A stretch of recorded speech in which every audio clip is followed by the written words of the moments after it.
Ah, super.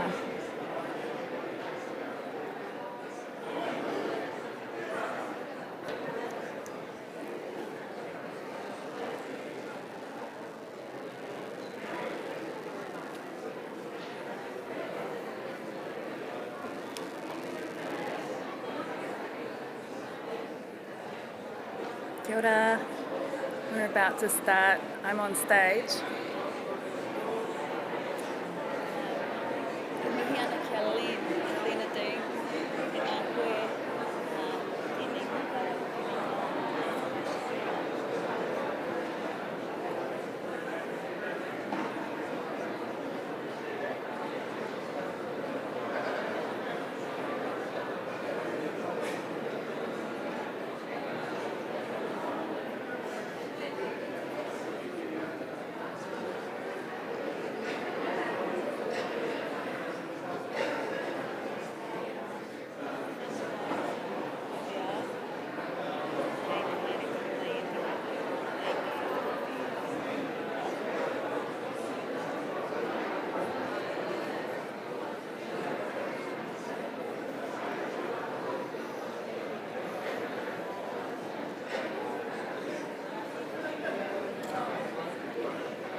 One, two, one, two, one, two.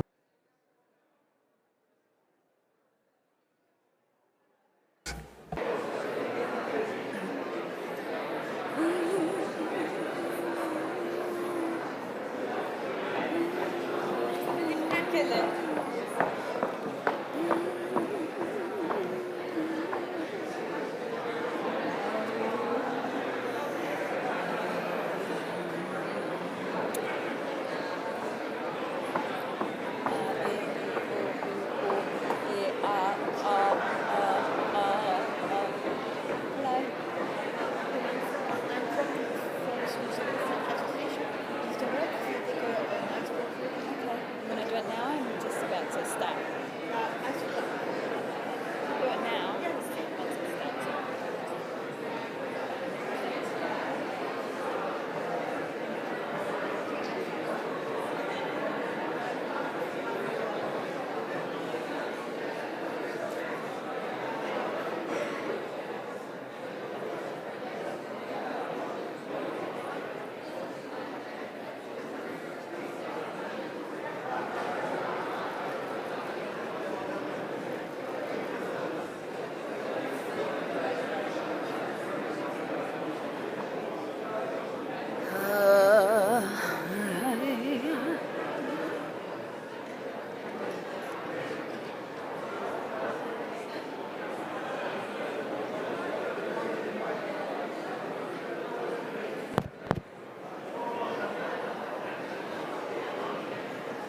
Should I say sit down?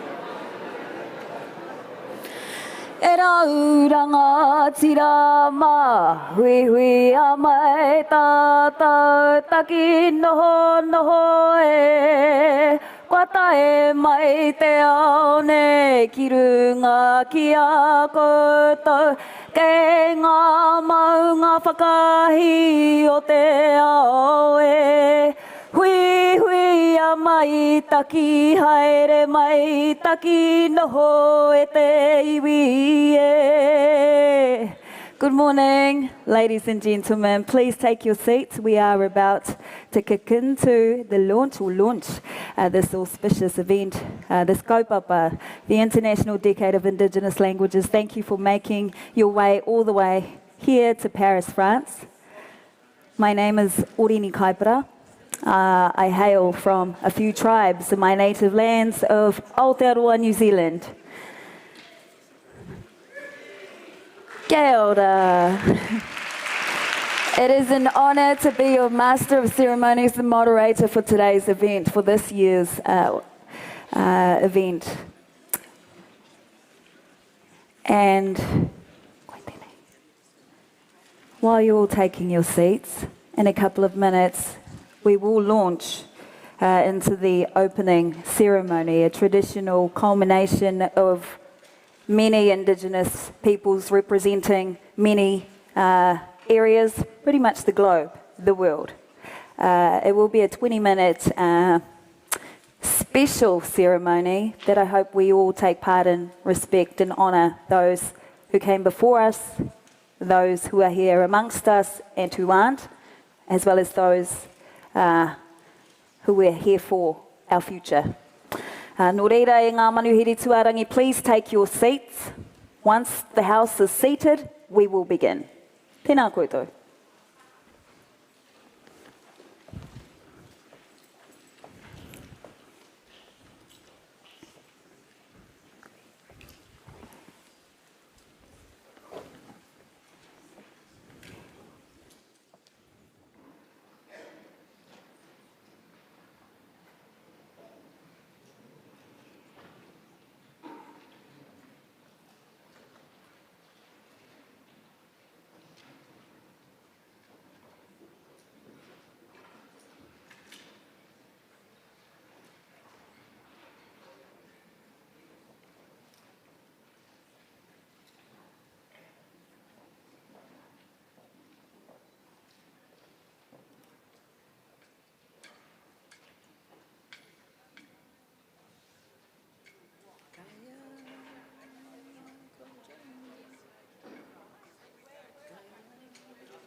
Kaya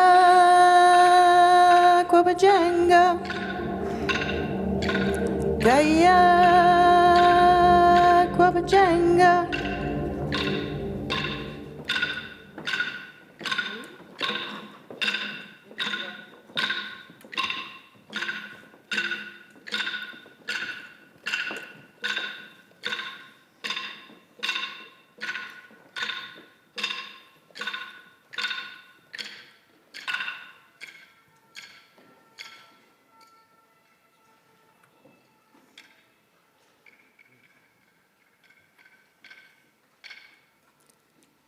Kaya Kwabajanga.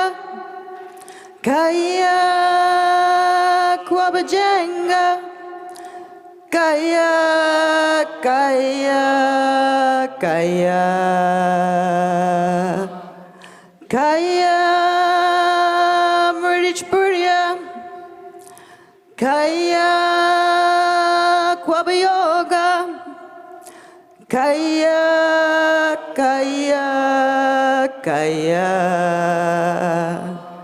Kaya Murdich Burya. Kaya Kwabugulanga. Kaya, kaya, kaya. Kayan Yala Buja with Dandy Buja. Kayan.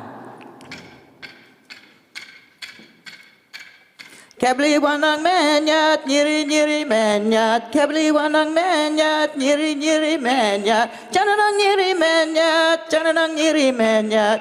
Kabli wanang menyat, nyiri nyiri menyat. Kabli wanang menyat, nyiri nyiri nyambit. Kabli wanang menyat, nyiri nyiri nyambit. Jananang nyiri nyambit, jananang nyiri nyambit. Kabli wanang menyat, nyiri nyiri nyambit.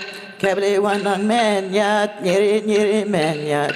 Kabli wanang menyat, nyiri nyiri nyambit.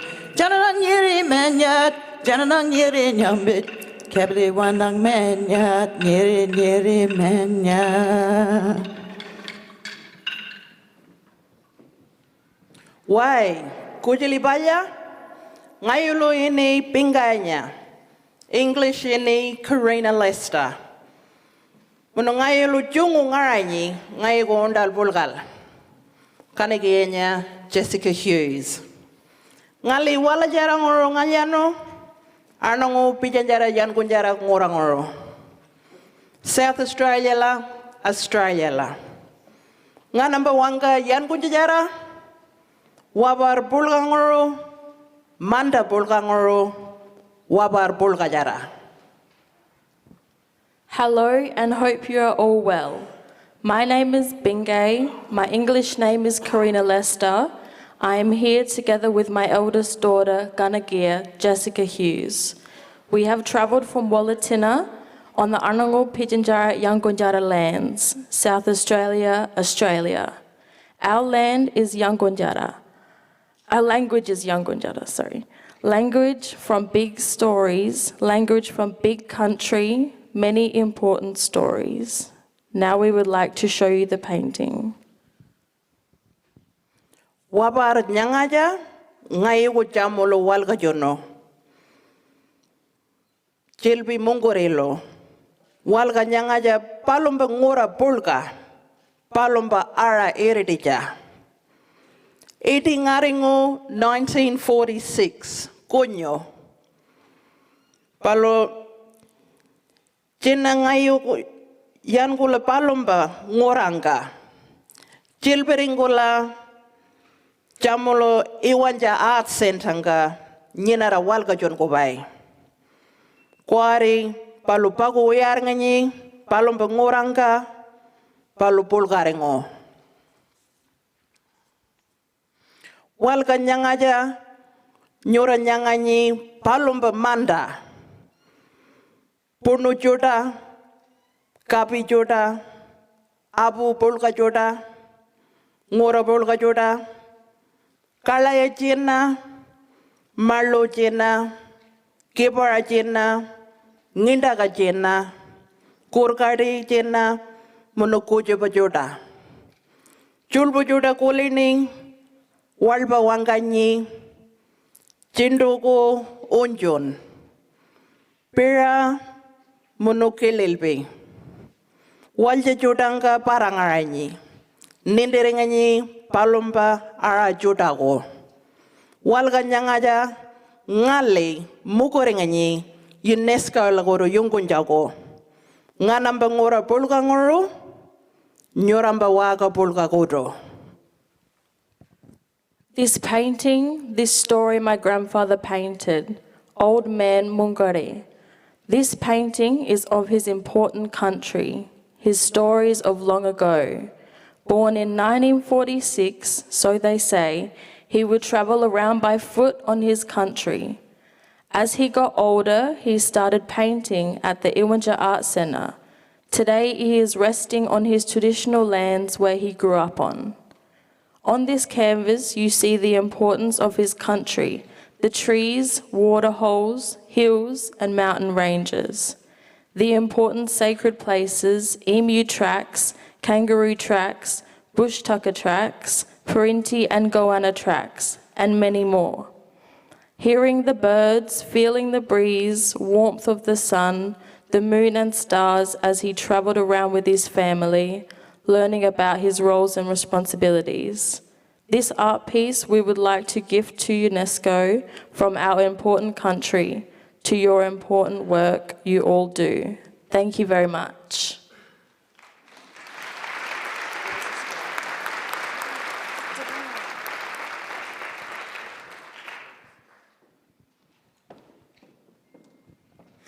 Upkat ilel hagdil bugaду, dolde chetkалумуне. Am narakiv bi turen mel, am narakiv dun nevabi. Huntutin dibelakiv bi evunav mindu esalvi. Edja davi bildjang evbi, on kabisindu te dedjem gunekis erumung ni turenmi, indichan, aridichan evedit. Enинми. Братья и сестры. Brothers and sisters, I am pleased to welcome you in the name of 40 small indigenous peoples in the Russian Federation, and to my brothers and sisters in other countries of the world, a very warm welcome and greetings from us. And we, the indigenous peoples, we are obliged to remember the traditions of our earth. We will never allow anyone to convince us that our languages are minor and weak. If in my mother tongue it was the tongue in which I heard the songs of my mother and my grandmother, and when my ancestors passed away, they spoke that language in their dying breaths. And we, the indigenous peoples, will do everything to make sure that our songs will continue to be heard in our indigenous languages, and that those songs be sung by our children as well.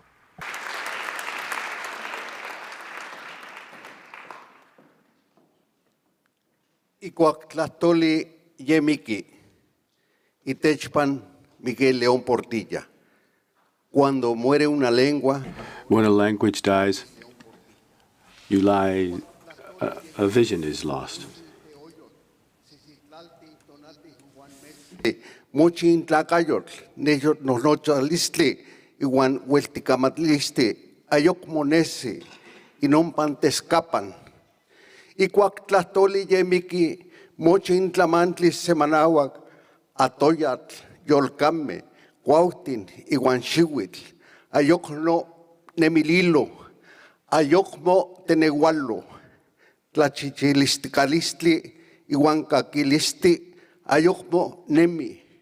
Ikuaktlahtoli Yemiki, semikak mozacua, mochihuan altepepan, intlanestilol, inquixoyowan, inye itlamahuizolo, oxetica, imochimani, iguanyolo, ipantlaltipactli, Ikuak tlahtoli ye miki itzazoltika hitlahtol, nemilistli, iguante tlonotzalistli, aso, ahuehue, cuicatl, ayokmo tlahtoli, tlatlautilistli.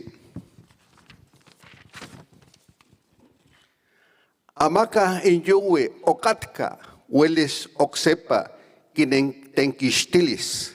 Ikuak tlahtoli ye miki oksekinti yeumike, iwamiakuel mikiske, teskatl manis posteki, netzatziligualo, isegualo, semikak nekagualo, totlacayo, melawak motolinia.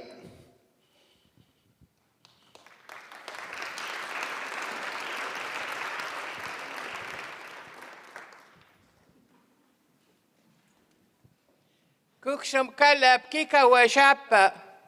Tilkot tlekkat Turtle Island. I bring greetings from Turtle Island to the ancestors and the spirits of this land.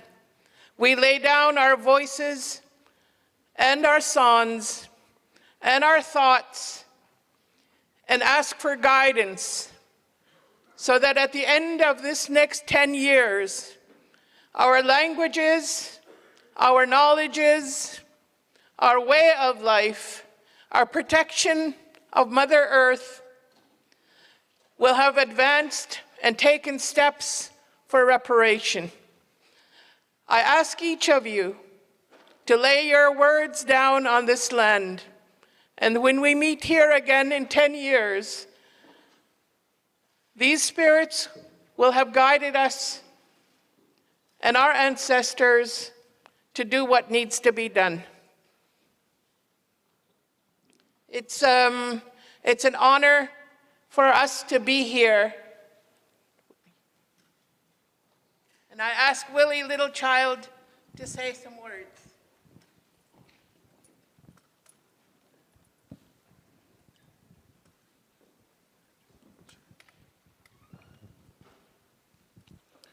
Anto temtek nigan kahkeuk tatam skadna miasenoma piiskego isa kohtoa ngetoan eks kahkeuk tatam skadna maikan mohteun sigason ego saugeheu. I bring you greetings in my language, and now we'll borrow your language to express how great a gratitude it is for me, who's been on this journey for 45 years now at the United Nations. I remember the humble beginnings of establishing an indigenous languages caucus with 4 or 5 of us, and then to make a bold decision to ask for an international year to be set aside for indigenous languages when we discovered that one indigenous language was dying every 2 weeks. So it's a great day today to stand here in front of you to recall all the work with great gratitude many, many people have done, and also to UNESCO for the hosting of the International Year and now the decade. In the thematic approach that's been discussed, the word reconciliation was in both the International Year and the decade. And to us, that's critically important, whether it's done through different methods and ways. How do we bring about better relationships with each other? How do we restore respectful relationships? And I want to thank the work that's been done on the the global plan to advance the work to ensure our languages are not only reinvigorated, revived, strengthened, but indeed continue to be living languages. So with that, I want to acknowledge everyone here and those not here who have worked all their lives, many of them, to make sure that we can still communicate with great spirit in our languages. Eksin, mstahi, kitatamhena, mstahi, mioasin, tagituan, biskego, tigaskitano.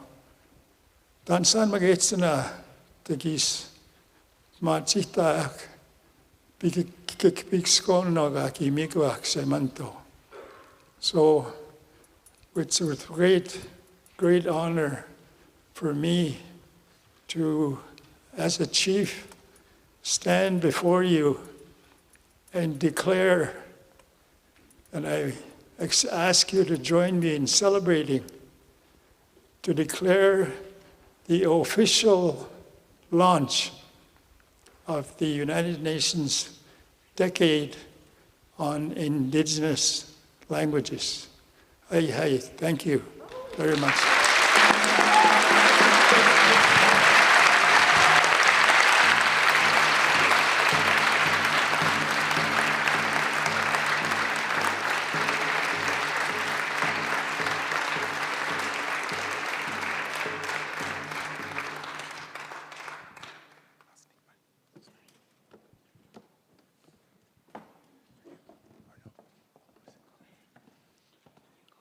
I go ahead.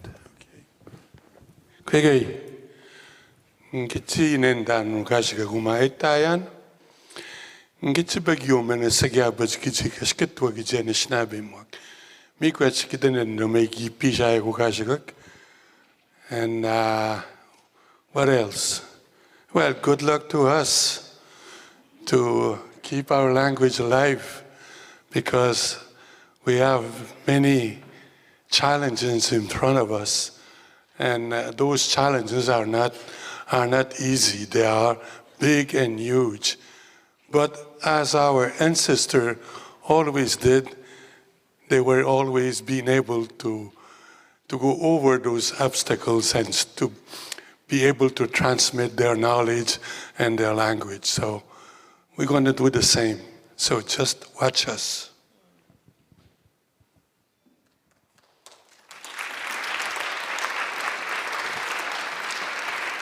That's it.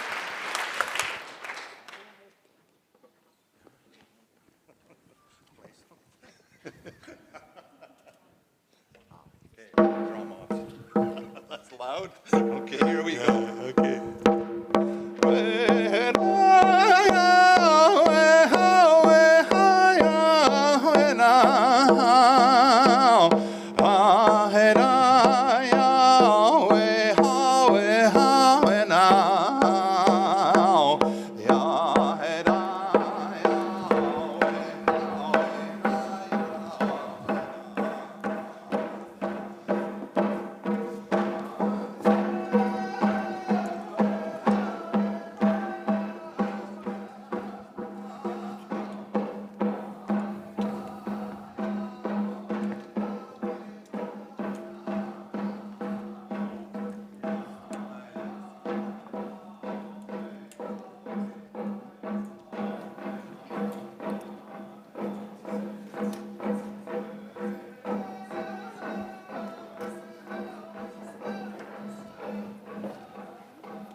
Thank you very much. Kei ngā purapura ora o ngā purapura tuawhitu.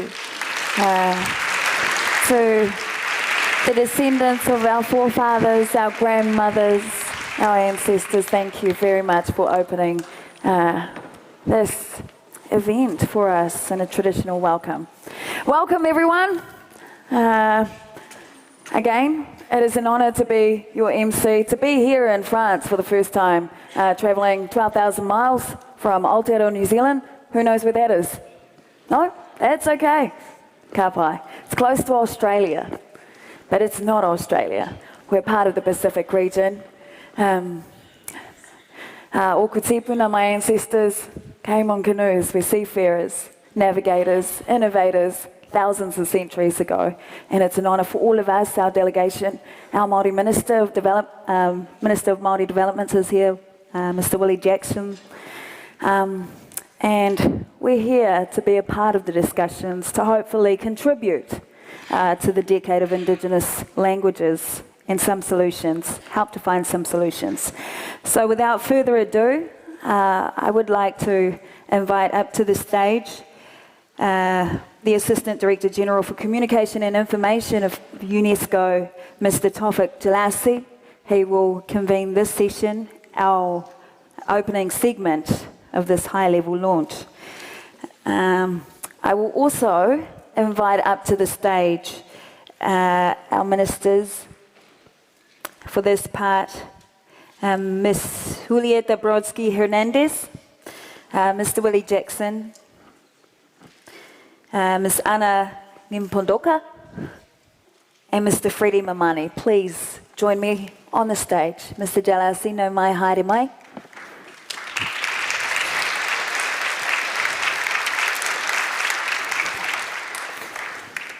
Your podium. And just take a seat. Thank you. Excellence.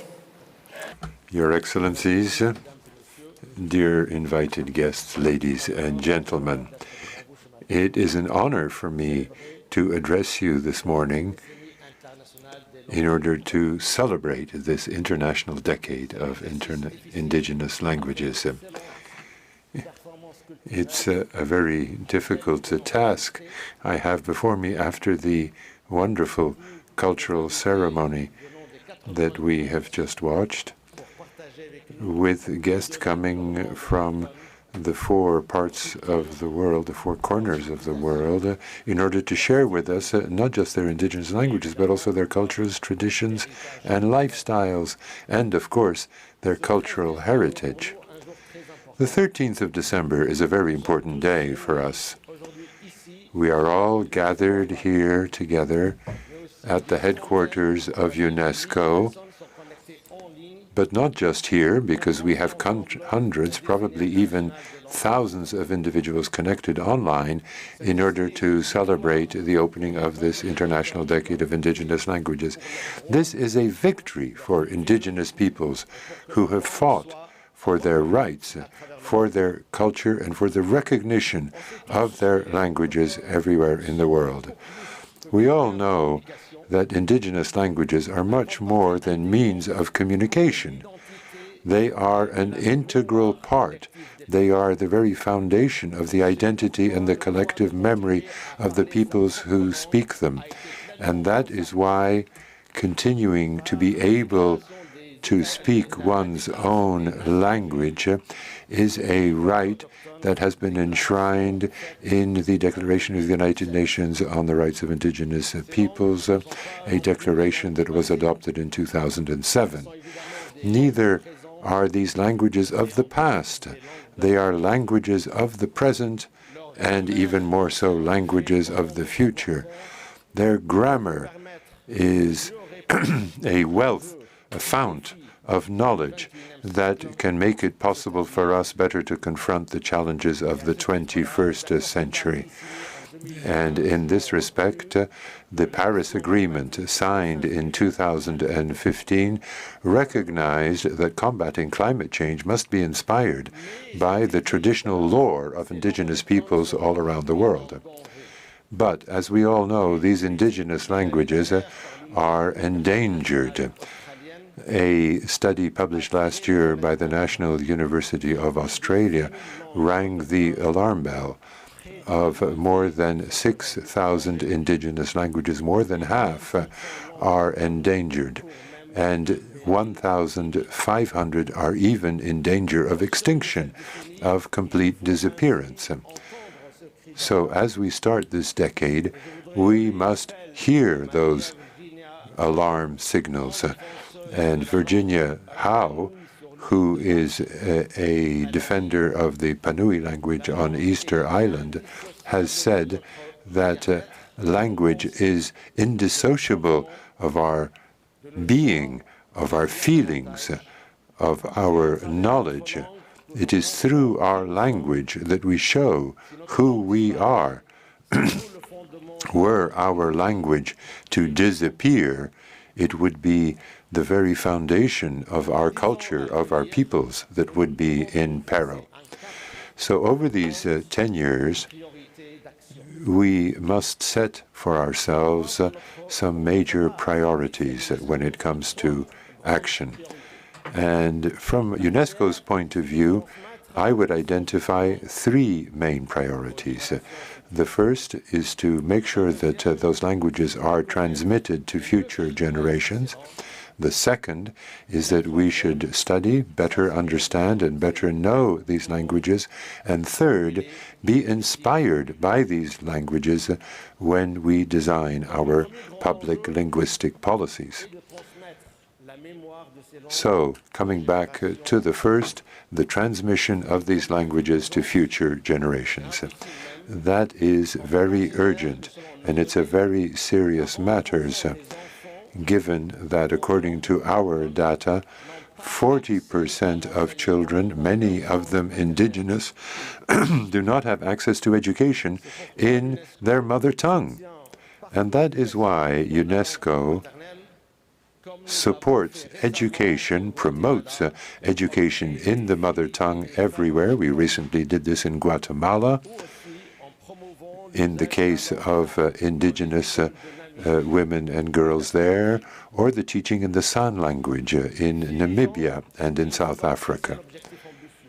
So we need to have ambitious objectives, and they are as follows: that all children of indigenous peoples be able to learn in their language.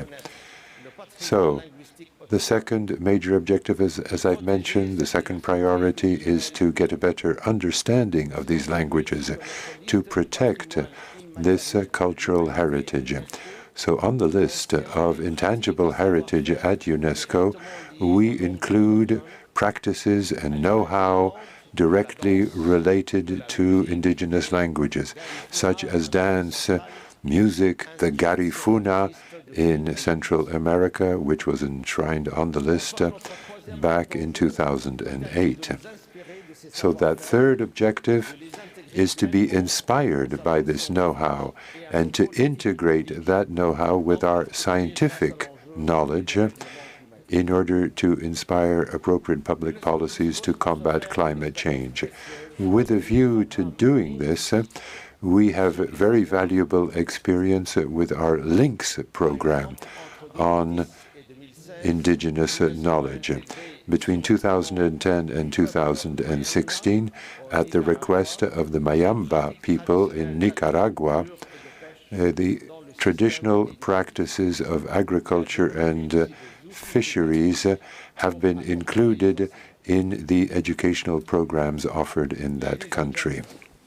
Only 8 years left to meet the goals of the 2030 Agenda for Sustainable Development.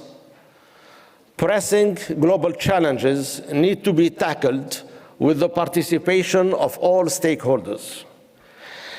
If the world continues excluding, marginalizing, and discriminating against people on the basis of their language, a vast majority of the world's population, speakers, and users of unrecognized and sign languages will continue to be left behind. No sustainable development is complete without respecting and promoting multilingualism and linguistic diversity.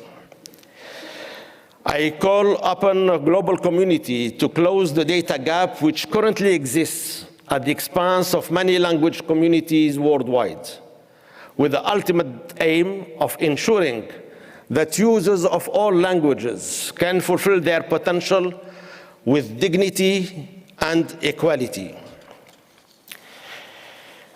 Excellences, Mesdames et Messieurs, Your Excellencies, ladies and gentlemen, on the eve of this decade, let us hark back to the well-known words of UNESCO's Declaration of 2001 on cultural diversity, because those words referred to cultural diversity as part and parcel of humanity's cultural heritage, and that cultural diversity is as indispensable to humanity as biodiversity is to nature. Thank you for your attention.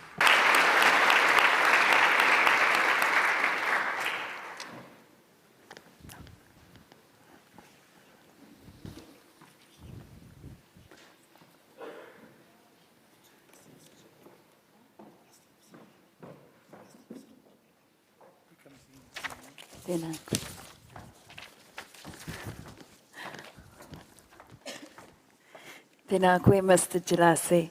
I'd like to invite to the podium now Ms. Julieta Brodsky-Hernandez, Her Excellence, the Honorable Minister of Cultures, Arts and Heritage from Chile.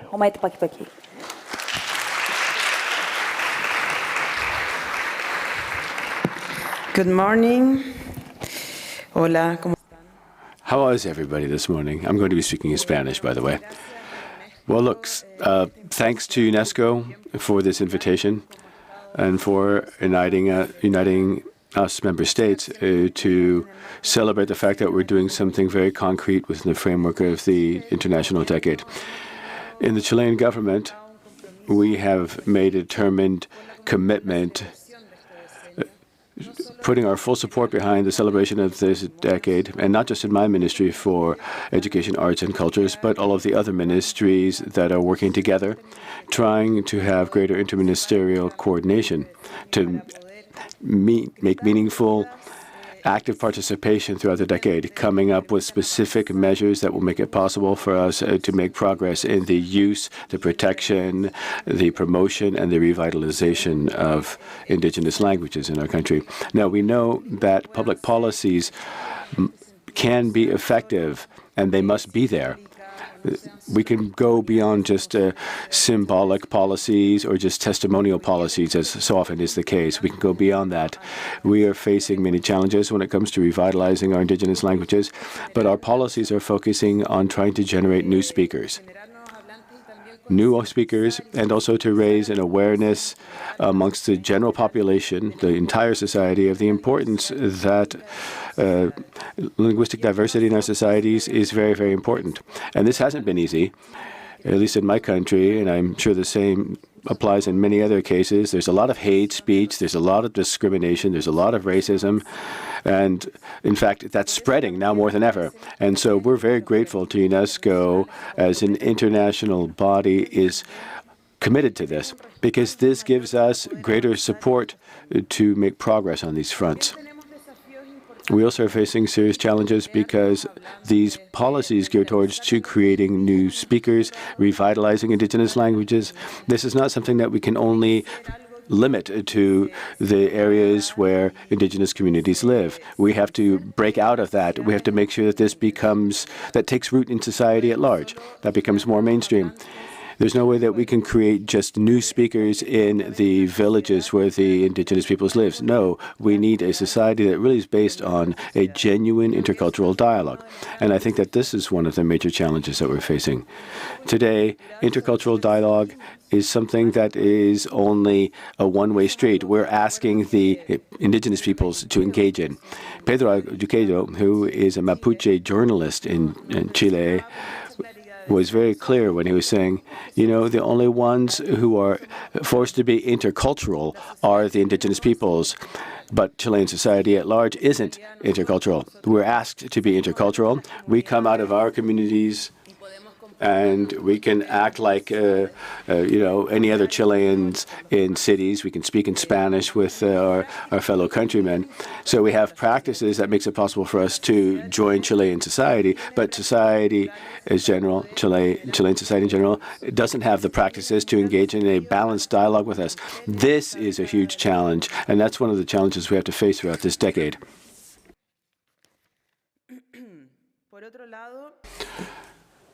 And in addition to that, the declaration that gave birth to the decade says that nothing for us without us. Nothing for us without us. And this is a real challenge to us. When we design these policies to revitalize indigenous languages, both in the design phase and in the implementation phase and then in the monitoring phase, there has to be genuine participation from the indigenous communities. Now, this is a real challenge, but all of us have to rise to this challenge. It's our obligation to do so. And it's sometimes not that easy. For example, in my country, in Chile, there are 10 recognized indigenous peoples, 6 of which have languages that today are, let's say, still active, okay? But of these 6 languages, very few of them have an agreed acceptation of spelling, of a dictionary, etc. So how are we going to move forward with cultural policies at public level, public policies, to make sure that we can maintain this linguistic diversity, especially in more formal areas, education, for example? This is our starting point. So those are real challenges. And also, any discussion on spelling, on dictionaries, might take up the entire decade, and that's a fear we have as well. So the real question might be this.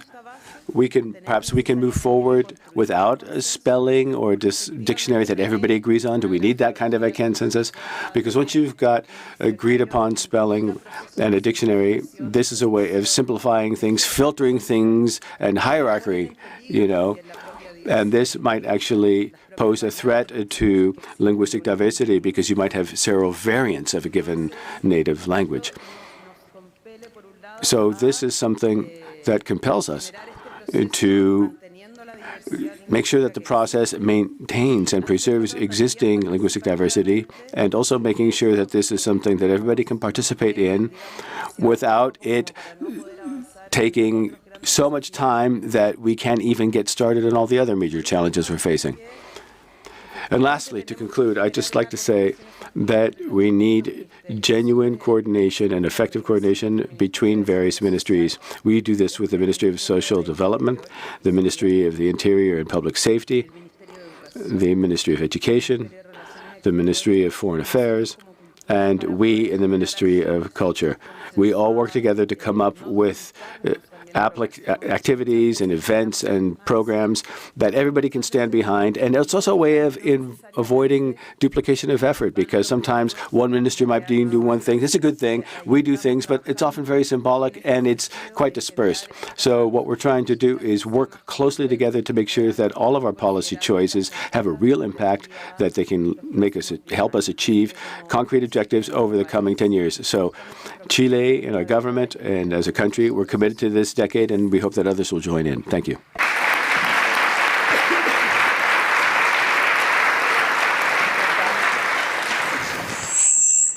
Merci beaucoup. Thank you very much, Minister Hernandez, for that bold statement, including sharing with all of us some of the challenges facing your people back in your country, and for sharing the phrase, not for us, without us. I'd like to ask Her Excellency, the Honourable Ms. Ana Ngi Pondoka, the Minister of Education, Arts and Culture for Namibia, to take the stand.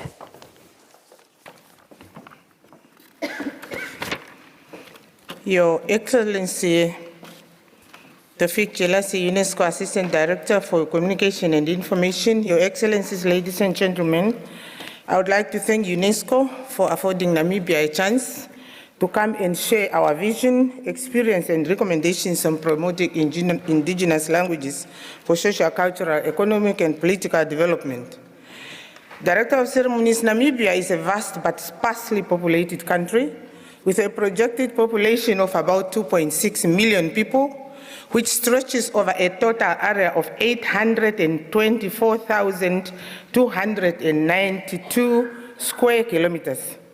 Also, Namibia has 1,966 schools and 840,000 learners, primary to secondary, in 2022.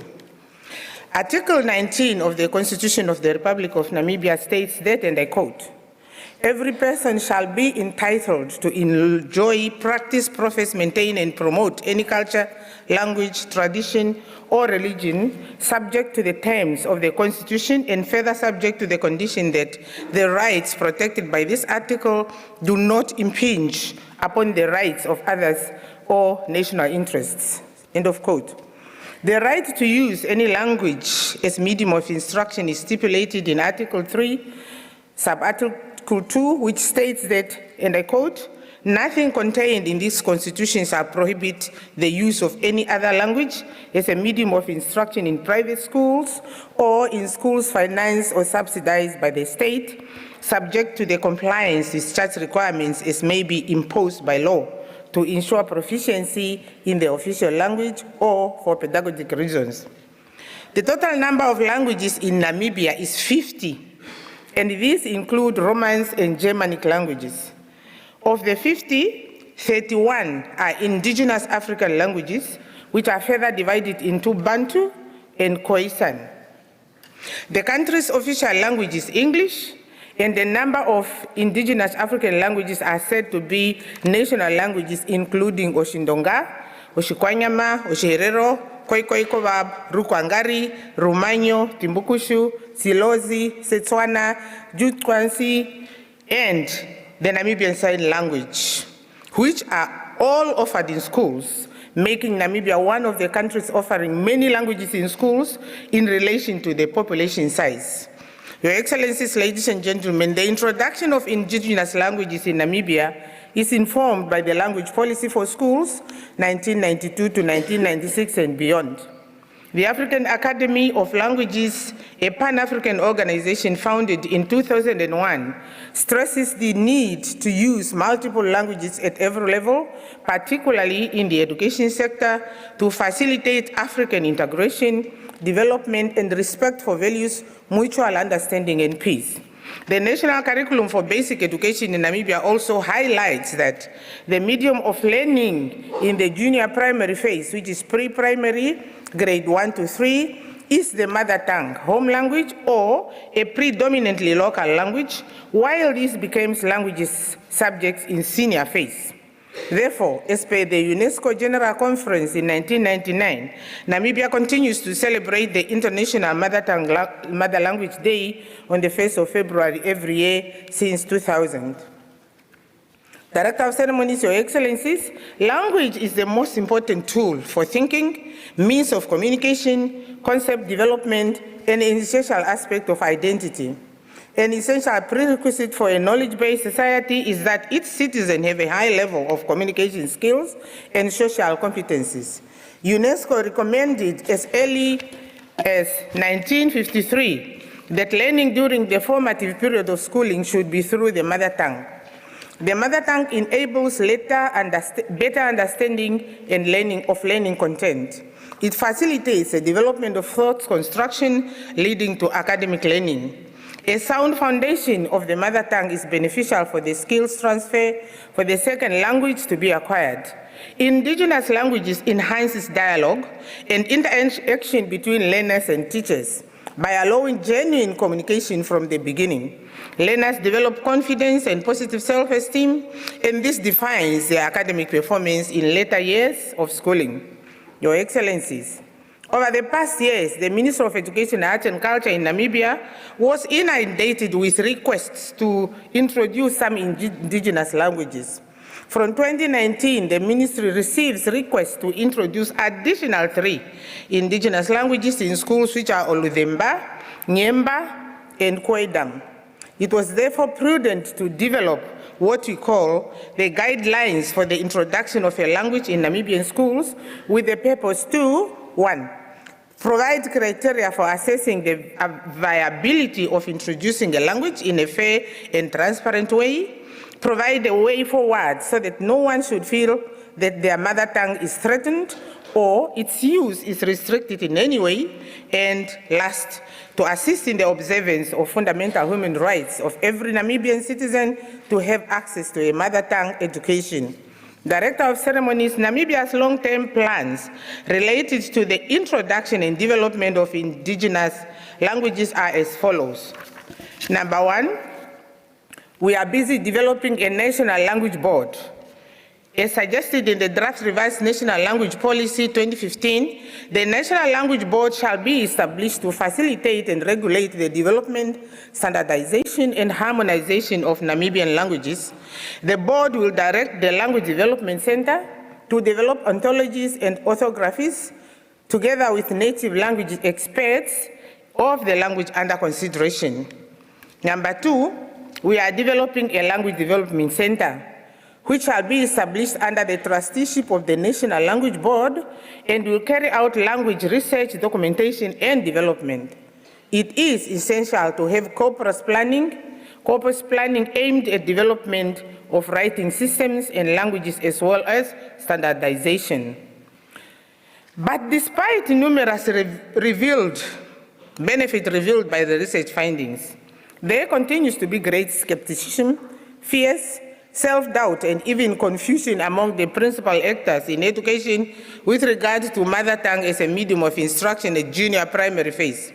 Many arguments are advanced, such as the existence of multilingual environments, which makes it difficult to select the suitable medium of instruction, the cost of implementation, the difficulty of training and deployment of teachers, the lack of learning support materials, and most importantly, the negative attitude that some parents and communities have towards these languages. However, it's now appreciated that non-indigenous languages of ex-colonial languages used in government's business and in communication national agenda for development to the masses are spoken by the minority, and the vast majority of Africans are not proficient in them. This means that a large number of people are excluded from partaking in the development of their own countries on their basis of languages. This has raised serious questions as to how far real development can take place if local languages are not used as tools for development. This has also raised difficult questions on how such a language divide can help in the achievement and strengthening of democratic governance and its ideals towards which most African nations are striving for. Moving forward, Director of Ceremonies, Namibia commits to linguistic diversity and multilingualism. All languages and cultures are equal. Language is intrinsically connected to one's culture and identity. A loss of the mother tongue is thought to mean a loss of a people's culture and identity. Therefore, mother tongue education is linked to basic needs and human rights. Learning in mother tongue will facilitate and lay a solid foundation for literacy and numeracy, promote democracy, and parent communities will increase the level of participation in schools, life, and their children's learning journey. It cannot be emphasized enough that investment in indigenous languages will promote participation, equity, equality for minority groups. However, the development and introduction of language remain costly and require political will. In conclusion, Your Excellencies, ladies and gentlemen, it is therefore recommended from Namibia to strengthen a language-related policy dialogue on development, access, and provision of indigenous languages. Number two, investigate sustainable ways to develop indigenous languages, especially those with lower number of speakers, and address concerns on the provision of teachers, teacher education, and development of learning support materials. Conduct careful scrutiny and intensive consultation before introducing a language to maintain unity and social cohesion by avoiding introducing a dialect of the existing language. encourage cross-border cooperation among nations when developing a common language like Setswana or Chikwanyama, Koikoikova. This will provide opportunity to utilize the existing expertise and efficient use of limited resources. Emphasize on quality of teaching with a focus on understanding, appreciation, innovation, and creativity. Introduce deliberate programs targeting the designing of the curriculum, teacher training, and development of learning support materials for indigenous languages, especially those with lower learner interests. Strengthen integration of indigenous cultural knowledge into the school and adult education curriculum so that learners and students experience a link between the community, school, formal and informal education. Engage in continuous development and revision of indigenous language concepts, terminologies, and orthographies in response to technological changes and other contemporary issues such as COVID-19 and the Fourth Industrial Revolution. Extend literacy numeracy programs in indigenous languages to adult education and lifelong learning. And lastly, collaborate between the government, private sector, publishers, and partners in the development of low-cost materials and desired readers. I thank you for your kind attention, ladies and gentlemen.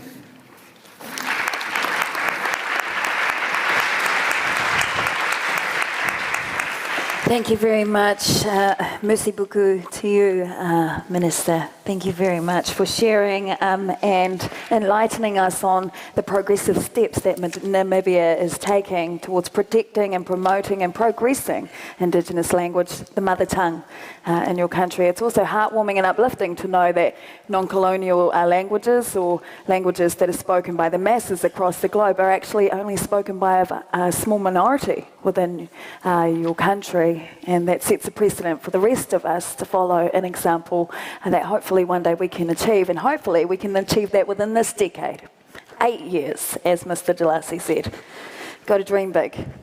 Hoi anō. I'd like to now introduce our next speaker, who is a representative of the New Zealand Government. He is the Minister of Māori Development and also the Minister for Broadcasting in Aotearoa, New Zealand. He's also a Māori from Ngāti Porou. Please welcome the Honourable Willie Jackson to the podium.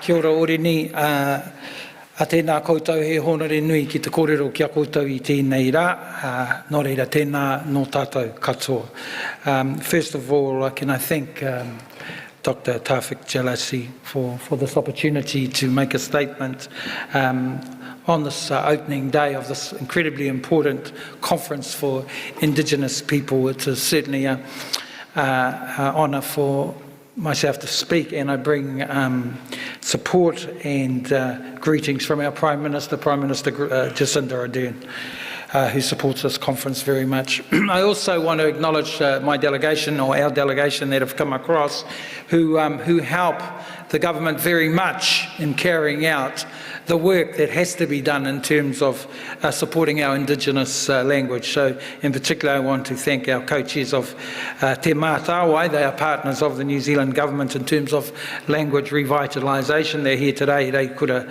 Kahi and Bernie O'Donnell, the co-chairs. Dr. Rawinia Higgins, who's the chair of our New Zealand Māori Language Commission, and Pacific representative on the Global Task Force for this initiative. Also representatives from the Ministry of Pacific Peoples and also Ngāti Rānana, who are from London and who will be giving a performance to support the kaupapa, the initiative. We're looking forward to their performance.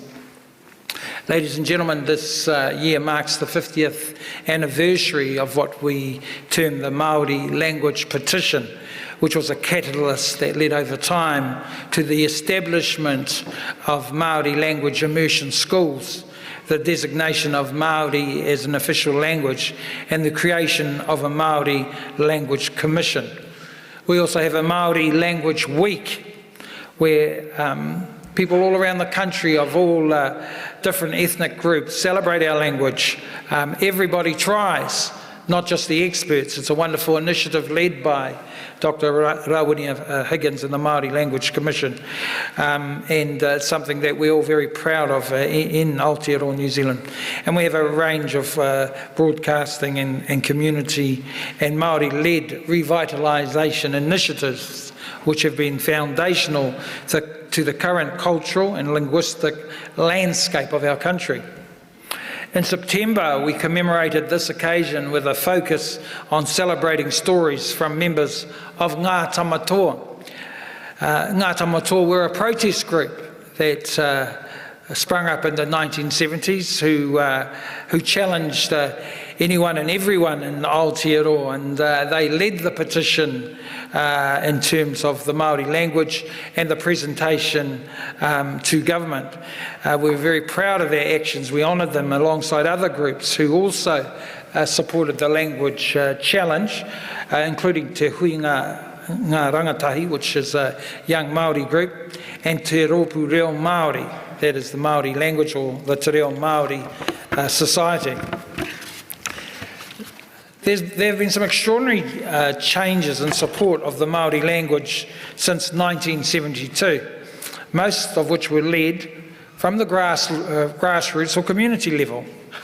As I said, if it wasn't for protests, and some would say extreme action, the government would not have taken any notice. And I salute those people who were involved, many who were friends and many who were family. We have seen the development of Māori language preschools, or kohanga reo, and Māori language immersion primary and secondary schools through to Indigenous tertiary education institutions. We have tribal radio stations, 21 at last count, it might be 22, and a national Māori language television station called Whakaata Māori. All of these are supported by our government. But while Māori has been an official language in New Zealand since the passing of legislation in 1987, we had a major change in 2016 with the passing of the Māori Language Act. This was the first piece of bilingual legislation in our country, which created a partnership model between the government and our Indigenous tribes, or iwi represented and iwi represented in community groups by a new entity called Te Mātāwai, and as I said, their chairs are here today. The partnership is expressed through the metaphor of the house of the living language, Te Whare o Te Reo Mauriora. The model is based on a traditional Māori meeting house that has two sides or barge boards. On one side of the house, the barge board maihi is managed by the New Zealand government, while the other side is managed by iwi, by tribes, by our people.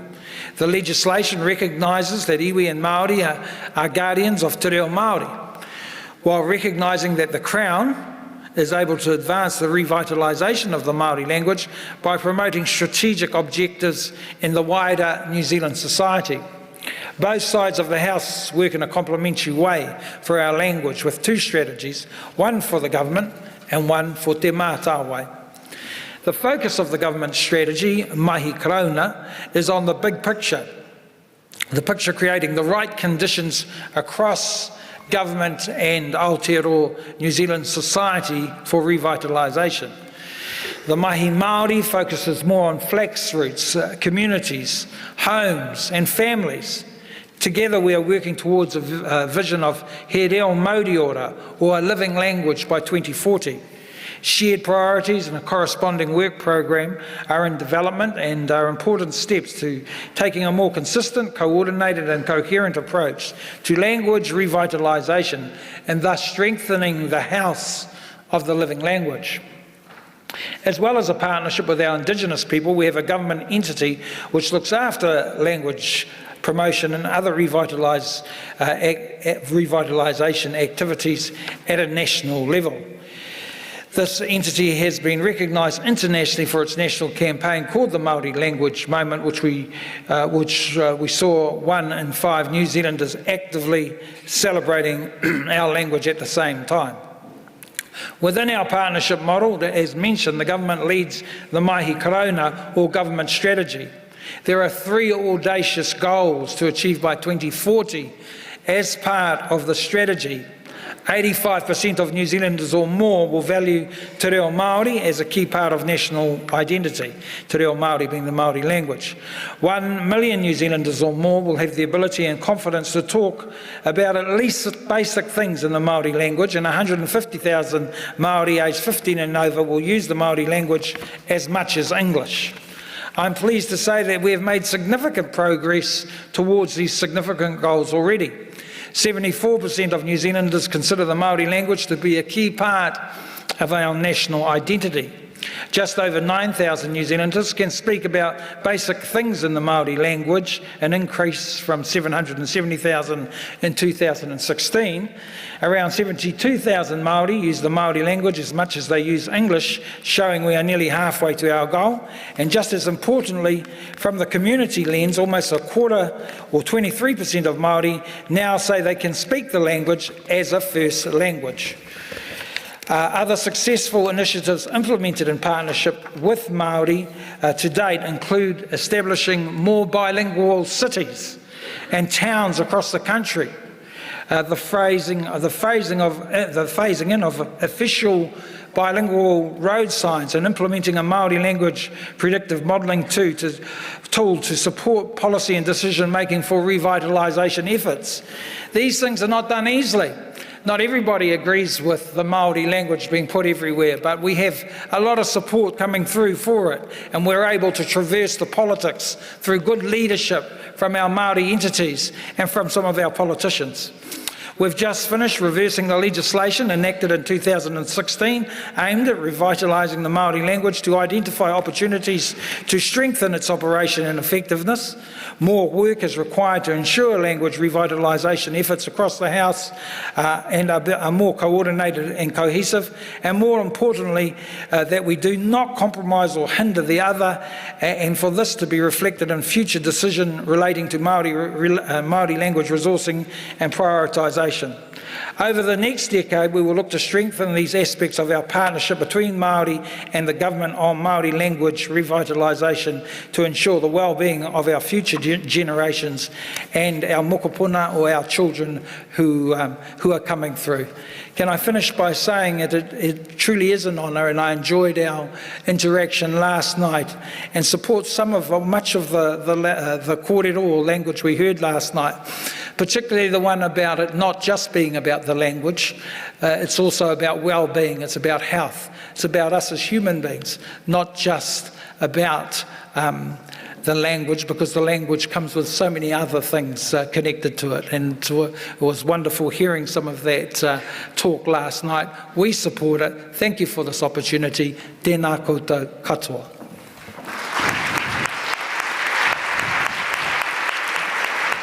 Tēnā koe te minita. Thank you. Our next speaker is His Excellency Mr. Freddie Mamani. He is the Vice Minister of Foreign Affairs for Plurinational State of Bolivia. He is also the President of the Board of Directors of the Fund for the Development of Indigenous Peoples of Latin America and the Caribbean. He is also the President of the Ibero-American Institute of Indigenous Languages. Mr. Mamani, kaya koe te wā.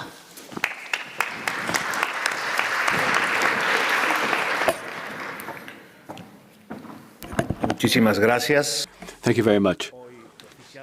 Today, we have the official launch of the International Decade of Indigenous Languages 2022-2032. And this gives us an excellent opportunity to take concrete steps, decisive steps, to preserve, promote, and revitalize the indigenous languages of the world. It's also a major challenge. There is a reality. We are losing indigenous languages around the world. It's a very dark picture. Figures show that at least 40,000 of the 7,000 languages around the world are at the risk of disappearing by the end of this century. In Latin America, the situation is much more complex. For example, in the region, there are more than 550 surviving indigenous languages, one-third of which, more than one-third, are at risk of disappearing altogether or falling silent forever, despite the fact that in all of our countries in the region we have legal standards that provide for at a very minimum that these languages should be studied and safeguarded. So this is a situation that is of deep concern for us all, because with this loss we are losing values, knowledge, sciences, ancestral practices and traditions that have been transmitted through the oral tradition. And this is something that undermines the very existence and jeopardizes the very existence of these peoples. Brothers and sisters, in my country, we have fought for a long time to uphold the rights of indigenous peoples. This has been led by our people, and in the Constitution of 2009, our country was redefined as a plurinational state which recognizes the great diversity of cultures and languages in our country, with the recognition of 36 distinct indigenous peoples in our countries. Now, with this historical landmark, the government and the state began to build on our struggle, even on the international plane, exercising our diplomacy in order to support indigenous peoples around the world. Let me just recall that our country proposed the organization of the World Conference on Indigenous Peoples, which was convened in September 2014. The International Year of Indigenous Languages in 2019, and today, now we celebrate the launch of the International Decade for Indigenous Languages, going from 2022 to 2032. Now, we also feel deeply honored from all of the results that we've achieved in Iberoamerica, where there are leaders who are very much aware of the state of danger that looms over many of these languages. In 2018, at the Ibero-American Summit, the heads of state and government decided to set up the Ibero-American Institute for Indigenous Languages, IIAIL. The idea here was to promote the use, the conservation, and the development of spoken indigenous languages throughout Latin America and the Caribbean. In February 2022, we had the first Intergovernmental Council of the IIAIL, led by Bolivia, which holds the chair right now, and also Colombia and Mexico. So this has given an institutional jumpstart to the development of our indigenous languages throughout the region, because of this institute. This institute, in fact, is the cornerstone of the International Decade for us, and its support is vital for the survival of the 550 remaining indigenous languages in the region. Now, in Bolivia, we've taken concrete measures to preserve and promote indigenous languages as part of our law of education. This is a law that tries to work in favor of education to decolonize people. So first, we have education that is intercultural and multilingual. And secondly, we have productive and territorial education. These are the two pillars of our educational model, which focuses on social relations and communities.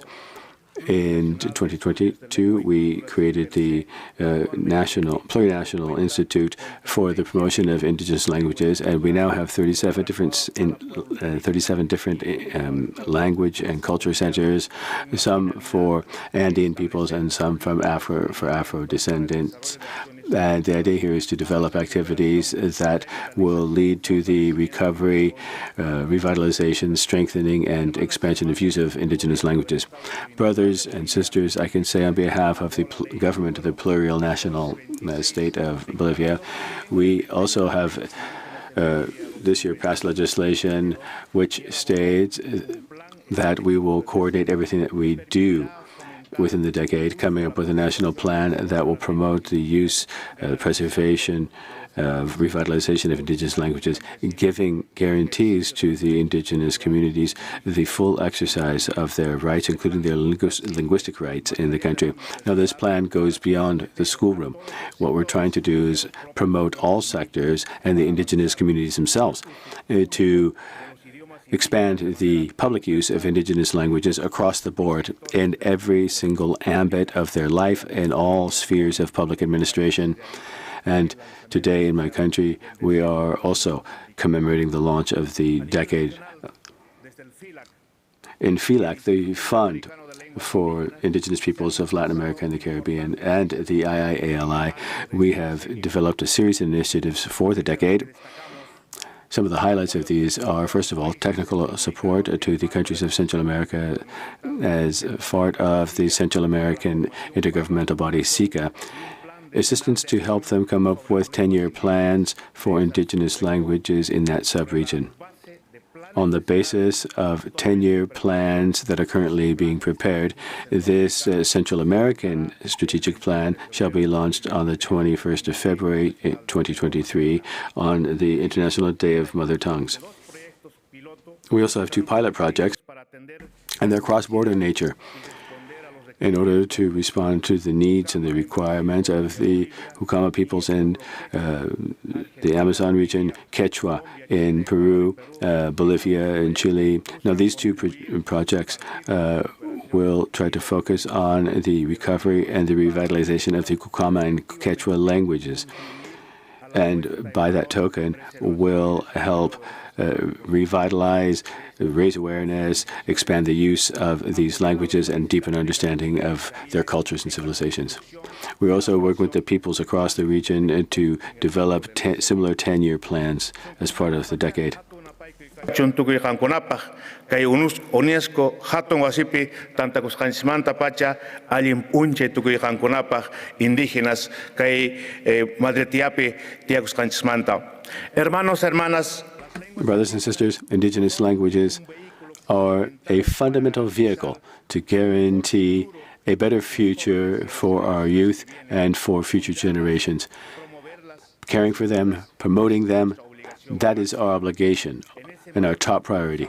And as part of this, I would like to welcome the global plan of action that has been put together by UNESCO and refined by UNESCO. We express our full support and commitment to this when it comes to its implementation and follow-up in order to bolster our fight against the disappearance of our invaluable indigenous languages. And I would invite all of us to work together whenever possible in order to recover, to disseminate, and to use our indigenous languages, thereby transmitting our ancestral knowledge and science systems and our languages to our younger generations, our future generations, because languages open doors and opportunities vis-a-vis the rest of the world. Cultural and linguistic diversity is wealth. It's the richness of our Mother Earth. Thank you very much, brothers and sisters.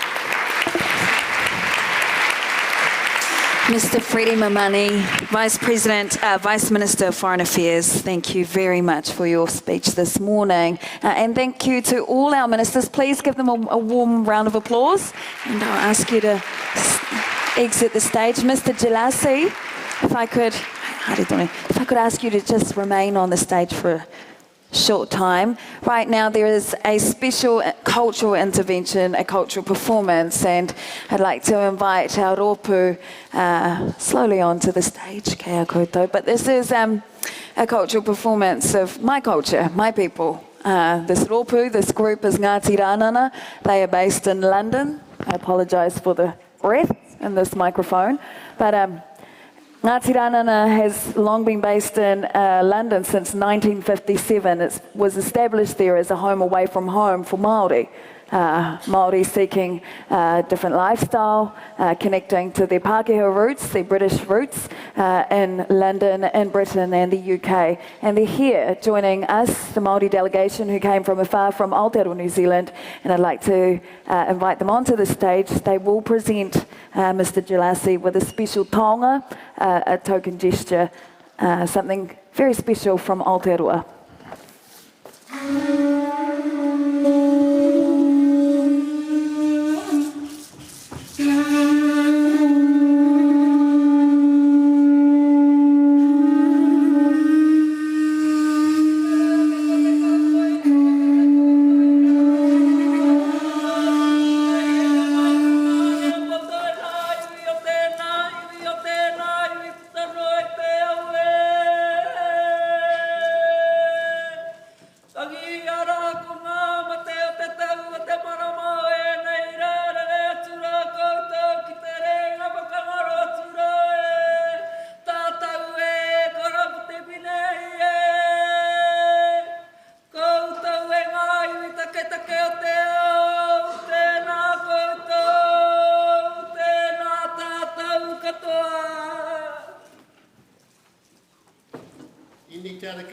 taro tēnei tuku ko taro tēnei ari.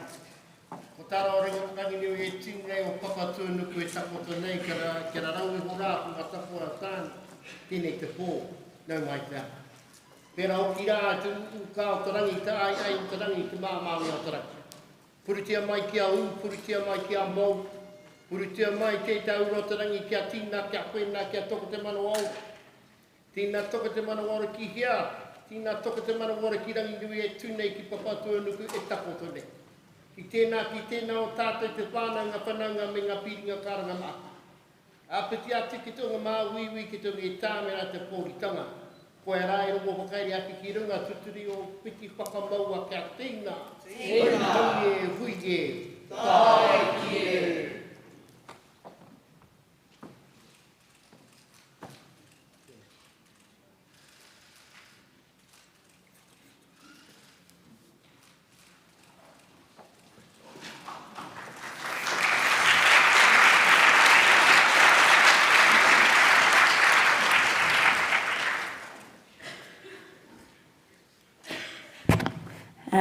The tonga, this treasure, is a traditional conch.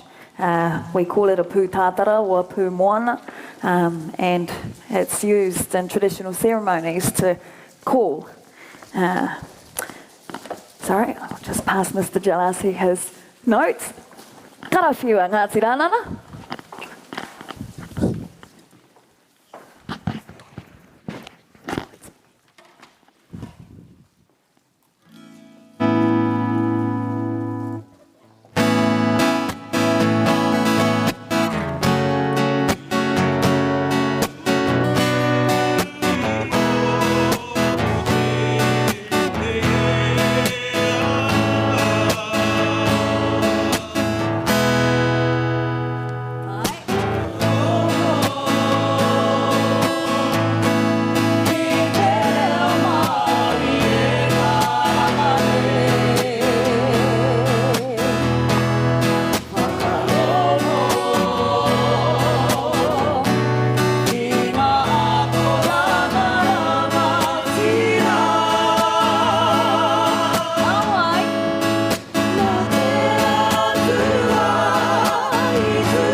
Ngāti rānana, kare anō kia mutsu.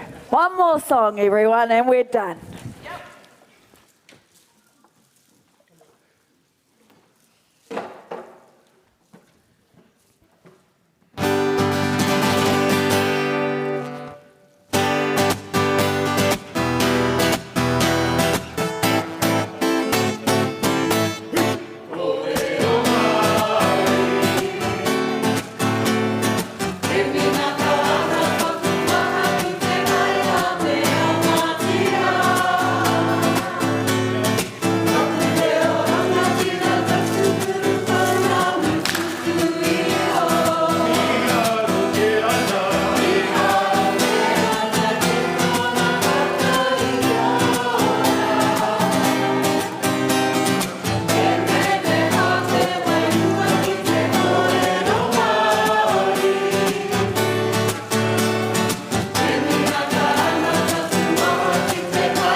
Tēnā koutou Ngāti Rānana.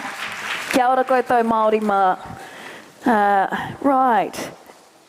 Our next segment, I'd like to welcome to the stage Miss Maria Francesca Spadoli-Sano, aroha mai, Assistant Secretary General for Policy Coordination and Interagency Affairs for the United Nations Department of Economic and Social Affairs, Mr. Binota Moedamai, Chair of the United Nations Expert Mechanism on the Rights of Indigenous Peoples, and our third speaker for this part, Mr. Freddy Kondo Riveros, representative of the United Nations Permanent Forum on Indigenous Issues. Please make your way to the stage. Kia ora. How is everyone feeling? Now, I've been reminded many a times now, but for those of you who haven't discovered the headsets, you have access to our interpreters, our translators here in our booths. Can we please give them a round of applause? They are doing a stellar job today and for the last 2 days. That is no easy task as a translator and an interpreter of just 2 languages, English and Māori. I commend them for their excellent service throughout this event to ensure that we all understand what we're all trying to say and communicate about languages. So our guests are on stage. Kia ora, morena. Our first speaker is Ms. Maria. Your turn.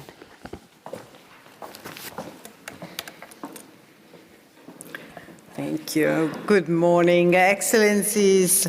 Monsieur Tawiki Gelasi, the Assistant Director General for Communication of UNESCO, and the distinguished members of the first opening session, and now with me, Mr. Benota Moedamayem, Mr. Freddy Condoriveros, distinguished delegates, Indigenous people representatives, ladies and gentlemen, it is a pleasure to be with you today to launch the International Decade of Indigenous Languages. On behalf of Mr. Lee Junha, the Undersecretary General for Economic and Social Affairs, I thank UNESCO for inviting the UN DESA, the Department of Economic and Social Affairs, to be part of this important event as a department contributing to the decade. In fact, supporting the rights and inclusion of Indigenous peoples is an integral part of DESA's work.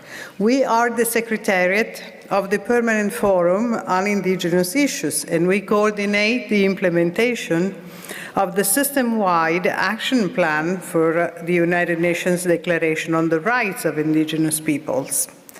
Through this, DESA, my department, promotes full recognition of the linguistic rights of Indigenous peoples, particularly the right to revitalize, use, develop, and transmit them to future generations. Ensuring the revival and the survival of Indigenous languages is no paltry request. In every transmitted language is a transmitted worldview, a transmitted cultural perspective with real and potential contributions to global diversity, well-being, and sustainable development. Ladies and gentlemen, it's no secret that Indigenous languages have been ravaged by misguided historical practices. For instance, in North America, since 1600, at least 52 Native American languages have disappeared. In Latin America, where there are more than 500 different indigenous peoples, at least a fifth have lost their mother tongue. And another example, the Sami languages are spoken from the Dalarna area in Sweden, in central Norway and northern Finland, to the Kola Peninsula in Russia, and there are at least 10 different varieties of Sami languages. The number of Sami speakers is estimated between 25 and 35,000, and UNESCO regards all the Sami languages as endangered. In many instances, in the past and throughout the world, educational policies and practices were intentionally used to ensure that Indigenous languages and cultural expressions were not passed on through generations. In the present time, an intricate mix of factors continues to cause damage on Indigenous languages and cultures. For instance, the dispossession of Indigenous peoples' lands, territories, and resources have led to physical and cultural displacement and to a break in the natural intergenerational transmission of languages.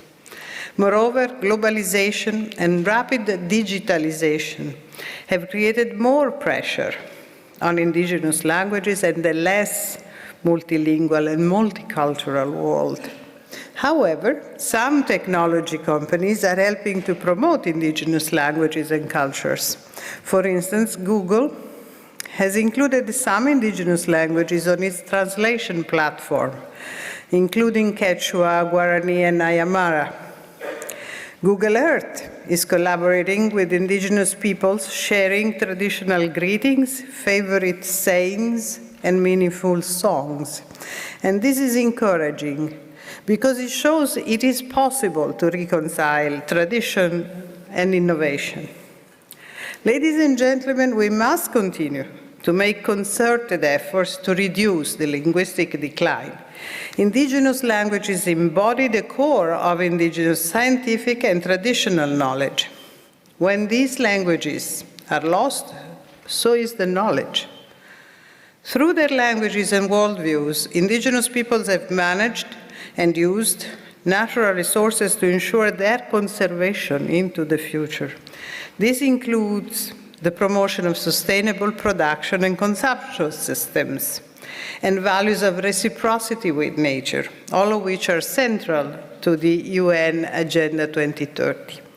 So, as called for in the United Nations Declaration of the Rights of Indigenous Peoples adopted in the General Assembly in 2007, as you know, we must ensure that indigenous peoples have the institutional support and autonomy required to keep their languages alive. Some member states, as Bolivia, Colombia, Brazil, Mexico, and the Russian Federation, have drafted national action plans to implement the Global Action Plan of the International Decade. And the Ibero-American Institute of Indigenous Languages was launched in this year, 2022, as you know. And these are all promising steps in the right direction. And I encourage all countries and stakeholders to step up and take action. Excellences, délégués, chers collègues. Your Excellencies, delegates, dear colleagues, in closing, I would like to say that we must take advantage of this opportunity offered to us by the International Decade on Indigenous Languages to work together with indigenous peoples in order to preserve, to revitalize, and to give real life to indigenous languages, to linguistic diversity, and to the prospects that that offers. And my department is prepared to work with you to that end. Thank you.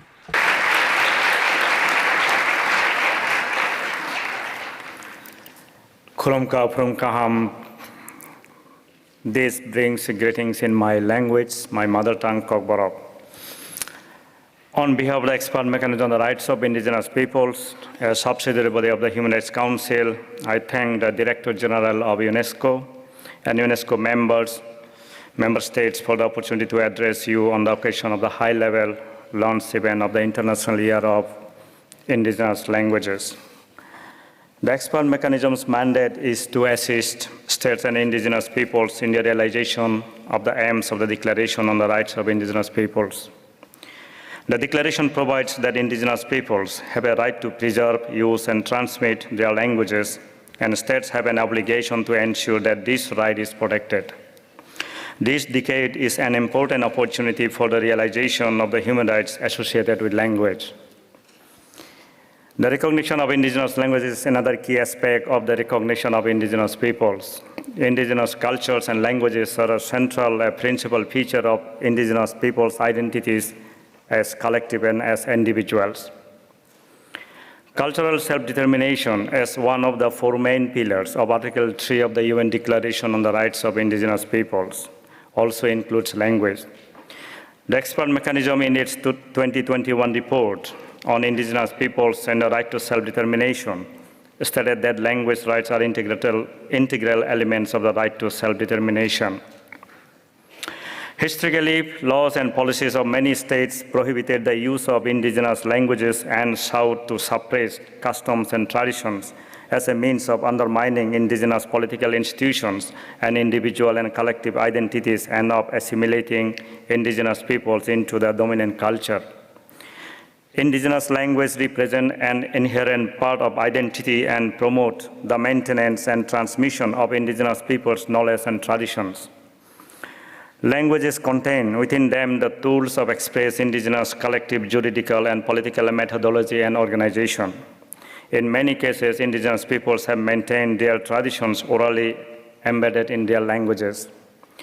The expert mechanism on the rights of indigenous peoples recommended in its 2021 report on self-determination that states in conjunction with indigenous peoples should promote and support the ongoing development, use and maintenance of indigenous languages, including through formal education systems. In particular, it is essential to safeguard indigenous peoples' identities and cultures. At the international level, the expert mechanism recommended that states should actively support the International Decade of Indigenous Languages through financial contributions and other means. I would like to underline several critical areas of work for the International Decade. First, indigenous peoples themselves should benefit from this decade.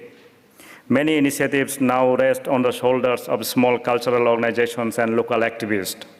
They need recognition, capacity building, and funding, especially from state governments who now have an opportunity to meet their human rights obligations by supporting these entities at the front lines of language revitalization. Second, indigenous language rights must be understood and addressed in a holistic fashion that recognizes past injustices, including the suppression of indigenous languages as well as cultures, religions, and land rights by states. The realization of language rights should be an aspect of reconciliation more broadly. Third, indigenous languages rights are not just about preservation, but also production. Modern technologies must be used as tools for education. We should pay attention to the youth and the potential of indigenous language as an aspect of youth subculture. We need not only language documentation, education, and training, but also the production and publication of film, literature, and music, opportunities to read, sing, and yes, text in indigenous language. Fourth, one of the most serious oversights which we have noticed is the lack of participation and free, prior, and informed consent in language rights advocacy. Sometimes experts, academics, and state actors believe they know better how to teach indigenous languages. But this attitude often leads to failed efforts in communities. Indigenous people's self-determination must be recognized in language revitalization efforts. In closing, the expert mechanism on the rights of indigenous peoples strongly supports the 2022-2032 International Decade of Indigenous Languages. Over the course of a decade, it would be possible to truly transform the situation of indigenous peoples' languages such that these languages could fully recover and flourish in the lives of indigenous peoples. It requires a political goodwill, political commitment of the government as the representative of the state. The expert mechanism believes in this future, and we are committed to working with you to make it a reality. I thank you once again for this opportunity.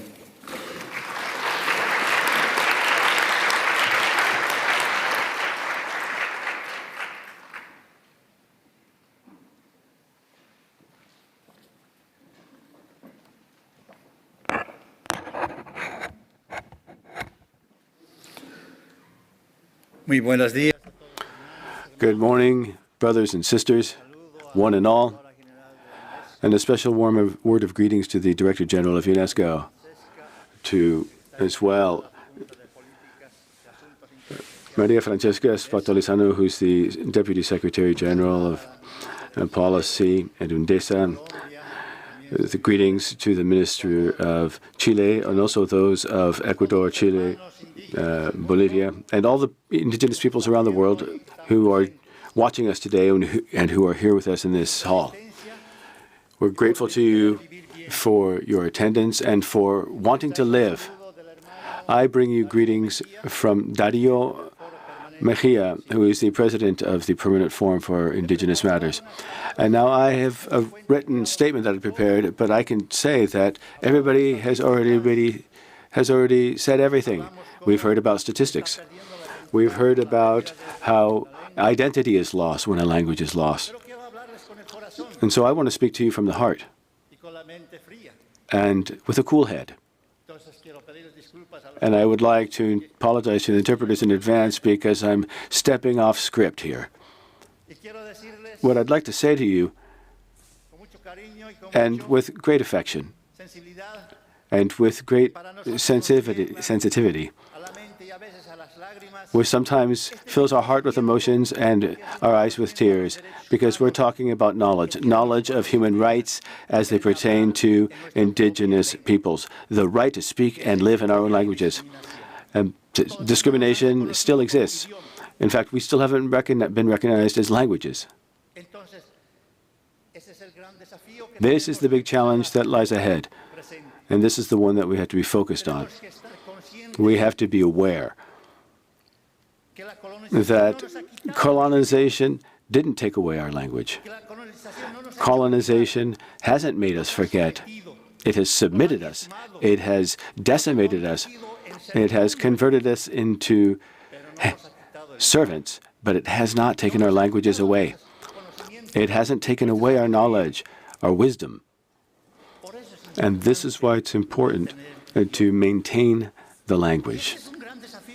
And this is a real challenge for UNESCO, because we don't want it to be simply a UNESCO effort. We want the entire system to work together. All UN agencies should be incorporating indigenous languages and take ownership over all of these efforts, but especially here in UNESCO, another pillar of education. But we also need governments to commit to this, because this isn't going to be achieved by UNESCO on the one hand and the indigenous peoples on the other, with no one in between. No, the governments need to be active here. We're talking about a historical debt that governments today have, especially those of the industrialized nations in principle, towards the indigenous peoples. And so we have to raise awareness amongst them. They have to do something about this, but we are bringing them a message of how we can live well and not make war and not with confrontations. There has to be reciprocity. We have to share. We have to learn from them, and they have to learn from us as well. One thing my dad used to say to me, "Look, why don't you study law?" he'd say, because that way I was going to make more money, right, and quickly. And I went into communication instead. But communication never earned me a dime in my country, and so I had to go back to the law. But when I entered law school, the first thing they taught me was the philosophy of Plato, Aristotle, Socrates. But what about our knowledge? And that's a challenge. They've opened a door for us. They have taught us to walk down this new path. But it's a twofold effort and commitment on behalf of the indigenous peoples, because now we have to see what is being taught. And who are we teaching this to? Are they going to recolonize us with this a Western message? These are my concerns. These are the major challenges facing the indigenous peoples of the world, and that we should all be thinking about it. We should all be doing. Now we have institutions that have been set up. You've heard about what's been done in some countries. You can see that there are now international seminars on multilingualism, which I think is great. But when are we going to make an impact? When are we going to have a real impact on textbooks? This is a double challenge that we are facing as indigenous people. So we must remain vigilant. We have to focus on what is being taught. We have to make sure that people are being taught how to live well. And living well, as I said earlier, is reciprocity. How much we learn from them, how much they learn from us, or is it only going to be, once again, a one-way road? So complementarity is required.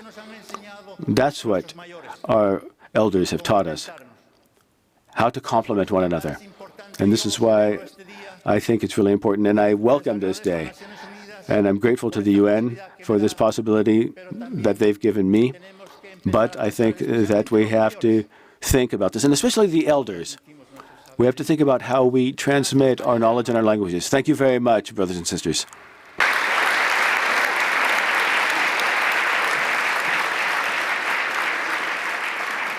Gracias, Mr. Riveros, for speaking from your heart and for sharing that very compelling and bold statement with us today. Thank you very much to our speakers for this part of our morning segment. Right now, there is one second, I might get this wrong, a short film that I'd like to draw our attention to. It is the Global Action Plan of the International Decade of Indigenous Languages, introducing the Global Action Plan with a special focus on vision, summary of outcomes, outputs and partnerships for joint action. Language is essential to our well-being. Languages allow us to exercise our human rights and fundamental freedoms. They are vital to our daily existence and to building human connections.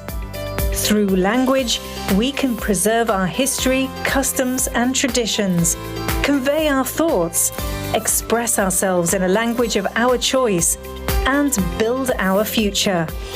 Worldwide, there are over 7,000 languages in use, and many of these are indigenous. But many languages are increasingly falling out of use, reflecting the vulnerable situation of Indigenous peoples worldwide.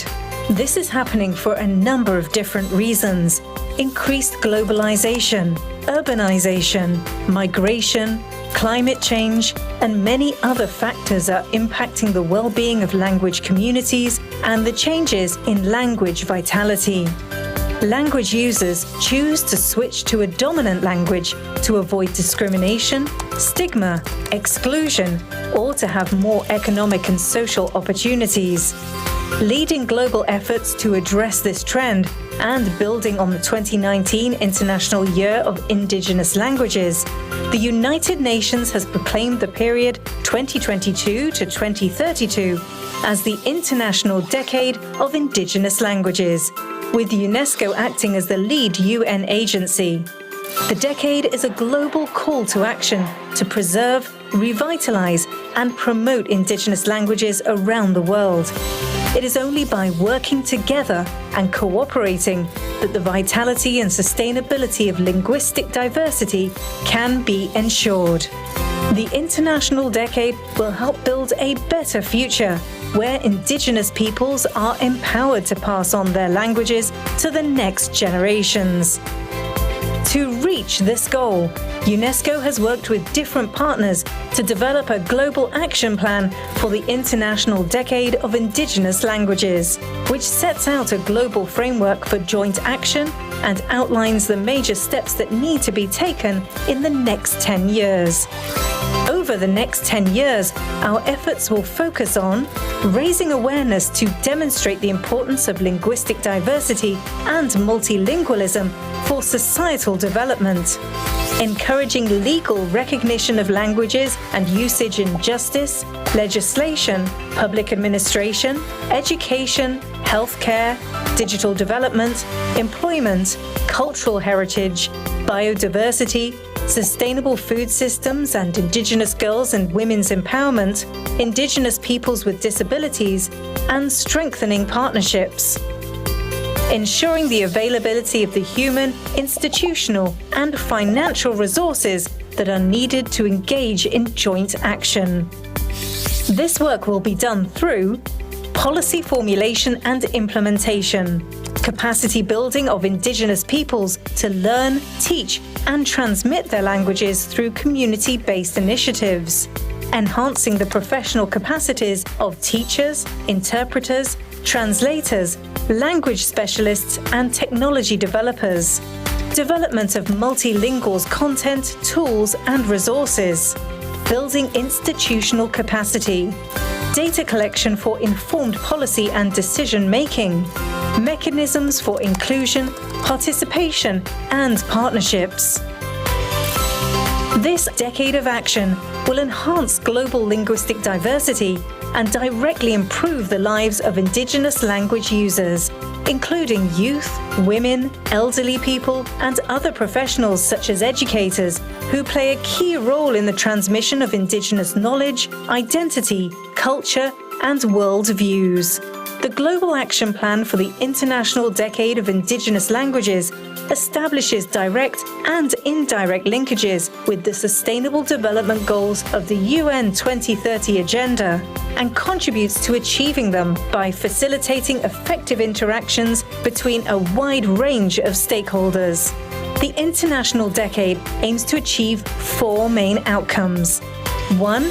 Empower Indigenous peoples to learn, teach, and transmit their languages to current and next generations. 2. Establish Indigenous languages as a global priority for social development, peace building, and reconciliation by 2030. 3. See widespread legal recognition of Indigenous languages at the national level. 4. And develop an enabling environment through policymaking and strengthening institutions to provide adequate language services and resources. The International Decade of Indigenous Languages will contribute to building a brighter, sustainable, and multilingual future for Indigenous language users, leaving no one behind, no one outside by 2032.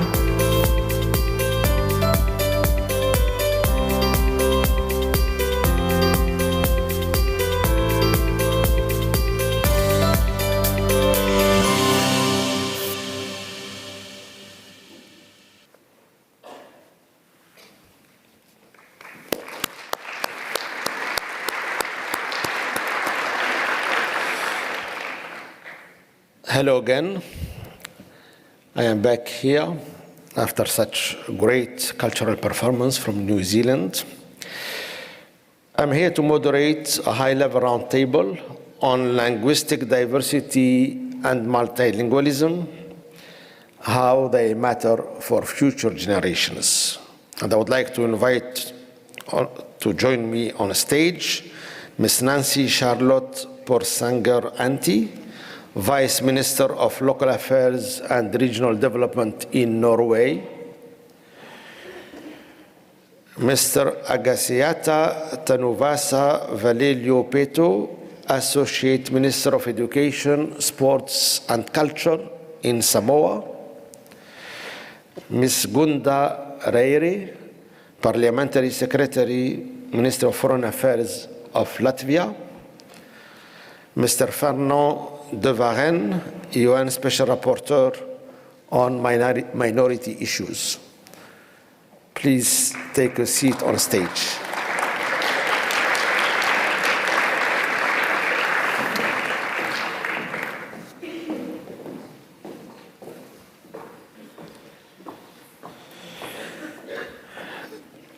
This roundtable is aimed to allow us to engage in a dialogue and to share good practices from different parts of the world, good practices on how multilingualism and linguistic diversity are being promoted to achieve the global plan of action of the International Decade on Indigenous Languages. Let me first give the floor to Ms. Nancy Charlotte Porsanger-Anti from Norway. Thank you. And my question to you, so I will ask each one of you one question. What are the priorities for the Norwegian government when it comes to linguistic diversity and multilingualism, especially in the context of the International Decade? Thank you very much, Excellencies, honored participants, and Indigenous brothers and sisters. The Norwegian government is committed to preserving and strengthening our Indigenous languages. These languages are of course valuable for the users themselves, but also to those who don't speak them. The many Indigenous languages in the Arctic carry information about each particular area's history, culture, and nature. The different Inuit and Sami languages can teach us about the past, and they contain valuable information that we need for the future. The issue at stake, preservation, revitalization, and support of indigenous peoples' languages is therefore pressing. Assimilations policies from various states have inflicted great damage on these languages. Now climate change and the loss of natural environment is threatening indigenous peoples' way of life, and as such, the basis for these languages. The time for action is now. Our goal is to ensure that indigenous peoples' languages are alive and active use on all arenas alongside the majority language. To succeed, we must, as far as possible, make it easy to use these languages, and we must do it as a joint cross-border effort. The need for international collaboration is an inevitable consequence of life in the digital age. When working with the IDIL, we have two priorities. The first I want to mention is language education for children and young people. If we want to preserve and strengthen the indigenous languages, it's crucial that we start early. Our education system must make our children become functional users of our languages. In Norway, we must strengthen the educational system even more, and we need more Sami language teachers. This is a great challenge for us, and we are therefore currently working on a white paper on the recruitment of people with Sami language skills. Our second priority is to work with developing language technology for minority languages and disseminating information about these tools. The Norwegian government is very proud of the language technology centers Divon and Gelatekno, organized under the University in Tromsø in northern Norway.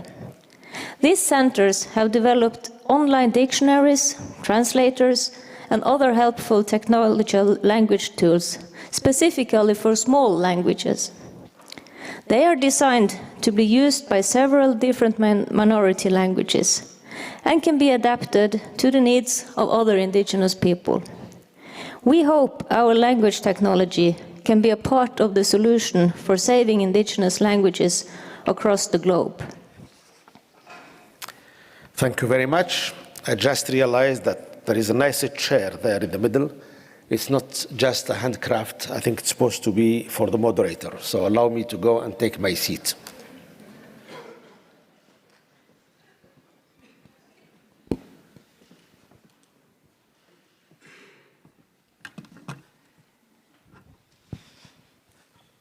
Our second speaker is Mr. Valerio Peto.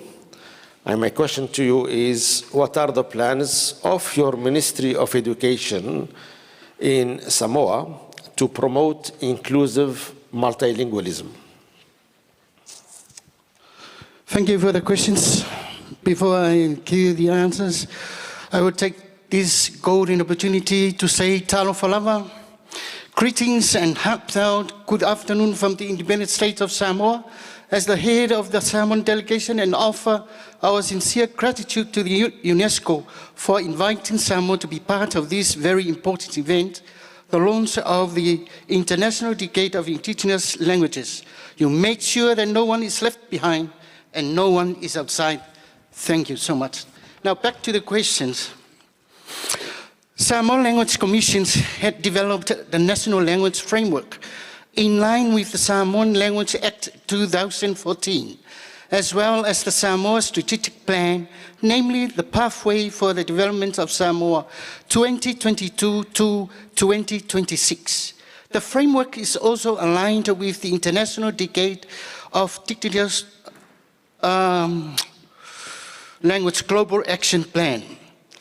The Education Act 2009, as well, various policy supports and enforces the use of the Samoan language for teaching and learning in school curriculum.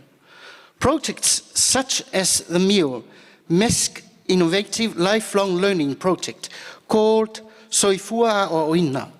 This program is a MESC initiative under the larger Project Samoa Knowledge Society initiative implemented in the partnership with UNESCO and funded by the Indian UN Development Partnership Fund. Soifua Oina is an innovation hub for training and collaborations that draws and identifies talents, mentor youths, provide accessible learning opportunities to the disabled and provide pathways and skills required to meet the contemporary and future challenges of Samoa within the globalized economy. Continuous production of Samoan language publications for teaching and learning purposes, as well as the documentations of all history and legends, stories to be used not only in schools, but also by the wider community. Financial support is provided for service providers whose curriculum covers the teaching and learning of sign languages for those with special needs. Other languages curriculum are offered at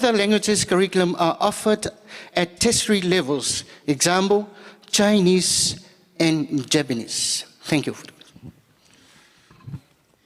Thank you very much. Our next speaker is Ms. Reiri, who is the Parliamentary Secretary, Minister of Foreign Affairs in Latvia. My question to you, Madam, Latvia has been actively involved in the organization of the International Decade on Indigenous Languages. Why is this important for Latvia? Yes, thank you, and good morning to everyone. First, yes, we are proud during this, all the possible events and all the possible initiatives here. And yes, by the way, the term and expression indigenous people actually is seldom used in regard or in the context of the European Union. But Latvia is one of the few countries that has officially recognized the indigenous population, Livonians, and it makes us to stand out. And yes, Latvia, of course, is proud to be home to the indigenous community of Livonians. I must say that the path of the Livonian people and their language is incredible and very impressive. This community has made an impressive journey from the edge of extinction to the creation of Livonian Institute at the University of Latvia, and the way forward, digitalization, teaching language at schools, and also there is an active community of Livonian experts and researchers involved at an international level, including here at the UNESCO. There are four aspects I'd like to shortly emphasize. First of all, the Latvian nation itself is a small nation. Therefore, of course, the Livonian community is even smaller. But in spite of the fact that there's a small number of proficiency speakers of Livonian language, I must say that this community is positively, disproportionately active today, nationally and also internationally. Those four aspects are the first one, the language itself, because in order to be a living language, the language must be spoken and used. And the Livonian language is being studied, standardized in Latvia, and new works of literature, music, and art are constantly being created. The second really important aspect is the legal aspect. Recently, the Latvian Historical Lands and Law Lands law was adopted in Latvia. Also the state language is important in this regard. And above all, our constitution recognizes the Livonian community, the Livonian language and culture as a significant part of our nation. Third aspect is the institutional aspect. As I already mentioned, the institute, the Livonian Institute at the University of Latvia has been created that provides research on Livonian language, intangible cultural heritage, but also we could add the UNESCO level here as we speak about the institutional level, because our representative, Latvian Livonian representative, is co-chairing the global task force right now. And the fourth aspect I'd like to emphasize is actually usually referred to as a threat to indigenous languages or small languages. This is a digital aspect because usually we look at it as a threat that actually has a high potential to exclude small languages from the usage. But I must say that the Latvian example shows that it can also be an opportunity because there are different digital resources and tools for Livonian language in Latvia. There's digital support for the use of the Livonian, and even a very, very interesting tool by the company IDIL that has been developed to protect small languages digitally. And to end my answer on a very happy note, I can say that the next year, 2023, has been announced as the Livonian Heritage Year in Latvia. I must say that the Latvian nation has always been culturally and linguistically diverse. We really see that this linguistic and cultural diversity is a matter of resilience and sustainability of the society. Therefore, I'm happy to share our experience with you, and we are very happy to hear all other colleagues' statements and experience. Thank you very much. Thank you, and very happy to hear this announcement. Next is Monsieur de Varenne. As the UN Special Rapporteur on minority issues, you have carried out a number of missions, prepared several reports on the subject matter. My question to you is about the inclusion of children from diverse social, cultural, and ethical backgrounds in society, especially in educational systems. What can be done to ensure that indigenous children have equal opportunities to succeed and integrate into society? Merci beaucoup, Monsieur. Thank you very much, Mr. Jalassi. Good day to all of you. Buongiorno, mahaba. Well, actually, it's good afternoon. Yes, good afternoon. Points that I'd like to bring up in response to your question is that we have to understand that when we refer to education in the language of indigenous children, there is a fundamental human right involved. It's not only a promise or a policy that can be withdrawn or based on the generosity, for example, of the non-indigenous majority. You're not treated equally if you're not taught in your own language. And this is a distinction in terms of the connection with human rights that is not always understood. There is a distinction based on language when someone is not taught in their own language, and others are. And if this difference of treatment has significant negative impact on children in education, this could be considered discriminatory in international law if the difference of treatment is unreasonable or unjustified. In other words, and there are UNESCO studies that confirm this, the best educational approach for indigenous and minority languages is education in their own language first. For at least, in fact, and this is UNESCO in Southeast Asia, Bangkok Regional Office, has done studies that clearly show this. If you teach children for at least 8 years in their own language, you get much better literacy and numeracy results. Children stay in school longer, and they actually acquire the skills by which they can become bilingual most effectively. So therefore, if you really want, and if you really believe in equality for all children, equality in education calls for education in the language of indigenous children, first and foremost, as much as is possible. Pedagogically, it's clear that indigenous students, for example, achieve better, more solid bilingualism also when they start and are mainly educated in their own language. But this raises perhaps a second point that I'd like to bring up. Success, integration, inclusion. Does it really require that students, children be taught mainly or even exclusively in the official non-indigenous language? And I would say absolutely not. And I would bring up this point. Success, in very broad terms, in terms of employment opportunities and contributing much more in economic and social terms, you have to go outside education.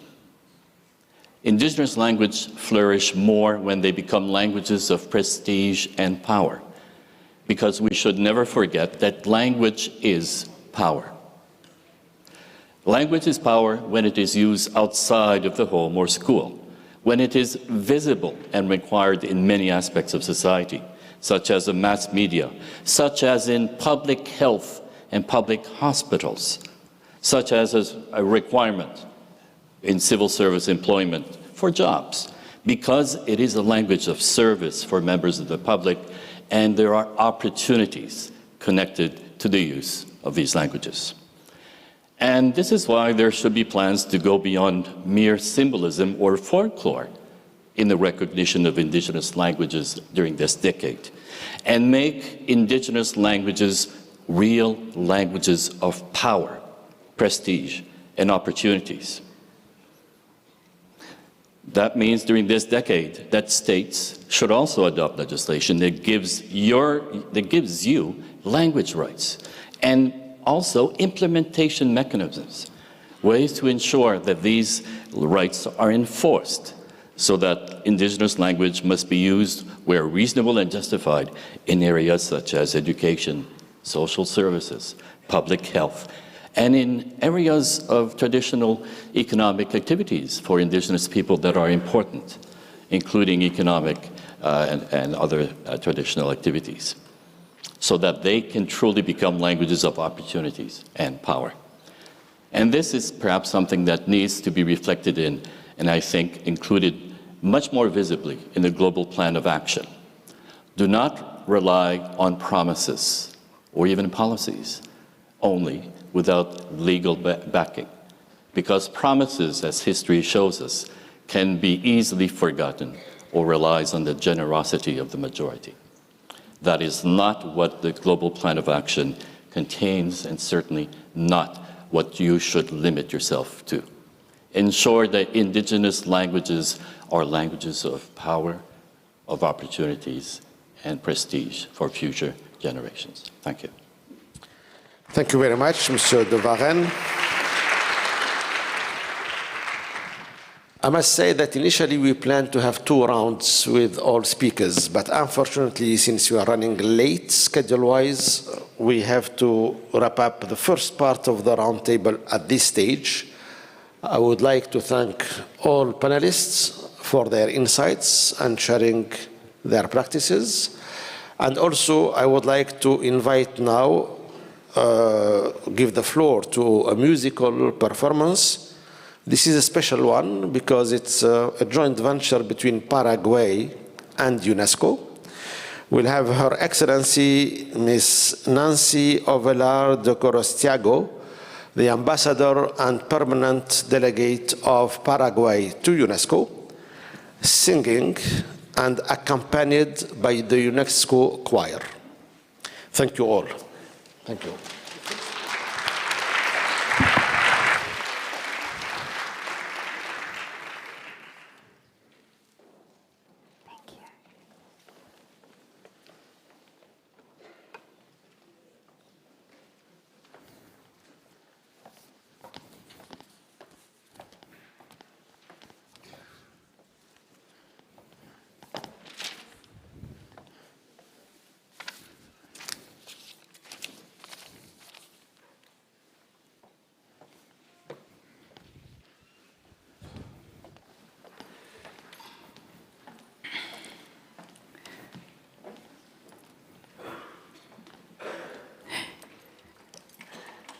Muy buenos días a todos. Agradecemos a la organización. Good day to all of you. Thank you very much to UNESCO for making it possible for me to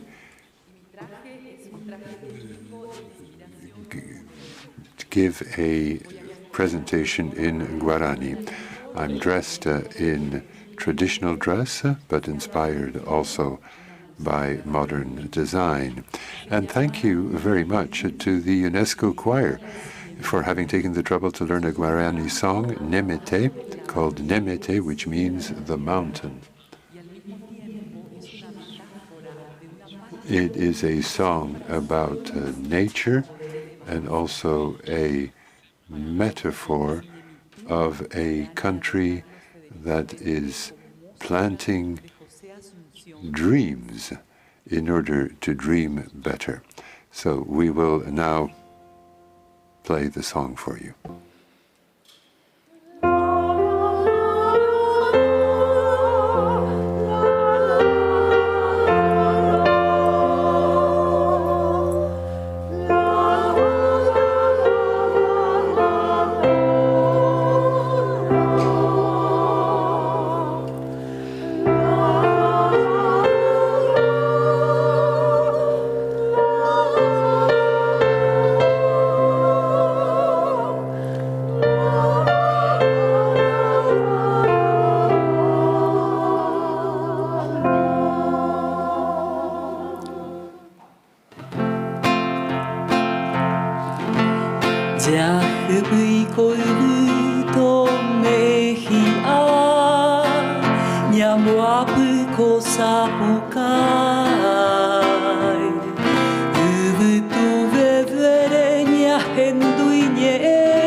I am back one last time for the second part of the high-level roundtable discussion, still on the same topic of linguistic diversity and multilingualism, why they matter for future generations, and how they can contribute to creating inclusive and peaceful societies. And I would like now to call on the next panelist, Ms. Greti Vargas, State Secretary of Management, Development of Peoples and Nationalities in Ecuador, Mr. Igor Barinov, head of the Federal Agency for Ethnic Affairs in the Russian Federation, His Excellency Mr. Abdullah Salah Al-Washmi, Secretary General of King Salman Global Academy for Arabic Language in Saudi Arabia, and Mr. Lang Fafa Damfa, Executive Director of the African Academy of Languages, ACALAN, African Union. Please take your seat on stage. And I would like to start with Ms. Greti Vargas from Ecuador.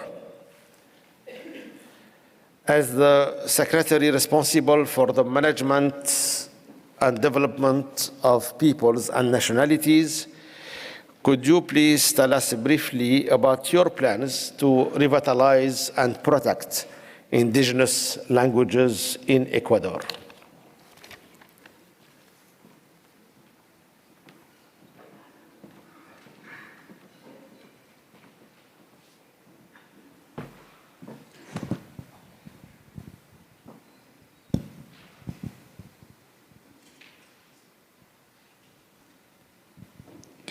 Napa igunata chaskichini tukui hayugunata kaibia uguna nyuka kikin liakta Ecuadorbi uya ugunata bas. Apunchik, yuyayuan kangunata rimangarauni. Con Dios, quiero saludar y agradecer en memoria de mis ancestros. To begin with, I would like to salute the memory of my ancestors and to thank the Division of Culture and Information of UNESCO for organizing this event. I'm a Quechua from Ecuador. My name is Greti Vargas. I work with Mr. Guillermo. I work in the Secretariat for the Management of Development of Indigenous Peoples, the Montorios.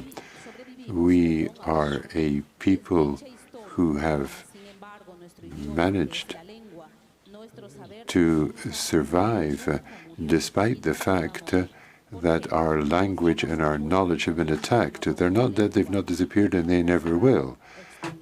But we are a people with a language that, because people who have their own language can develop their knowledge, they can continue to exist, and we have managed to preserve our culture thanks to that. We trust by placing our strategy in quality education, we'll be able to keep our peoples alive without losing our history. That is my heartfelt conviction. And through education and research, it makes it possible to make people stronger, to strengthen the knowledge of the original peoples, using adequate technology with textbooks, seminars in each one of these languages, and also having radio for literacy programs in each one of these languages. This is also something that will bolster the survival of these languages. Training teachers as well in the indigenous communities to come up with a variety of different texts that reflect knowledge in the original languages with teaching methods and tools that recognize the knowledge systems of each one of these indigenous languages. The only way to revitalize these languages through education in our homes and also in schools. And lastly, I would like to commend UNESCO for cooperating with us in this decade for indigenous languages. I think that in every single corner of the world, there we live, and for God, we are all human beings. I would also like to state that a language will not be lost. It's not that people don't know language and they might not practice it, but if you know it and we don't want to use it, then it's our fault. So we have to do everything we can to use our languages. Thank you, ladies and gentlemen.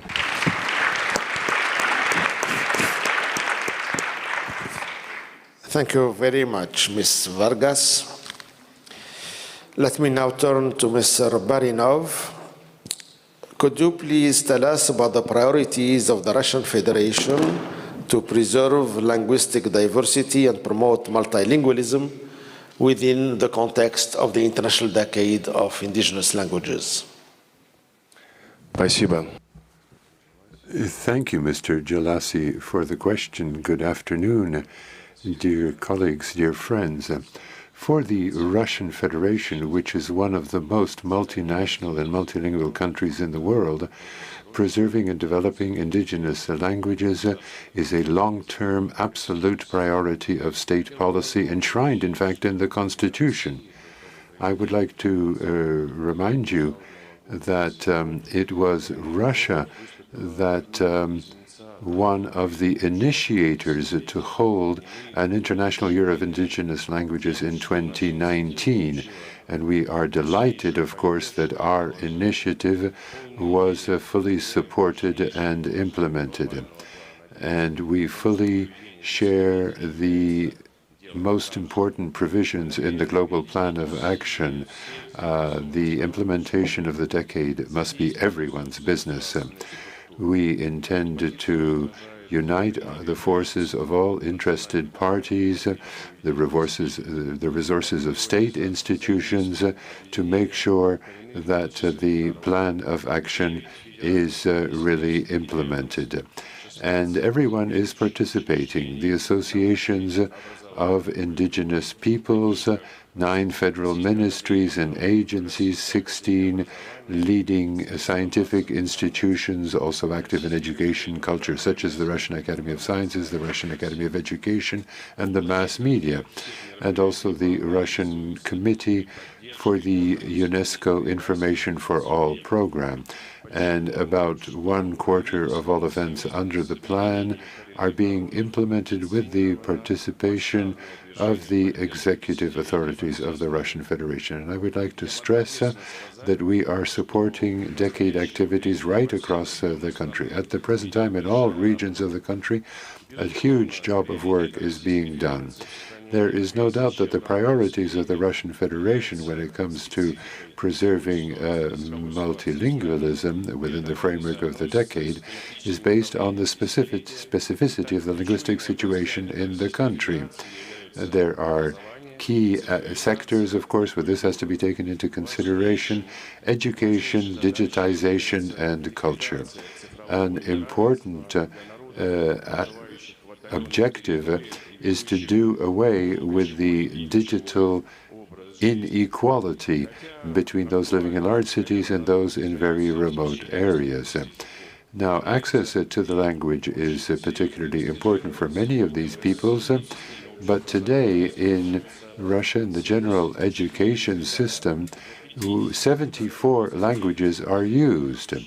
There are television and radio broadcasts in 50 languages. There are 380 newspapers in 53 languages, 130 periodicals in 31 languages, and at least 1,000 books have been published in more than 70 languages. So I think it's clear that we in Russia have a very long-standing experience when it comes to supporting indigenous languages. Now, we are prepared to put together all of the strengths and forces of our scientific community, especially those working in the humanities, because we have a lot of experience. Just this year, we organized an international conference on the opening of the decade. People from a very high level came from more than 40 countries to Moscow for that occasion. And this conference ended with a Moscow Declaration on the preservation of languages. The conference came up with 18 specific recommendations to UNESCO, to other international organizations, to various other stakeholders working in education, in the health sector, scholars. All of these recommendations are very important. Obviously, I don't have the time to mention all of them, so I'll just mention three. First of all, it is important to come up with an appropriate framework for the design and implementation of national policies to support indigenous languages. This must be based on comparative studies, looking at the results of one's own policies and the policies of other countries, and this must be done with a good methodological set of analytic instruments. And of course, each time around, one has to take into consideration the status, the vulnerability, and the needs of each specific language. Second, we need to improve the abilities and the competence of specialists who work on these issues, and this is something that has to take into consideration all sorts of aspects: the political, organizational, scientific, educational, technological. We need to use very modern technologies, including artificial intelligence. Third, we need to initiate a universal typological model of academic programs on the preservation of languages, cultures, histories, and traditions of indigenous peoples that are in danger of disappearing. This needs to be done with digitization and documentation. Now, I mentioned this conference. We intend to hold such a conference every 2 years during the decade, and I think that that can be a very important platform for the exchange of experiences and best practices in the area of multilingualism. And I, as the chair of our decade committee, will make sure that these conferences are held and that they are a great success. Thank you for your attention. Thank you, Mr. Barinov. Next, I would like to turn to Mr. Al-Washmi with the following question. How do you see the importance of indigenous languages for the Arab region? مساء الخير. أهلا وسهلا ومرحبا بكم. The interpreters would just like to announce that there cannot be any interpretation because we do not have a text of this, and Arabic is not one of the working languages of the conference, but we're trying to find a solution. الموضوع له قدر كبير جدا من الدقة والارتباط الوثيق بالثقافة بجميع مستوياتها. Excuse me, it seems that we do not have translation from Arabic to other languages. المعذرة، ما فيه ترجمة فورية من اللغة العربية إلى لغات أخرى. This is what the interpreter told me. Can I look at the organizers? I think we do not. We have only English, French, and Russian languages, Spanish, of course.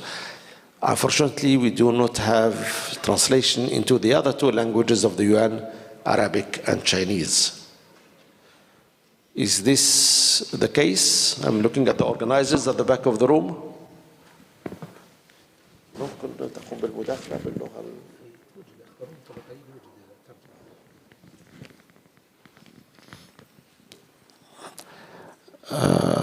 I'm a bit at a loss here. I'm sorry if you are informed that there is Arabic translation, but the interpreters are telling me they cannot translate from Arabic. They can only translate in those 4 languages I mentioned. The interpreters confirm that that is correct. Only those 4 languages have been provided for this conference. I can translate for you. I can improvise as an interpreter.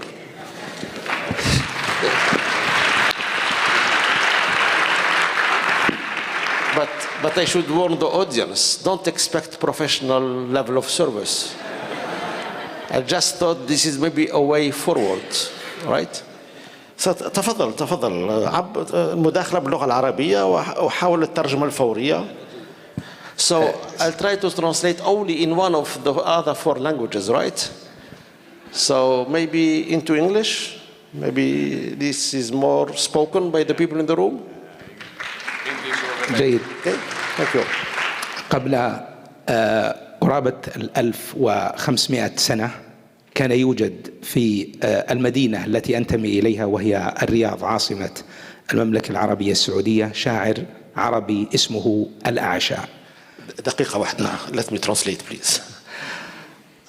In my home city, which is Riyadh, the capital of Saudi Arabia, more than 1,500 years, there was a famous poet, Al-Shari. الأعشى. Al-Ashar, sorry. His name is Al-Ashar.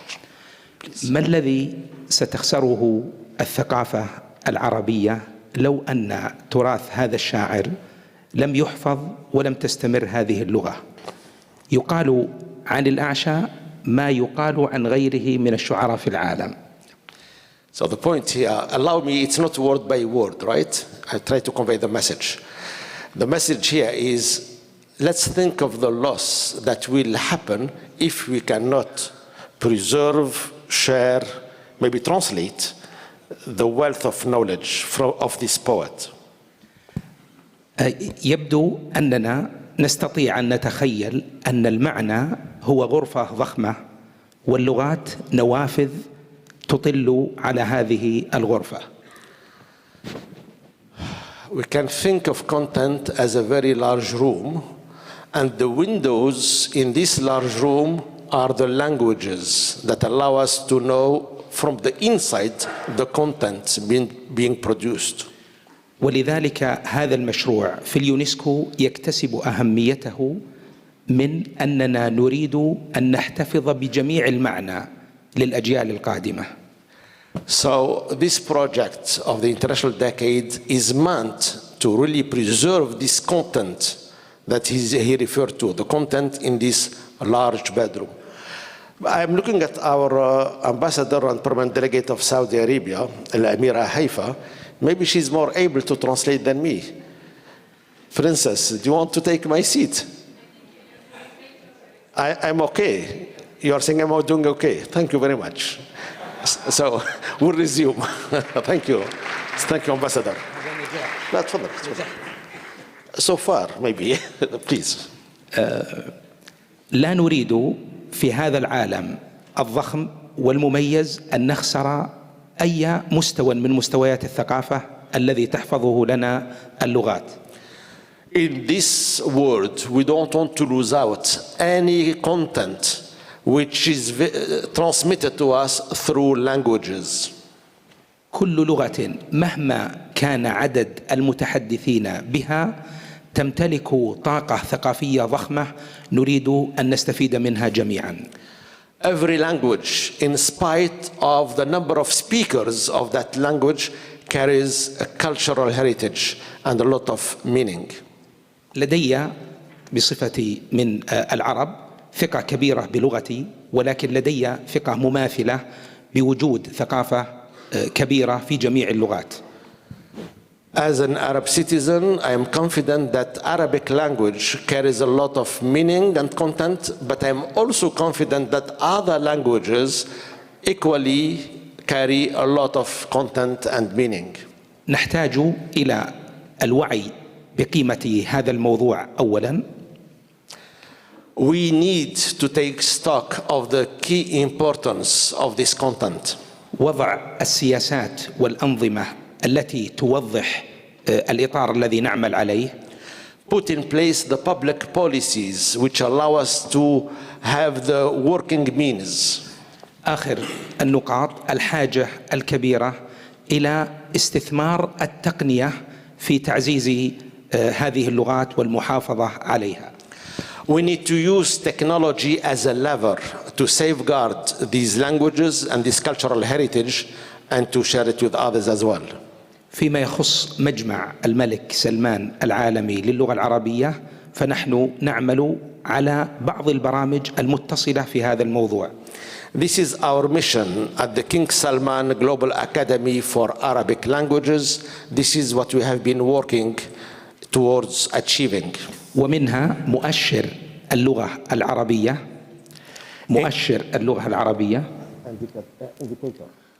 لقياس حالة اللغة العربية.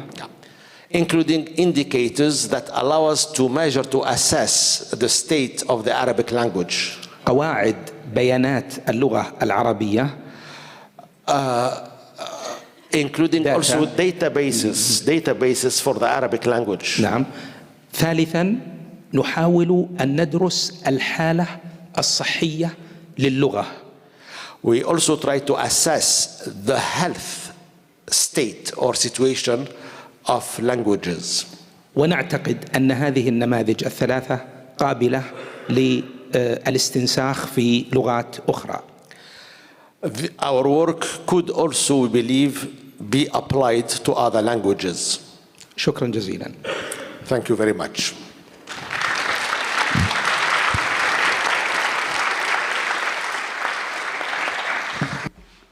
I'm a bit relieved now. Congratulations to the ADG, says the interpreters. So our next and final speaker is Mr. Lang Fada Damfa from Akalan, the African Union. My question to you is, what motivates you as the executive director of Akalan to promote multilingualism and linguistic diversity? Thank you. Thank you very much for that question. First of all, I wanted to convey the warm greetings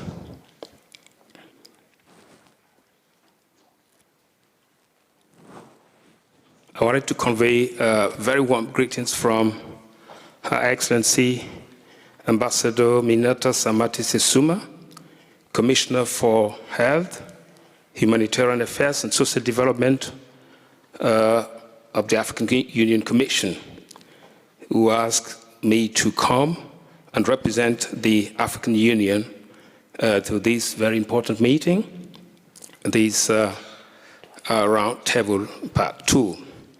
Now, the African Academy of Languages is a specialized institution of the African Union. I have not seen any institution like Akalan in any part of the world, a continental institution belonging to an intergovernmental organization like the African Union. Our mandate is to develop and promote African languages, to render technical support to member states of the African Union, to primarily develop language policies, which are the basis of our language development program.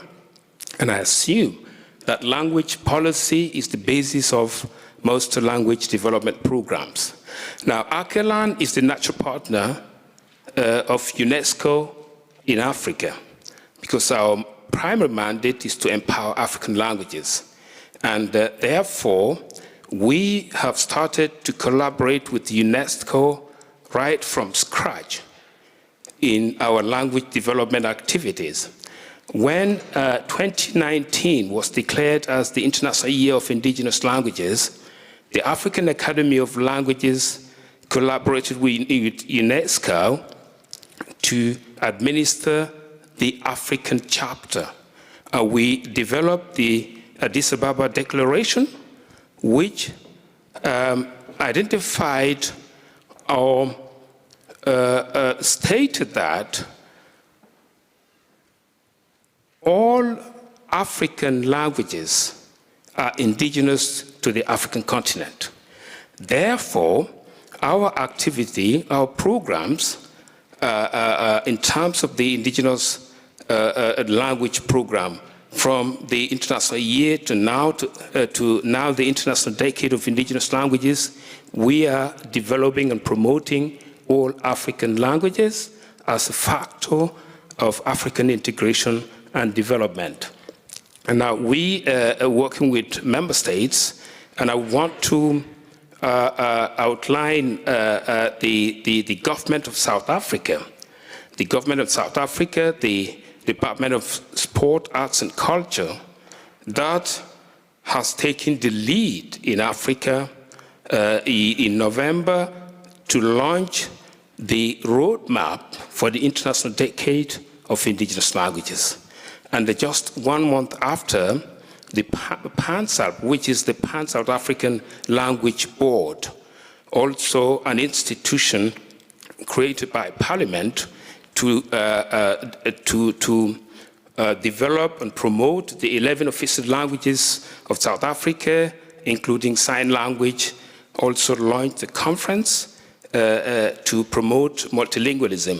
Multilingualism is part and parcel of Akalan's work because it is an aspect of Africa's identity, Africa's language development program, because I've said that all African languages are indigenous to the African continent. Therefore, the African Academy of Languages, as the African Union's specialized language agency, we are developing all African languages. And the proclamation of the International Year and subsequently the International Decade of Indigenous Languages is supporting Akalan's work that we have already started to do. Now, what we are doing to promote multilingualism as a factor of African integration, African development, peace and solidarity, cooperation and the promotion of trade and all those things, positive things, is that we establish language commissions for the various languages that we have in Africa. And the role of these language commissions are basically, to develop and promote African languages, to develop terminology, to do lexicography, to do teacher training in African languages, because we don't want to use African languages in the education system as subjects. We want to teach economics and physics and chemistry in African languages. Therefore, we have to have the terms necessary. What is radioactivity in African languages, for example? So Akalan is doing that, and we are collaborating with UNESCO. You know, just recently, from 6th to 8th December, we organized the regional office, the UNESCO regional office in Senegal, Dakar, collaborated with Akalan to organize a regional meeting on the International Decade of Indigenous Languages for West Africa. And we're trying to replicate that in the regional economic communities in Africa to try to bring people together, to the actors, members of Akalan and the civil society, etc., to try to see how best we can go on to try to implement this program for the International Decade of Indigenous Languages. And I wanted to encourage member states of the African Union to emulate the government of South Africa, the Department of Sport, Arts and Culture, that has taken the lead on the African continent to launch, as I said it, to launch a roadmap, a national roadmap for the implementation of the International Decade of Indigenous Languages. Akalan is working on the Linguistic Atlas of Africa, which tries to determine precisely the number of African languages, their interrelations, and their dialectical variations to promote multilingualism. We are doing terminology development, lexicography, to have terms in African languages. We are training young Africans to become specialists in translation and interpretation amongst African languages, not English, French, Portuguese, and Spanish, but from Kiswahili to Lingala to Wolof to Setswana, etc. Because most of the training schools, training centers are, centering on translation between English and French and Portuguese. So we want to empower African languages in terms of translation and interpretation. We are promoting African languages in the cyberspace, keyboards in African languages, websites in African languages, and we are developing what we call a comprehensive and interactive platform for African languages, where all aspects of African language development will be in that comprehensive and interactive platform. We have a radio online, we have a TV, etc. So we're doing that. We're doing what we call little stories for little hands. We make stories in African languages for African children to instill the culture of reading in them, etc. And then we have what we call PanMapal, that is the Pan-African Masters and PhD in African Languages and Applied Linguistics, so that young Africans can take the relay to continue working on African languages, their empowerment in a multilingual atmosphere perspective. Thank you very much. Thank you very much, Mr. Damfa. Our last, but certainly not least speaker, Ms. Adriana Molano, Vice Minister of Regional Development and Heritage at the Ministry of Culture of Colombia, and I apologize for not having called on you at the start of this panel. Let me ask you, please, the following question. Why is it important for you to develop language protection policies in Colombia? Muy buenos días. Good morning, one and all, ladies and gentlemen. I thank UNESCO for the invitation. I would like to send greetings to the governments and the leaders of indigenous peoples in attendance. Language is a long, invisible snake that stretches out and then coils up. It transmits the sound of our dialogue with the universe around us.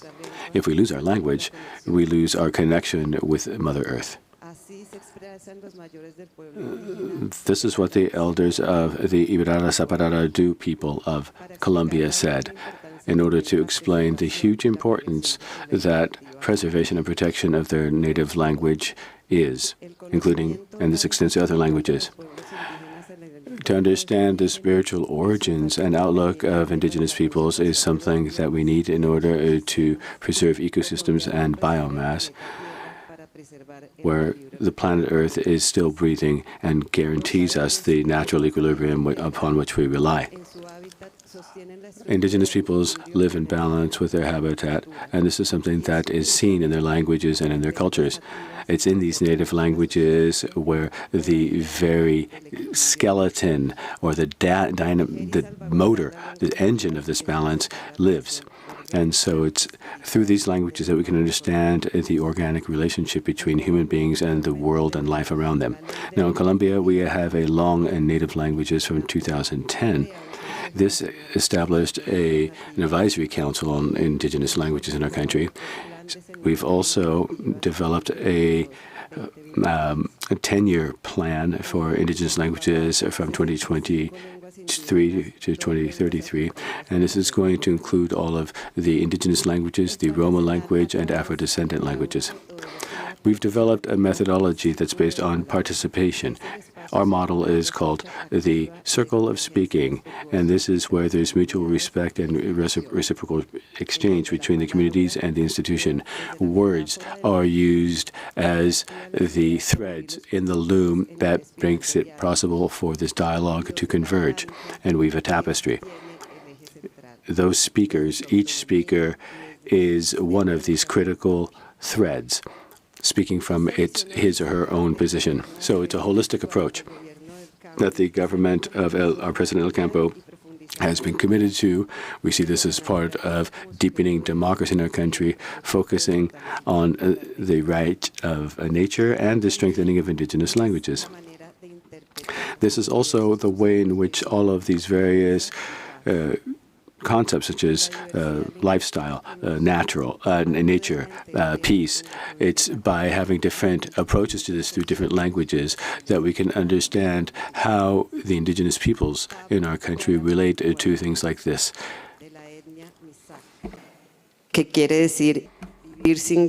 Living without war, as the wise man said, is important in order to be able to live. It's a concept of peace. The indigenous tribes, the shamans in the Cultural Heritage Park, they say anybody who can cure nature through gestures and words can do the same for fellow human beings. Es la manera como los guayú. This is how the Guayú in Colombia and Venezuela greet one another, and is, how are your dreams? So, in this process towards building peace in our country, the government has initiated a program that is a grassroots initiative to try to reactivate a culture of peace in our country. And the linguistic richness of Colombia will be reflected in the 10-year plan for languages. We're hoping not just to conserve and protect and revitalize these 60-odd different languages in our country, but to make sure that they are on equal footing and that are equally appreciated in terms of their linguistic wealth, but also in terms of the vast wealth of knowledge they contain for all Colombians. So the 10-year plan is a social victory of rights that is of huge importance for establishing peaceful coexistence, which is our President Gustavo Petro's aim, which is to achieve total peace. We have to make sure that this is something that is instilled in every living body in our society so that we can all live lives of decency. As we say in Gualaja, in one of our indigenous languages, that refers to the state and seeing it as a way of a common set of values that provides for everybody. Our Minister of Culture, Arts, and Knowledge has reinterpreted this notion of the Ahuala peace as a way of converging towards greater unity in Latin America. We're doing everything we can to promote South-South cooperation. And in fact, especially at this time where we can see the societies in Latin America, our greatest basis of knowledge to face the risks that indigenous languages are facing is to stand together and to create a true commonwealth of all of the indigenous peoples across the region. Many people in the indigenous communities will therefore see that we are on the right path to a complete peace, total peace. Thank you.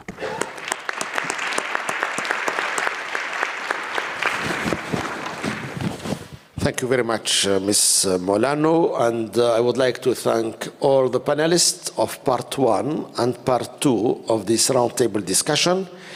I think we had a very rich set of insights, good practices, plans for actions which make sense in the broader context of the International Decade of Indigenous Languages. At this stage, I would like to give the floor back to Ms. Orini, our Master of Ceremony, and I would like to thank again all the panelists. Thank you all. And thank you to you as well for staying after the scheduled ending of this session. That's right. Thank you very much, Mr. Gelasi. We've now arrived to the first break of the day. It's lunchtime, everyone. We will return to this room at 2:30 sharp for the next set of meetings or talks that we're going to have after 2:30. So please be back on time and ready to go. There is a cafeteria. Unfortunately, there are no tables set out with food, but we do encourage you, if you want to stay close by, there are a range of restaurants just to this side of the building, of the UNESCO premises. Otherwise, there is an internal cafeteria area where you can purchase some Kai food. All right? Thank you. Take care out there. It is cold.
And I'm going to be your moderator for this session. As you can see, there are not too many people in the room at the moment, so we are going to start the session with some video messages, and then we'll move to the live presentations. Just let me give you a little bit of background. I am the chair of UNESCO's Information for All program, but I'll tell you more about that in a few minutes. May I now ask the technical team to start with the video which will tell us a little bit about the Maori language movement. Please go ahead.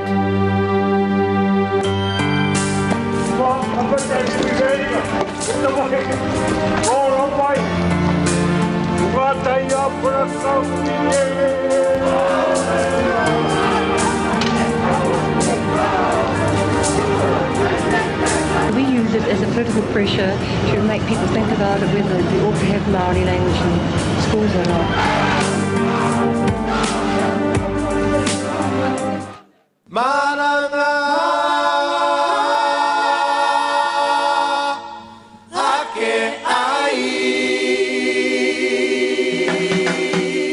What we want to establish is the right of people to use their language.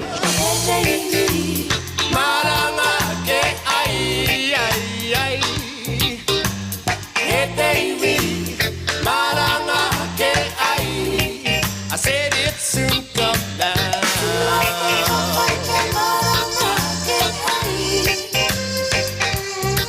No more knocking. Me whakapono te ao Māori, e tēnei reo me te puri me kōrero.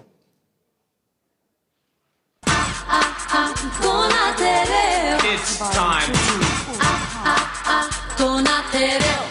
Te kohanga reo is seen as having the potential to save the Maori language.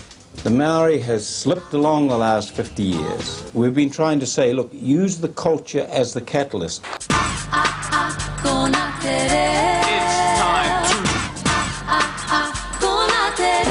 It's time The kaupapa of the whole school is Maori. It's a wairua Maori. The spirituality of the place is Maori, and that must come first.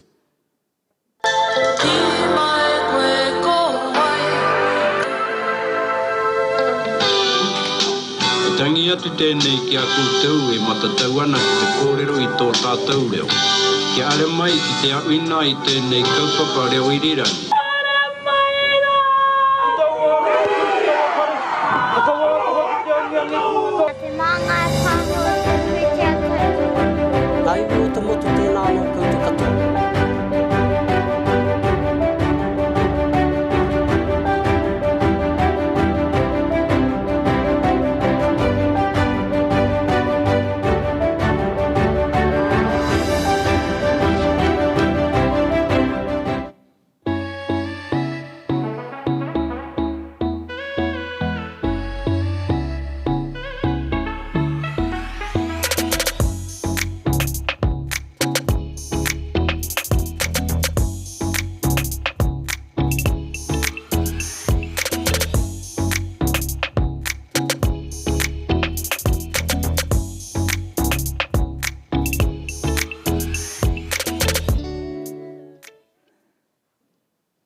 Future for te reo Māori are young people, and those are our children. They are the ones that still have time to learn.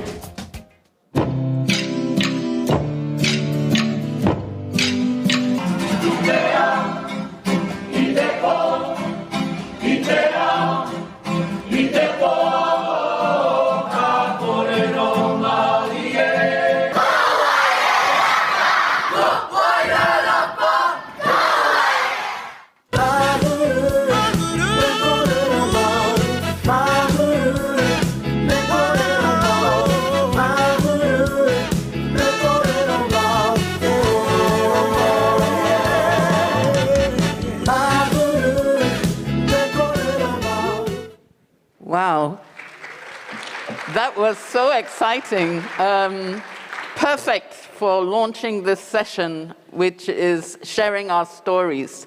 I'll now like to invite you, Rawinya Higgins, to give us a little bit of insight into what we just watched. Thank you. Tēnā koutou katoa. Greetings to you all. It's a real honour to be able to share some of our and capture some of our moments of the last 50 years of our language revitalisation journey. In 4 minutes, it's really hard to describe 50 years of effort.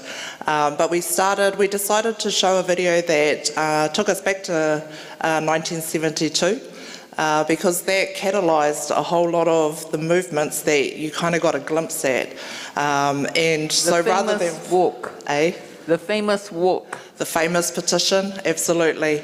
And so rather than focusing on the colonisation part of our devastation, we wanted to talk about the revitalisation part.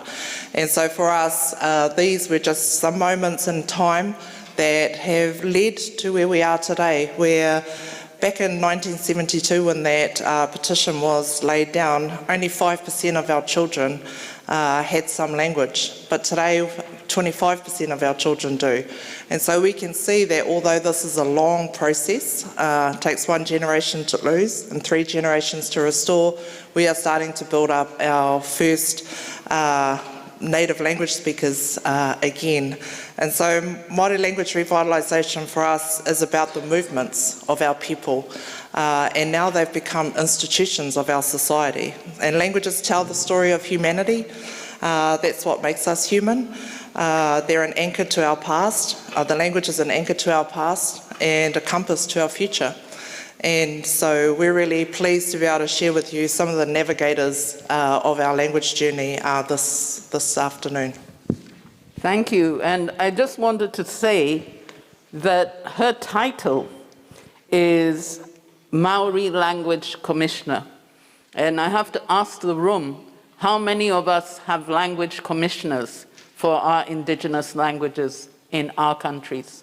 Something for us to think about as we look at best practice. I'd now like to invite Tanya Senk, who is the Indigenous Advisory Committee and member of the UNESCO Associated Schools Network. And if you like, you can use the podium.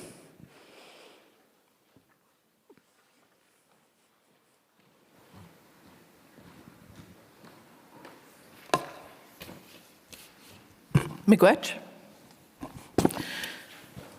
So I know that we don't have a lot of time, and so I'm going to try and make this as brief as possible within the time frame that we have. So I want to say ani, tanse, tanche, kindasu and kwe, and dishnakaz.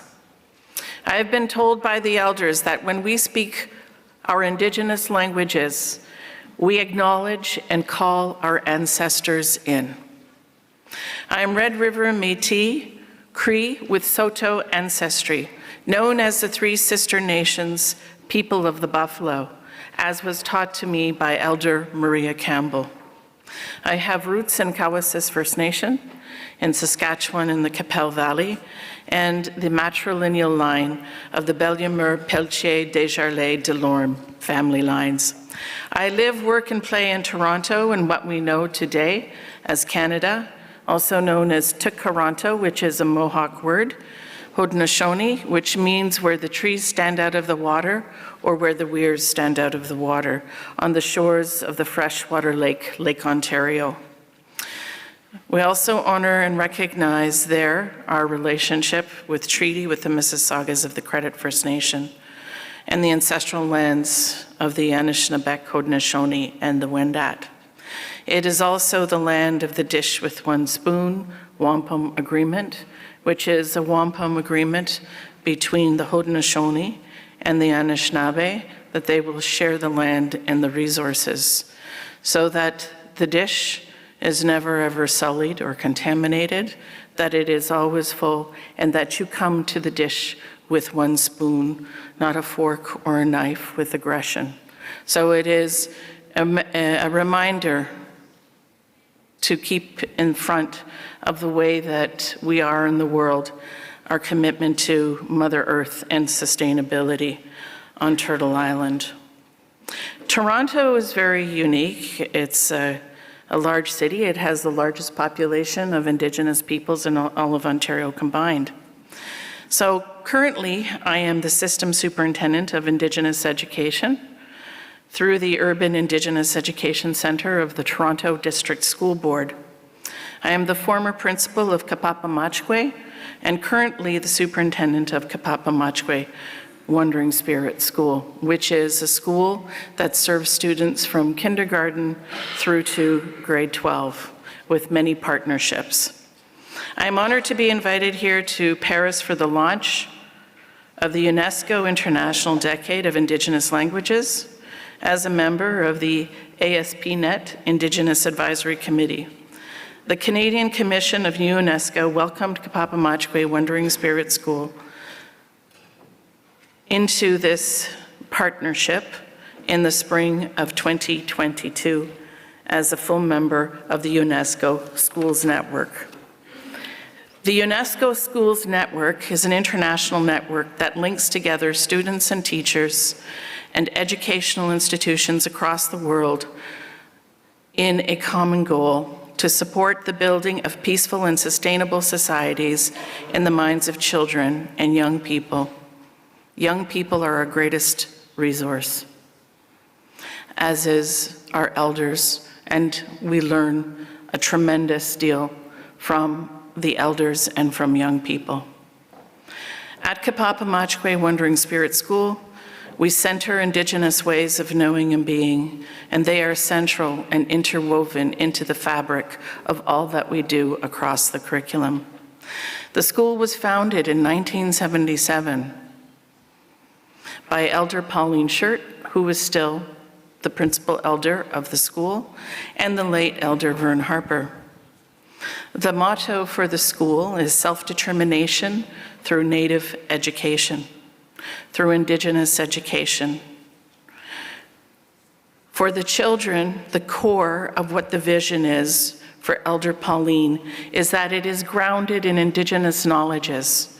It is grounded in the 13 moons and the 4 seasons curriculum, which is our way of life, and the 7 sacred ancestral teachings of love, respect, honesty, humility, courage, truth, and wisdom. Thank you, Tanya. Can I ask you a question as you come back to your seat? How are you integrating digital into all of this? Are you using language technology to help teach your language? So at the school, Anishinaabe Mawin is offered K-12, as I said. And during the height of COVID, we're still not out of that, is we had to pivot quite a bit from virtual to face-to-face. And so we found that when we were doing this a lot, the teachers became very adept, as did the students, with being able to adapt to a virtual context or a face-to-face and creating a hybrid construct. So through that, we do use the digital. We connect with elders and language speakers from other parts of Ontario, and we are also able to partner with other school boards. The Anishinaabe Mawin language, or Indigenous languages, are in crisis, and that's one way that we can bring more students together to work along with the Anishinaabe Mawin speakers so that they are also learning at the same time that they are also teaching, so that it's embedded throughout the curriculum. Thank you so much for those insights. As I said at the beginning, my name is Dorothy Gordon. I'm the chair of UNESCO's Information for All program, which is an intergovernmental council that promotes knowledge societies grounded firmly in equity and inclusion. And that means that we need to shape our digital transformation in such a way that it enhances our collective well-being and humanity. And whether or not your populations are not yet online, whether they are at the level of the 4th industrial revolution, and some of them at the 5th, we have to recognize that governments have a key role in getting policy right. And for IFAP, multilingualism has been at the core of our mandate for over 2 decades. It's the natural human state, and the opportunity to use one's language on the internet determines the extent to which one can participate in this era of digital transformation. I just want to pick up on a couple of points the two of you have made so far, and just remind us that we have the research that shows us that the transgenerational capacity to speak, read, and write in one's own language is transformative to health, to well-being, education, and the future of all people, including indigenous peoples. And because there are these strong correlations between local language use and positive educational, employment, health, and well-being outcomes, we have to recognize the power of language and the fact that language is power, and that means that all our languages have to get online, but controlled by those who are the keepers of those languages. And so it's my pleasure now to introduce Ms. Chido Fungai Ginotiwe. I think I almost got it. From South Africa and the Vambo Academy, and I'm sure you're going to be telling us more about this because you are the generation that was born digital. Thank you. Thank you. Thank you, everyone. My name is Chido Fungai Ginotiwe, and I'd like to all greet you in my mother tongue, Chishona. Moroi Magadi yenyu. I'm here with my co-founder, Dorcas Koramba. We come from a company called Vambo Academy, which is our startup. Vambo means an origin or root in our mother tongue, Chishona. Again, I'll keep saying Chishona and you'll figure out why sooner or later. Before I continue telling you about our company, I'd like to tell you a bit about my story. I was born in Zimbabwe, and at the age of 7, when my parents were looking for economic opportunities, they moved us to South Africa. I then grew up in South Africa, and I started learning the local languages and became fluent in isiZulu. But now I couldn't speak Chishona, which is my mother tongue. About a decade later, I started realizing that I was losing touch with my community, my family, because I couldn't speak the same language as them. So I took my old Chishona books from grade 1 to try reteach myself the language, and I managed to succeed, and I taught myself Chishona. But then now, when I was looking around at the children in my community, I noticed that they had similar issues. They too had been moved from their country of origin to other countries, and they were struggling to then get back to learning their language, even understanding what their names mean, because their names were in the indigenous languages. So we decided to start Vambo Academy. And at first what we did is that we'd print out flashcards and go to people's houses and teach their children the language. But then once COVID started, we couldn't go to people's houses anymore and teach them in that way. So we decided to adopt technology, something we weren't so savvy in, but we managed to learn, and now we offer languages. We offer 12 African languages. We offer Afrikaans, Northern isiNdebele, Southern isiNdebele, Chishona, isiZulu, isiXhosa, Siswati, Sipedi, Setswana, Sesotho, Chivenda, and Xitsonga. And we're adding Kiswahili in the new year, which is quite exciting. So we teach languages in 2 ways. The first way is through technology. We have a self-paced learning tool where someone can come and decide to go through the curriculum and learn a language on their own. But we also realize that people still like learning the traditional way with a tutor and a native speaker who can help them with pronunciation. So someone can actually book a session with a native speaker and learn how to pronounce words, as well as other cultural and heritage-related aspects of the language. For example, the greetings I gave you, Moroi Makadi Henyu, in my language, when you say those greetings, you have to do a hand gesture, which looks like this. So those are the things that we also teach all our students. It's been an amazing journey using technology to promote and preserve African indigenous languages. We've had students from all over the world, more students from outside of Africa than inside of Africa. And this again because the African diaspora has been growing and interest in the African continent has been growing.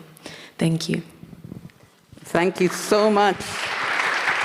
And let me just say that all of the panelists are invited to our regular IFAP meetings on multilingualism online.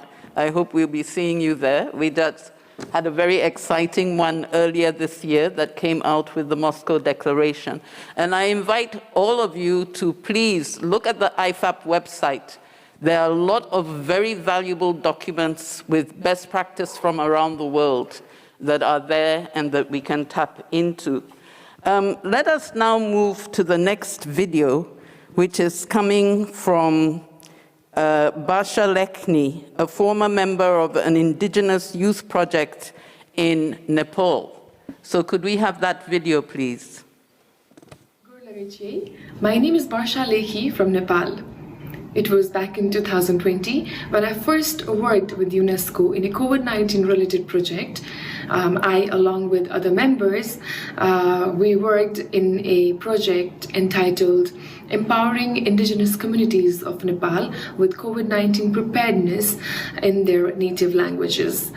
So in this project, our team generated awareness-raising audios, basically radio jingles, in 3 different indigenous languages, as well as we developed podcast series which were broadcasted in social media platforms.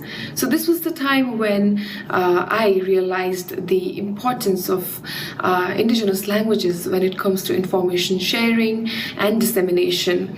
So this project was successful, not in terms of project implementation and execution, but also in a way that made us youth realize the importance of revitalizing and promoting indigenous languages. So 2 years later, now I am currently working as Indigenous Engagement Specialist in UNESCO office in Kathmandu, Nepal, where I support the Nepali government to develop a national action plan for International Decade of Indigenous Languages. I sincerely believe that it is very vital to engage indigenous youth when it comes to promotion of indigenous languages, because languages have direct linkages to the knowledge that indigenous peoples have. So to channelize those knowledge for sustainable future, it is important to preserve, revitalize, and promote the indigenous languages of the world. Thank you. Could we now have the next video from Emanuela Shinta, another young indigenous advocate from Indonesia? Adir Katalino Bajuramin Kasaruga Basengat Kajubata Arus Arus Arus.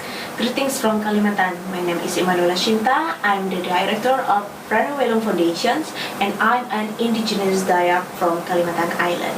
Along with other indigenous organizations from Malaysia, Bangladesh, and India, we have worked with UNESCO in conducting indigenous digital storytelling training and also giving state funding to the filmmakers from those 4 respective countries. And this project is one of our collective effort to preserve the indigenous language, to promote the indigenous cultures by utilizing the modern technology. And through that collaboration, we have successfully trained 191 indigenous filmmakers, produced 4 films and short videos, and also published 1 set of indigenous digital storytelling kit for trainers. As we know, nowadays, internet and media plays very important role in shaping the narrative and to influence the society. And this is what I believe. The skills in media, in video making, filmmaking, the utilizations of social media, and even digital storytelling can be very powerful tools when it's given to the hands of the communities. Not only to preserve our language and culture, but to share the stories that matter, the stories from the ground up that you never heard to the global audience. And this is what I want you to hear right now. There is still a lot of stories that need to be told.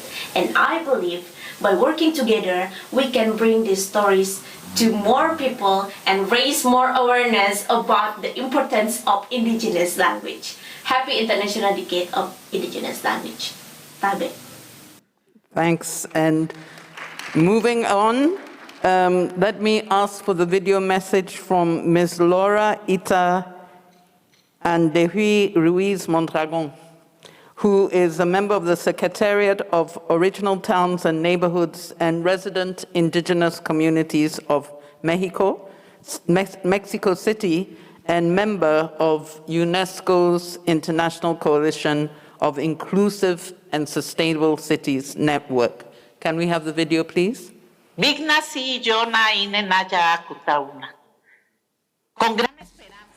We place great hopes in this event, joining you all from Mexico. We join in the call for the launch of the International Decade of Indigenous Languages, sponsored by UNESCO from 2022 to 2032. We want to see a radical change in the linguistic situation that we see across the globe. Now, in this city, and like in many other cities around the world, there are challenges that crop up every single day because of the cultural and linguistic diversity in these societies.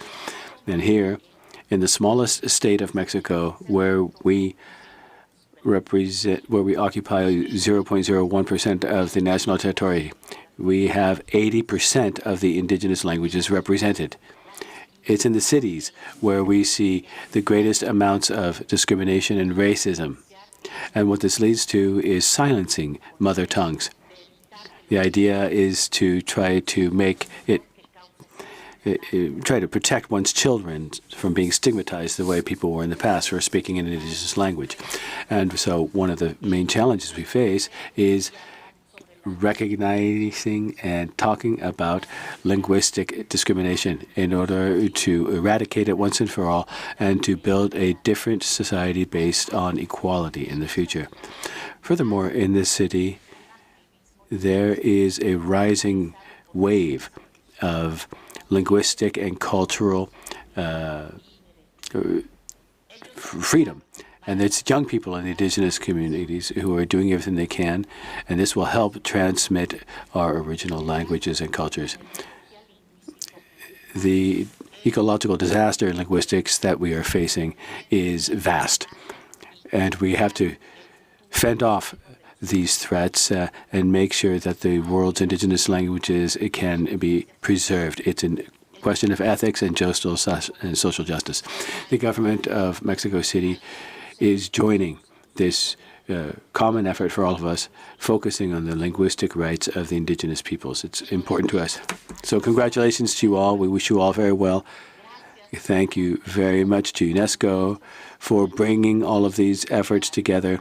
And doubtless, this will bring us to the full recognition of multilingual societies. Thanks. And let's move to the next video very quickly,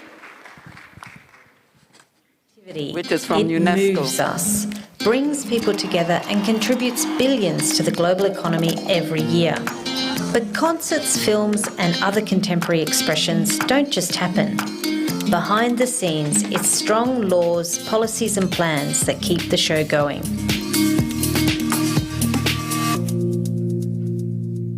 As this sector rapidly changes, since 2019, UNESCO and the European Union have backed 12 countries and their goals for improving the governance of their cultural and creative industries. In Mexico, for example, the project brought together more than 100 leaders and practitioners working in media and radio. This sparked a critical conversation about giving Indigenous producers and journalists more prominence. As one result of this, Indigenous producers are now developing a steady stream of content, and this is being aired across the country's public radio. Las radios comunitarias indígenas para las propias comunidades indígenas de México y del mundo representan espacios muy importantes de tejer la vida comunitaria. Permiten que todo lo que son sus saberes, su cultura, su música, su lengua, en estos espacios se esté dinamizando, se esté reviviendo una y otra vez. great. And now we're moving to our final video message from Ms. Daira Hori Figueiro Sampaio from the Urban Art Museum of Sao Paulo in Brazil. Can we have that video? A Década Internacional das Línguas Indígenas é uma reclamação, um pedido, uma luta dos povos indígenas ao redor do mundo. Somos mais de 5.000 povos em todos os continentes, de culturas originárias, civilizações ancestrais que ainda guardam sua memória, sua ciência, sua história e suas línguas. Então, falar da importância da defesa, da continuidade das línguas indígenas, também é falar de pensamento, de conhecimento, de sabedoria, de cultura, ciência e muitas outras tecnologias para viver nesse mundo, né? São filosofias, são cosmovisões para poder abraçar o mundo, a vida de uma maneira mais ampla, acompanhando essa diversidade de povos que existem. Haba shobataua yahabi habemangki Amerikanya petabranim. Yoko o ti kabali he tapera kehera tino atino. A exposição Nheporã tem como principal objetivo tocar o coração de quem vem, sensibilizar as pessoas para se abrir a um olhar mais amplo da história de formação do Brasil, da vivência, da resistência, da beleza, da riqueza das culturas indígenas, dos povos originários, pensar como uma oportunidade para poder educar melhor, com mais autonomia, liberdade e saúde as gerações que estão por vir, que cada visitante possa chegar e entrar nessa correnteza de memória, num rio de muitos cantos, de muitas palavras, voar e cantar junto com os pássaros e acompanhar a marcha de todos esses povos que lutam juntos na defesa de nossas florestas, de nossos territórios e da vida que existe nesse planeta mesmo.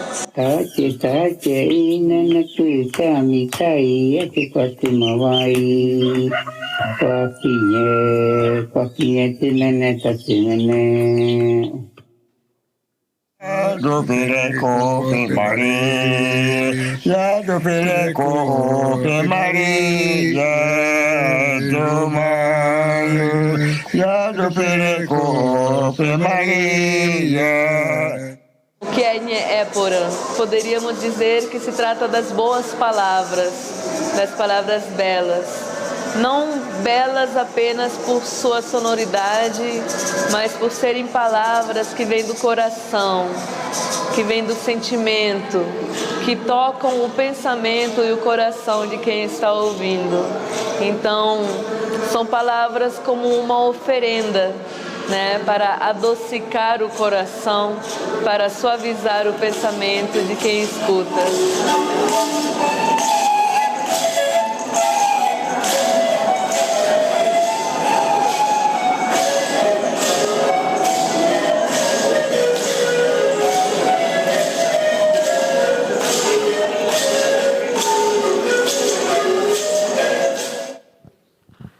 Wow, that has been a lightning trip around the world.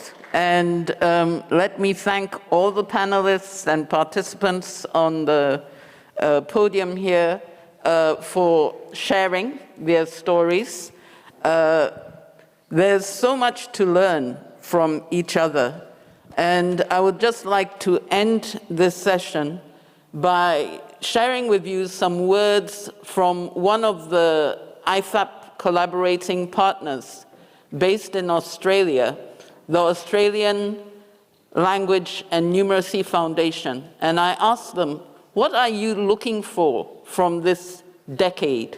And they said, we expect a raising of the profile of Indigenous language, a dedication to supporting teaching, learning, and dissemination of information and knowledge in the linguistic and cultural diversity of the world's indigenous languages. This is not only important for the speaker communities, but it is an essential component for reconciliation between indigenous and non-indigenous peoples. IFAP is totally dedicated to the formulation of strong humanistic and human rights-based policy. And I would invite all of you to get to know us better and to participate actively in IFAP programs, along with all the many other excellent programs that UNESCO offers. Thank you so much.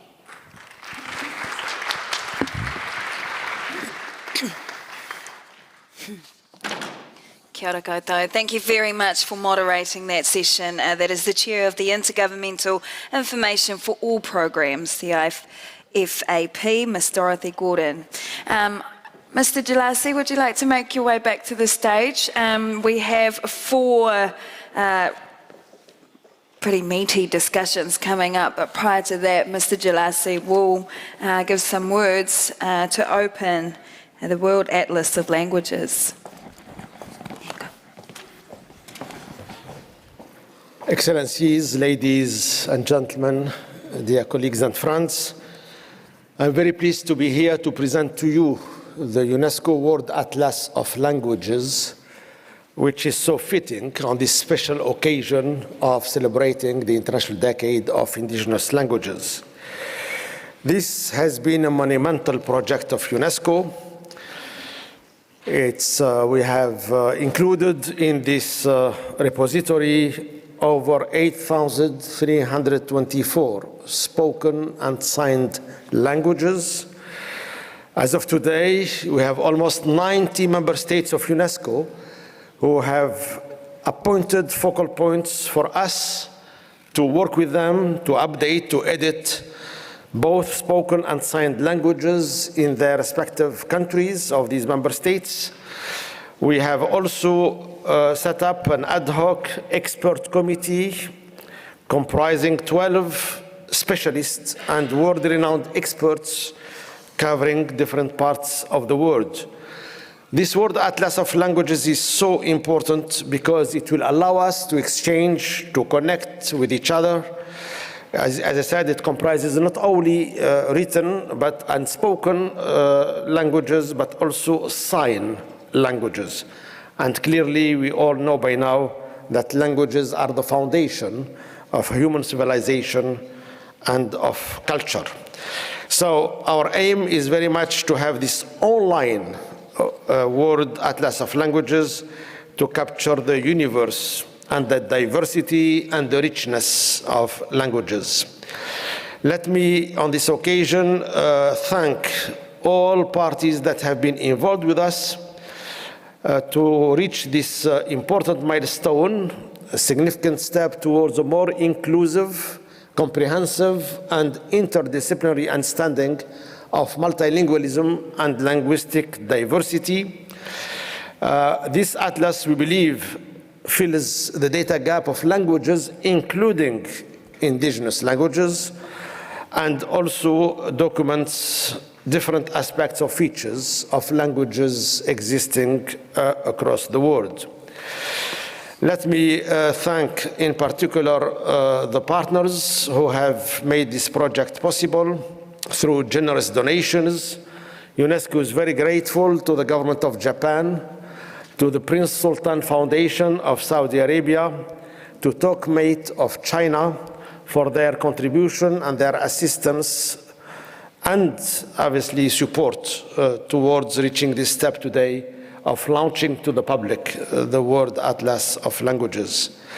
We very much hope that additional member states, additional partners will join us to further fine-tune and enrich this current product in order to reach, obviously, the final stage. Clearly, by working together, we can ensure that the World Atlas of Languages and its website will remain truly representative, dynamic, meaningful, and relevant to all. I invite you now to watch a very short video that demonstrates the scope of the World Atlas of Languages as well as its functionalities and innovations. Thank you for your attention.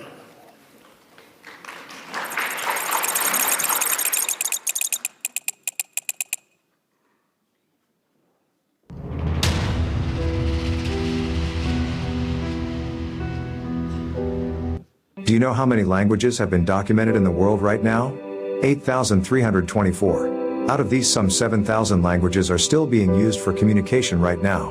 Can you imagine a world without languages? It will be a world without knowledge, no communication, no numbers, no science, no technology, no medicine, no space travel. Language is a powerful tool that has helped us advance socially and economically, although it is simply an arrangement of sounds or gestures. It has helped us give voice to our thoughts. Language is a reflection of us. Language makes us transmit ideas, knowledge, and experiences. It helps us articulate. Language helps us connect deeply. It helps us express love, our feelings, opinions, and desires. Language is both spoken or acted to express an emotion. Even we think in a language. Our cognitive skills are deeply influenced by the language we speak, sign, and write. Language crafts our reality. Languages have different sounds, different vocabularies, and they also have different structures. Languages rapidly adapt, modify, and evolve with time. From various uses, vitality of the languages, availability of dictionaries, grammars, statistical accounts, and functionalities of languages define the structures of languages. Charlemagne famously quoted, "To have another language is to possess a second soul." The tragic thing is that we are gradually losing this linguistic diversity. There are languages that have already gone extinct, are endangered or unsafe, and several languages are critically endangered. Language is a reflection of the culture and tradition of a community. It is an identity, and we wish to preserve this unique identity of various cultures around the world. It is for this reason, UNESCO has created the World Atlas of Languages, a universal platform to document and capture this rich global diversity of languages. The World Atlas of Languages represents a major step towards a more inclusive, comprehensive, and interdisciplinary understanding of linguistic diversity. The Atlas is concerned with all languages, despite their vitality level. There is a major data gap on which languages are spoken or gestured, and how languages are used across the world. Coordinated efforts are needed to abridge this data gap. The world's most extensive documentation of linguistic diversity is a collaborative effort of the participating member states and UNESCO. To create this atlas, the member states have been placed in the driving seats, while UNESCO assumes a facilitating function of providing necessary support using the most innovative new technologies.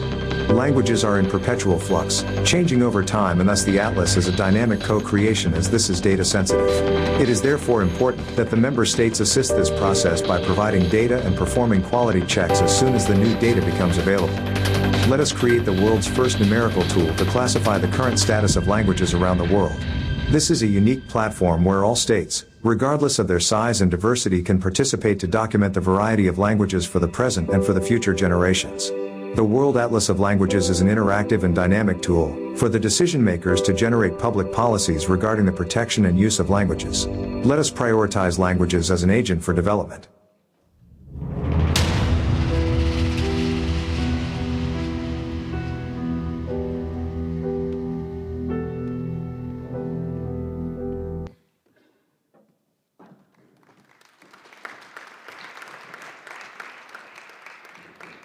Kia ora no everyone. Welcome to this part of our day, which is the beginning of 4 roundtable discussions. Now I'd like to invite to the first lot of discussions, invite to the stage Ms. Maki Katsuno Hayashikawa, who is the Director of the Division of Education 2030 Support and Coordination of UNESCO, who will be moderating this session. And as you can see, there are 8 chairs.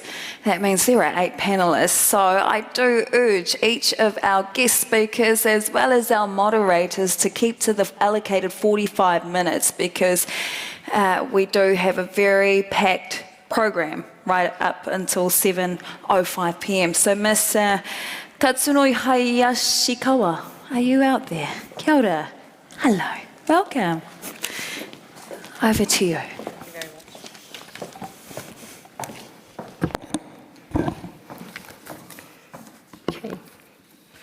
So welcome to this first high-level thematic roundtable discussion on the theme Indigenous Languages for Social Inclusion, Quality Education, Knowledge Creation, and Advocacy. Now, for this roundtable, we have 8 distinguished speakers to share their experiences, inspire action, and engagement across the world to ensure how Indigenous people can learn, teach, and transmit their languages to the present and future generations in various forms. So may I now, without further ado, invite the speakers to come up to the stage as I call upon them. The first, Ms. Topepe Perenice Tinei, Acting Chief Executive Officer of the Ministry of Education, Sport and Culture of Samoa. We have also Mr. E. Amnidung Aziz, Head of Agency for Language Development Cultivation, Ministry of Education, Culture, Research, Technology of the Republic of Indonesia.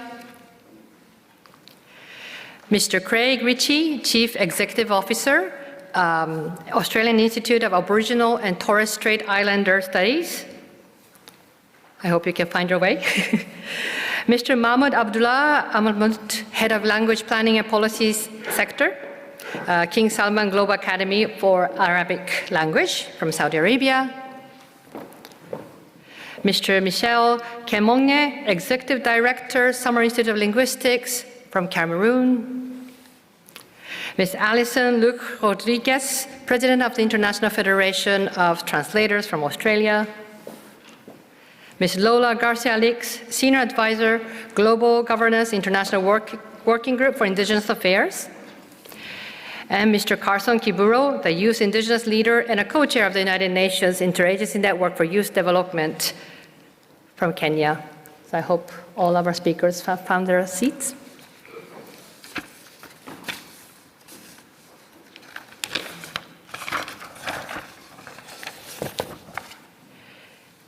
Thank you very much.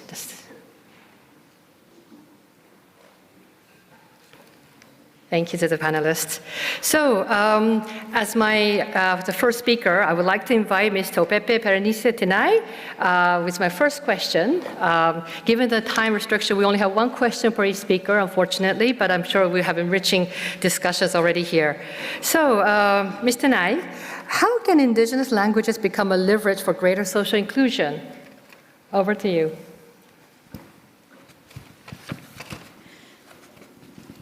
Thank you, Ms. Katsuno. Talo falava, malole soifomawa malalange mama, malole folau. Warm greetings to the honorable ministers, honorable elders and leaders, distinguished guests, ladies and gentlemen. Greater social inclusion through indigenous language can happen when people speak and understand the same language, thus enhancing relationships in the sense of solidarity amongst the community. Samoa is very fortunate to have only 1 language, our Samoan language. Although there is 2 levels, 1 is the everyday speaking language, and 2 is the more formal language that is spoken by our orators and chiefs. Both are used widely in Samoa. As such, the Samoan language is very much alive. It is our main language of communication at all levels, from the national level to the village to the homes, as well as in schools.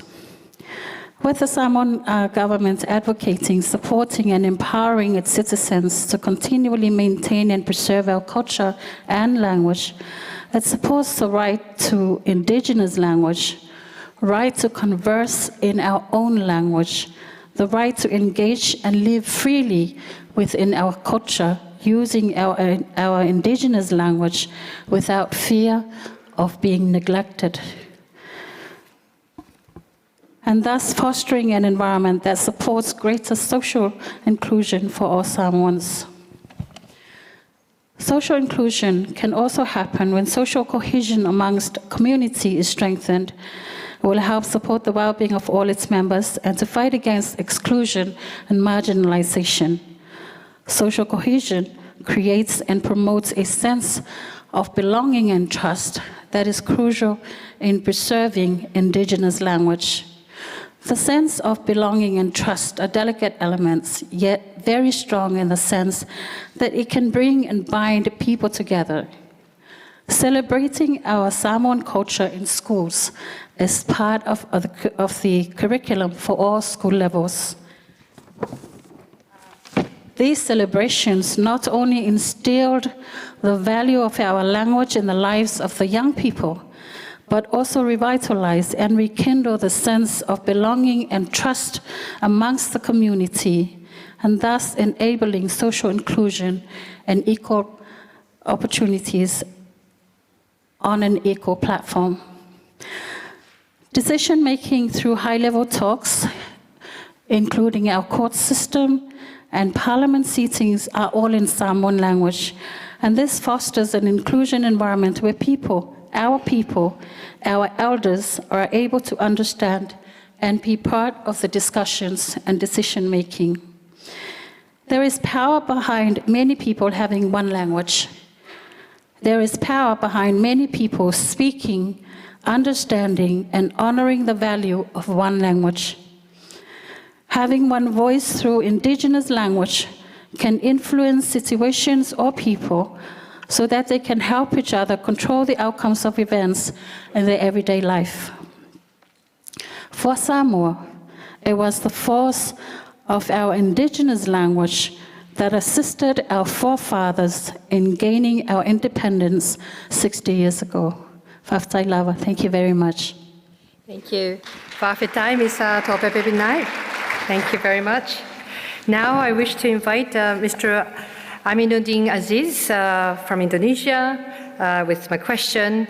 Indonesia is a country with 718 local indigenous languages. What is your country's policy in assuring that all those languages are preserved well? Over to you. Okay. Thank you, Director. Sampurasun, selamat sore, good afternoon.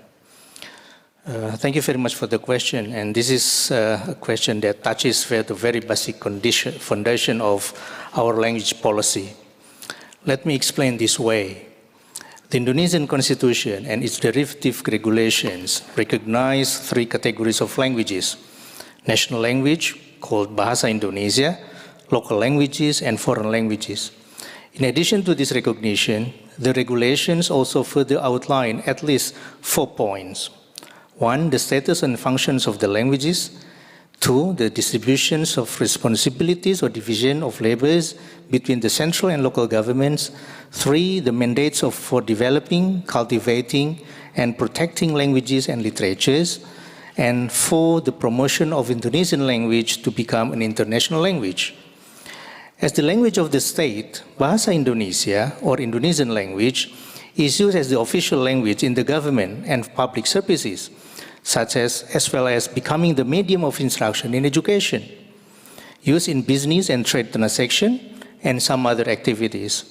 The national language has also been stated as one of the national identities along with other 3 national identities: the flag, Sangsaka Merah Putih, or red and white, the coat of arms, Garuda Pancasila, and the national anthem, Indonesia Raya. Actually, Indonesia does not recognize the term indigenous languages, but rather we use the term local languages to refer to such kind of languages. These local languages are spoken by the members of the communities to express and represent their cultural identities, and whose usage can be very widespread, not confined by certain administrative regions or geographical borders. In many places in Indonesia, local languages also become the mother languages that are used in home or domestic domains. According to the surveys conducted by the Agency for Language Development and Cultivation, Ministry of Education, Culture, Research and Technology, in 2019, there are 718 local languages found throughout the archipelago. Most of the languages still have good numbers of speakers, but some others are facing extinction due to the diminishing native speakers. The existing regulations clearly state that the local governments are responsible for the preservation of the local languages found in their regions. If the languages are found to be spoken by speakers exclusively within a particular regency or municipality, the regency or the municipality will bear responsibilities for the preservation. However, If the language are found to be used by the speakers across regencies and or municipalities, the provincial government will be responsible for the preservation. The central government will only formulate the general policies, facilitate and coordinate the implementation for the policies. To guarantee successful fulfillment of its mission, the central government established branch language agencies almost in all provinces in Indonesia, appoint its employees, and provide the funding. The local government will in turn provide the funding and mobilize their resources to ensure the implementation in the regions. This is a part of decentralization policies that Indonesia is adopting. Therefore, there is a clear division of responsibilities between the central government and the local governments in regard of the local language preservation. Having this clear in the division or distribution of responsibilities, we believe that all local languages will receive similar attention from the government and they will be taken care of by the government. In accordance with the roles and function that it holds to intensify the implementation of the policy on local language preservation and revitalization, the central government, through the Ministry of Education, with its Agency of Language Development and Cultivation, launched a new initiative. This initiative is part of Ministry's reform platform called Merdeka Belajar, or Freedom to Learn. Launched as Merdeka Belajar episode number 17, this initiative offers a new perspective for local language revitalization that allows all learners at primary and secondary school learn their own local languages according to their learning interests. They are given a full freedom to choose a learning material that suits their interests, and they will learn the subject with their peers only. And for this year, 2020, we have revitalized 39 languages and more than 3 million people have participated. Thank you. Thank you. Terima kasih, Pak Aziz. So now I think we turn to the next speaker, Mr. Craig Ritchie. So my question is, what do indigenous languages offer the world? Thank you, Miangandanang. Good afternoon. I hope you are all well. This will be very repetitive, but I think that there are 3 or 4 particular things that revitalised Indigenous languages offer our world. The first of these, as we know, each language provides a particular cognitive repertoire that can be deployed.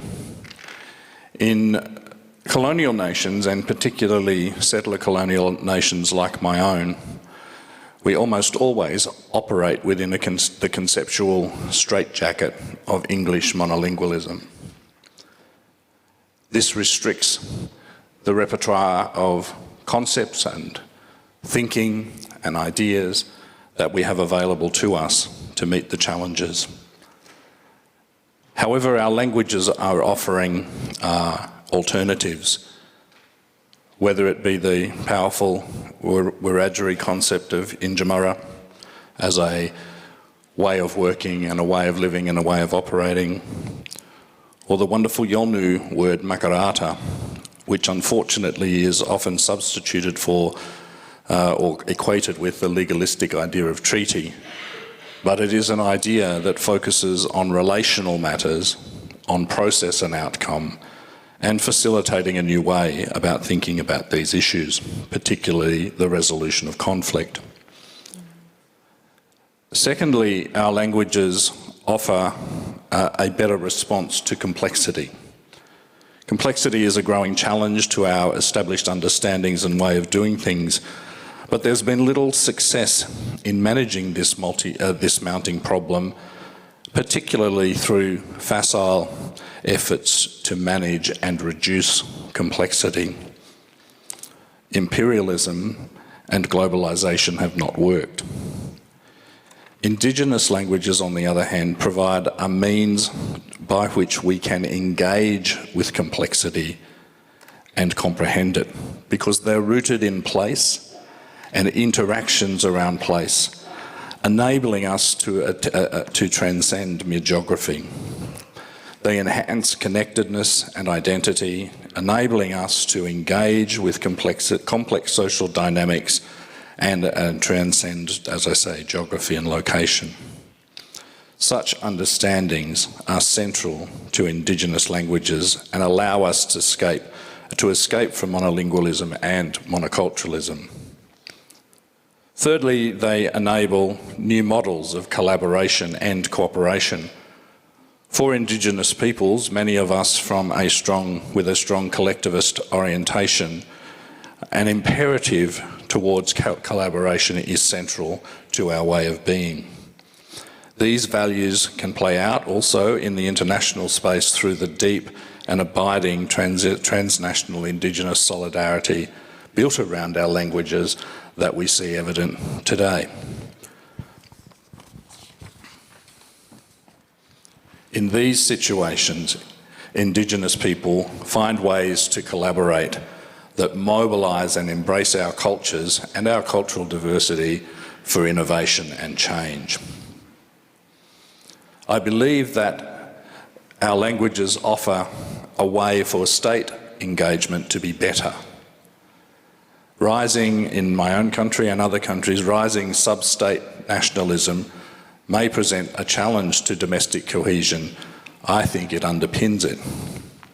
Increasing Indigenous self-determination will strongly impact on how nation-states engage with Indigenous peoples within their borders and how those Indigenous peoples mobilise their engagement domestically and internationally. Therefore, better understanding of Indigenous cultures through our languages will enhance state-building efforts, support truth-telling and respect, and strengthen the rightful place of Indigenous languages, cultures and identities within our societies. In conclusion, an effective global order reflects a condition of complex interconnectivity, with culture at its heart. The maintenance or the development of a stable global order rests on cultural competence between and within nation states. Therefore, linguistic diversity and Indigenous languages in particular are central to this kind of competence and require ongoing investment to support their maintenance and transmission into the future. Thank you. Thank you very much, Mr. Ritchie, for that remarks. Now, next, I would like to invite Mr. Mahmoud Abdullah Al-Mahmoud. I think we go on the other side of the group. So, Mr. Al-Mahmoud, my question is, in light of your specialty and work as the head of language planning and policy sector at King Salman Global Academy for Arabic Languages, how do you see the importance of Indigenous languages? Thank you for the question. Hi, everyone. Well, actually, I'm planning to deliver my speak in Arabic. However, due to some circumstances in translation, I will speak in English. First of all, what is language? Let's ask ourselves, what's the meaning of language? Most of the people think language is tools of communication. In my thought, there's misunderstanding of a language. Language, it's not just the tools of communication. It's just not a letter, vocabularies, or structure. Language represents the history, the culture, the civilization, and the values. It's the present, and it's the past, and it's the future as well. It's a way of thinking, it's a way of creativity, it's a vision to the world. So, preserving language is preserving a part of human memory and knowledge. Diversity and multilingualism in our world, actually it's something original in the world, and it's not something new. Just we can not imagine the world with one color, so we cannot imagine the world with only one language. Indigenous languages have suffered during the past years directly and indirectly, The return of humanity to this common human heritage is a value way to enhance civilized and human communication. As a specialist in language planning and policy, I'd like to emphasize that working in language matter has developed rapidly in the recent years. The field of language planning and policy has been growing the last 4 decades as a part of sociolinguistic studies. I think we have to apply the language planning strategies to deal with the indigenous languages. The strategies consist of 5 steps. The first one, identifying linguistic status virtually. The second one, identifying the problems. The third one, suggesting strategies to deal with the identified problems. The fourth one, applying strategies to evaluate the work. Then the fifth and last one, developing the strategy. If we just, as example, focus on the first question, we have to ask us about the indigenous languages. First of all, what's the meaning of indigenous languages? How is the relationship between the indigenous languages and the other languages within the community? What's the attitude of the indigenous people toward themselves and toward the language? What's the attitudes of the community to the indigenous people? Such questions, I think it's very important to understand the first steps of language planning. This is just an example of how language planning and policy strategy is very important to deal with indigenous languages. Thank you very much for listening. Shukran, Mr. Amovit, very much. Now, I think we come back to this slide again, so I would like to now invite Mr. Meshach Mngonye, and my question to you is, we have 10 years of significant action to further a favorable context for the indigenous languages of the world. What are some of the drivers of key issues that we should focus on throughout the decade to ensure success? Thank you very much. Addressing this question in the context of quality education kind of causes me to feel quite emotional. Because I grew up speaking one of the minority or minoritized languages of the world. That's Gomala, a language of West Cameroon. The only language that I spoke until the age of 6, when I got to be forced, when starting my formal education, to learn French, a language that I did not understand and did not speak. And so, as we talk of quality education, I realized that I witnessed firsthand the plight of many, many children having to be left behind or to be left outside because of the choice of language of education. So it seems to me that if we need a world which is where everybody has equal opportunity to flourish and to thrive, then we have to address the deep issues of language that create a world of injustice, or a world where hospitality is not a given reality to everyone. So that is why for us in IDIL International, we are working in about 1,630 minoritized language communities to see that everybody speaking those languages can thrive in all regards in life. So coming to your question specifically as to what are some of the priority actions that we need to consider in the coming decade. In the sector of education, the first thing I would mention is that we need to reduce the educational challenges that indigenous language speakers face in the context of education. And we do know that 70% of the children around the world are not able to read a simple story and understand it, even at the age of 10 in their education. And this is a serious problem that the World Bank calls learning poverty. How are we going to overcome that? It will only be overcome as we address the challenge of foundational literacy and numeracy, taking into account the minority or the indigenous languages that the children speak at home.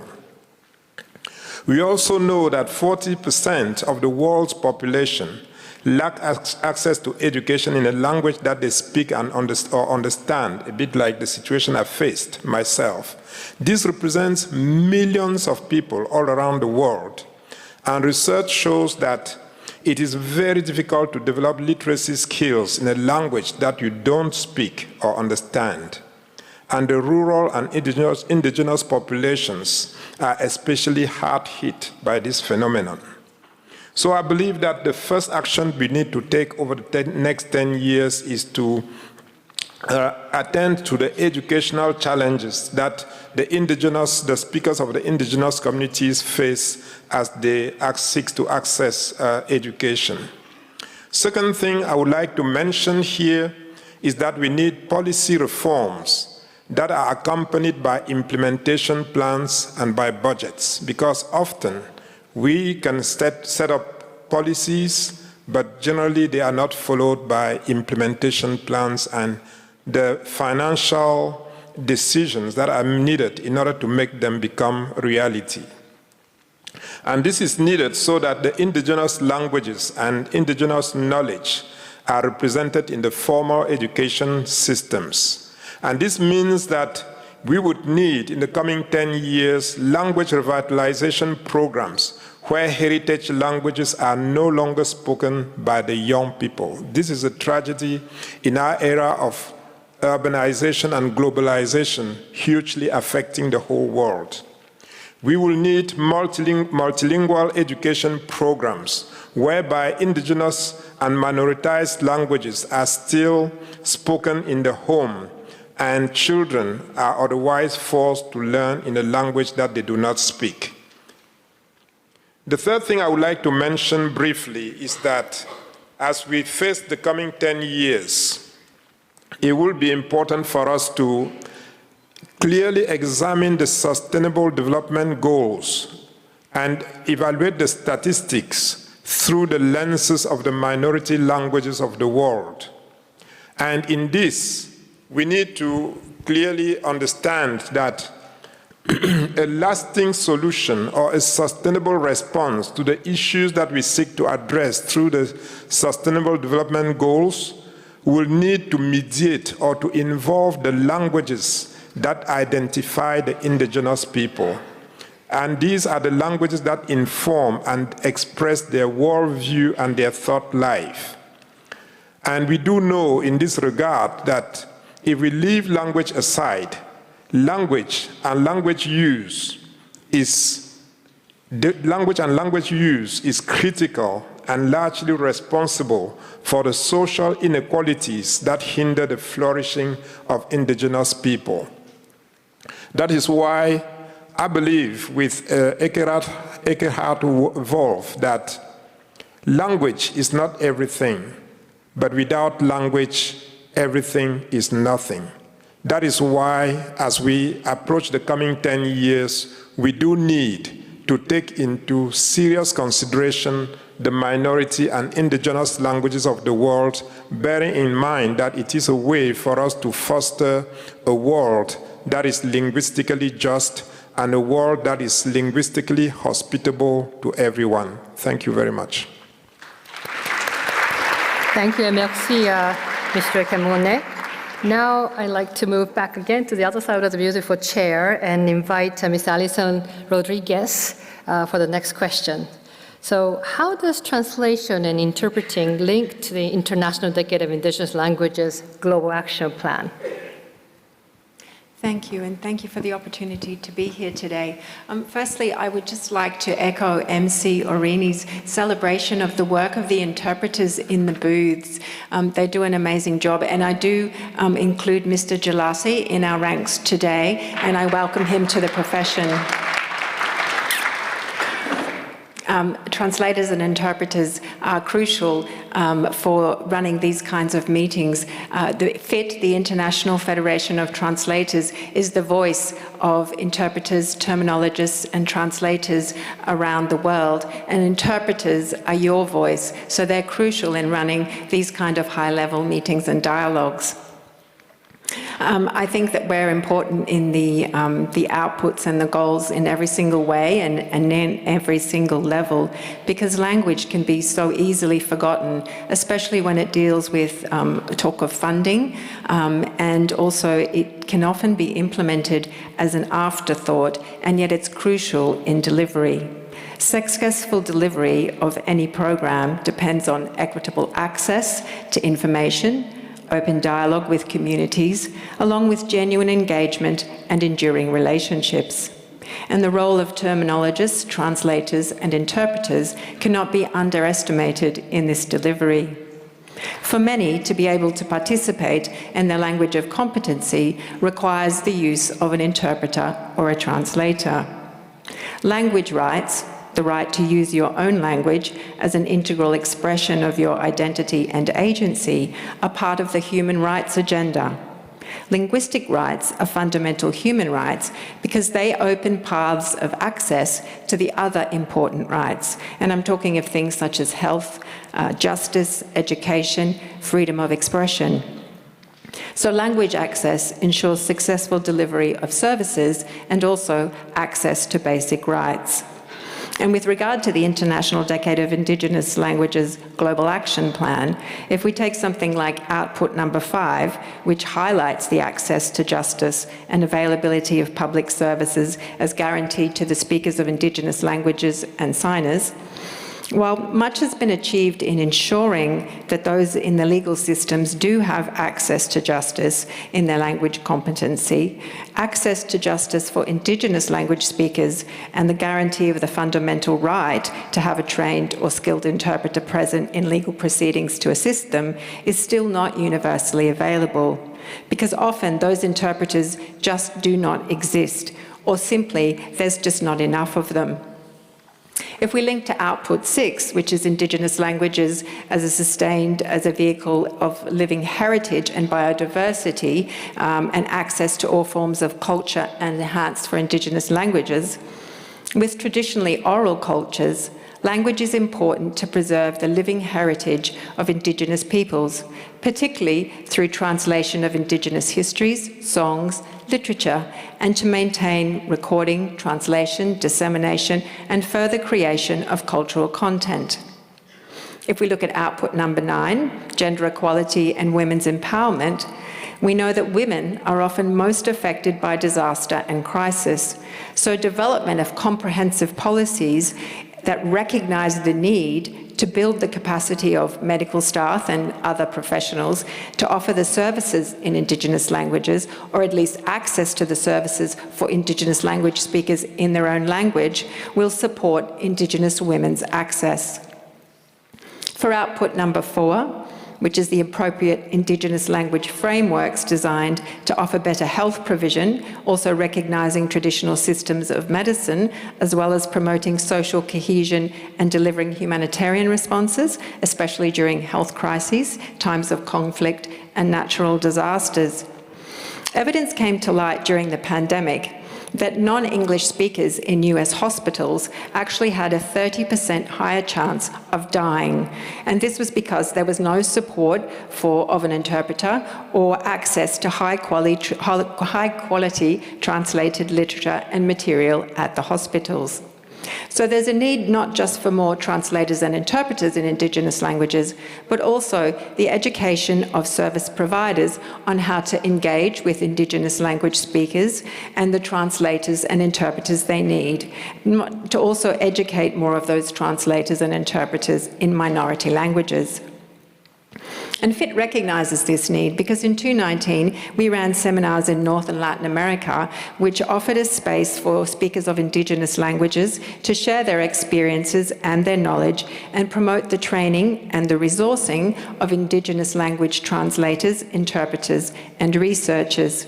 And this both raises consciousness of the large number of Indigenous language speakers that exist and also those Indigenous languages themselves. and to provide an opportunity for them to build community and solidarity. Active interaction with other languages through translating and interpreting is the best way to preserve, revitalise, normalise and disseminate Indigenous languages, cultures and ideas. Thank you. Thank you very much, Ms. Rodriguez. Now, our next speaker, I would like to invite Ms. Lola Garcia-Alex. And for the question, coming back to the national level, what are the prerequisites at national level for ensuring that the Indigenous peoples are able to secure and develop their language? Over to you. Thank you very much and good afternoon. And let me start by expressing my appreciation to UNESCO for inviting me to join the launching of the International Decade on Indigenous Language. Launching which is a celebration of Indigenous peoples' cultures and language. And let me take also the opportunity to pay tribute to Indigenous peoples' leaders, many of you here today, who has struggled for many decades for the recognition and the protection of their rights. We are here today together because of them. Each Indigenous people's language is intrinsically connected to its respective culture and peoples. Unfortunately, there are many cases today that these Indigenous people's cultures are gradually disappearing as a result of the lack of recognition and protection of their rights, particularly due to land dispossession, land and laws and policies against their traditional livelihoods practices, assimilation policies, impact of economic development projects, armed conflicts, and of course climate change. I want to make a clarification that in my presentation I use the term Indigenous peoples' languages. And why do I do that? Indigenous peoples are subject of international human rights law and their rights are recognized in the UN Declaration on the Rights of Indigenous Peoples. We cannot talk about social inclusion of Indigenous peoples' rights, Indigenous peoples' individual and collective rights, without being recognized and respected. If the rights as distinct people are not recognized and respected, we are not talking about inclusion, we are talking about assimilation. Human rights are interdependent and indivisible.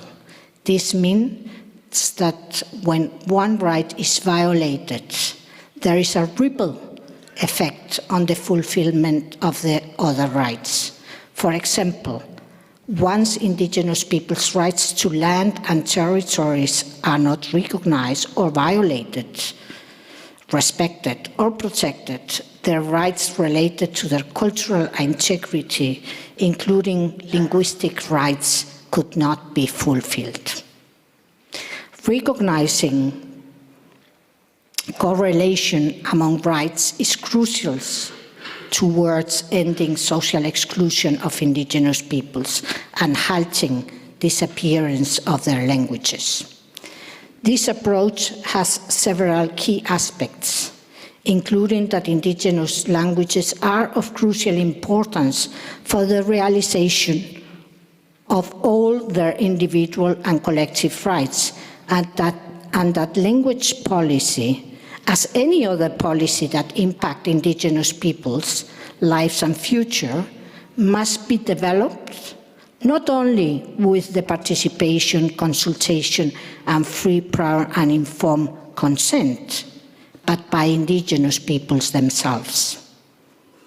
Cultural and language rights are indivisible and central to the fulfillment of other rights of Indigenous peoples. Without the recognition of their languages, Indigenous peoples will continue to suffer exclusion and won't be able to exercise their rights to healthcare, to education, to access to justice.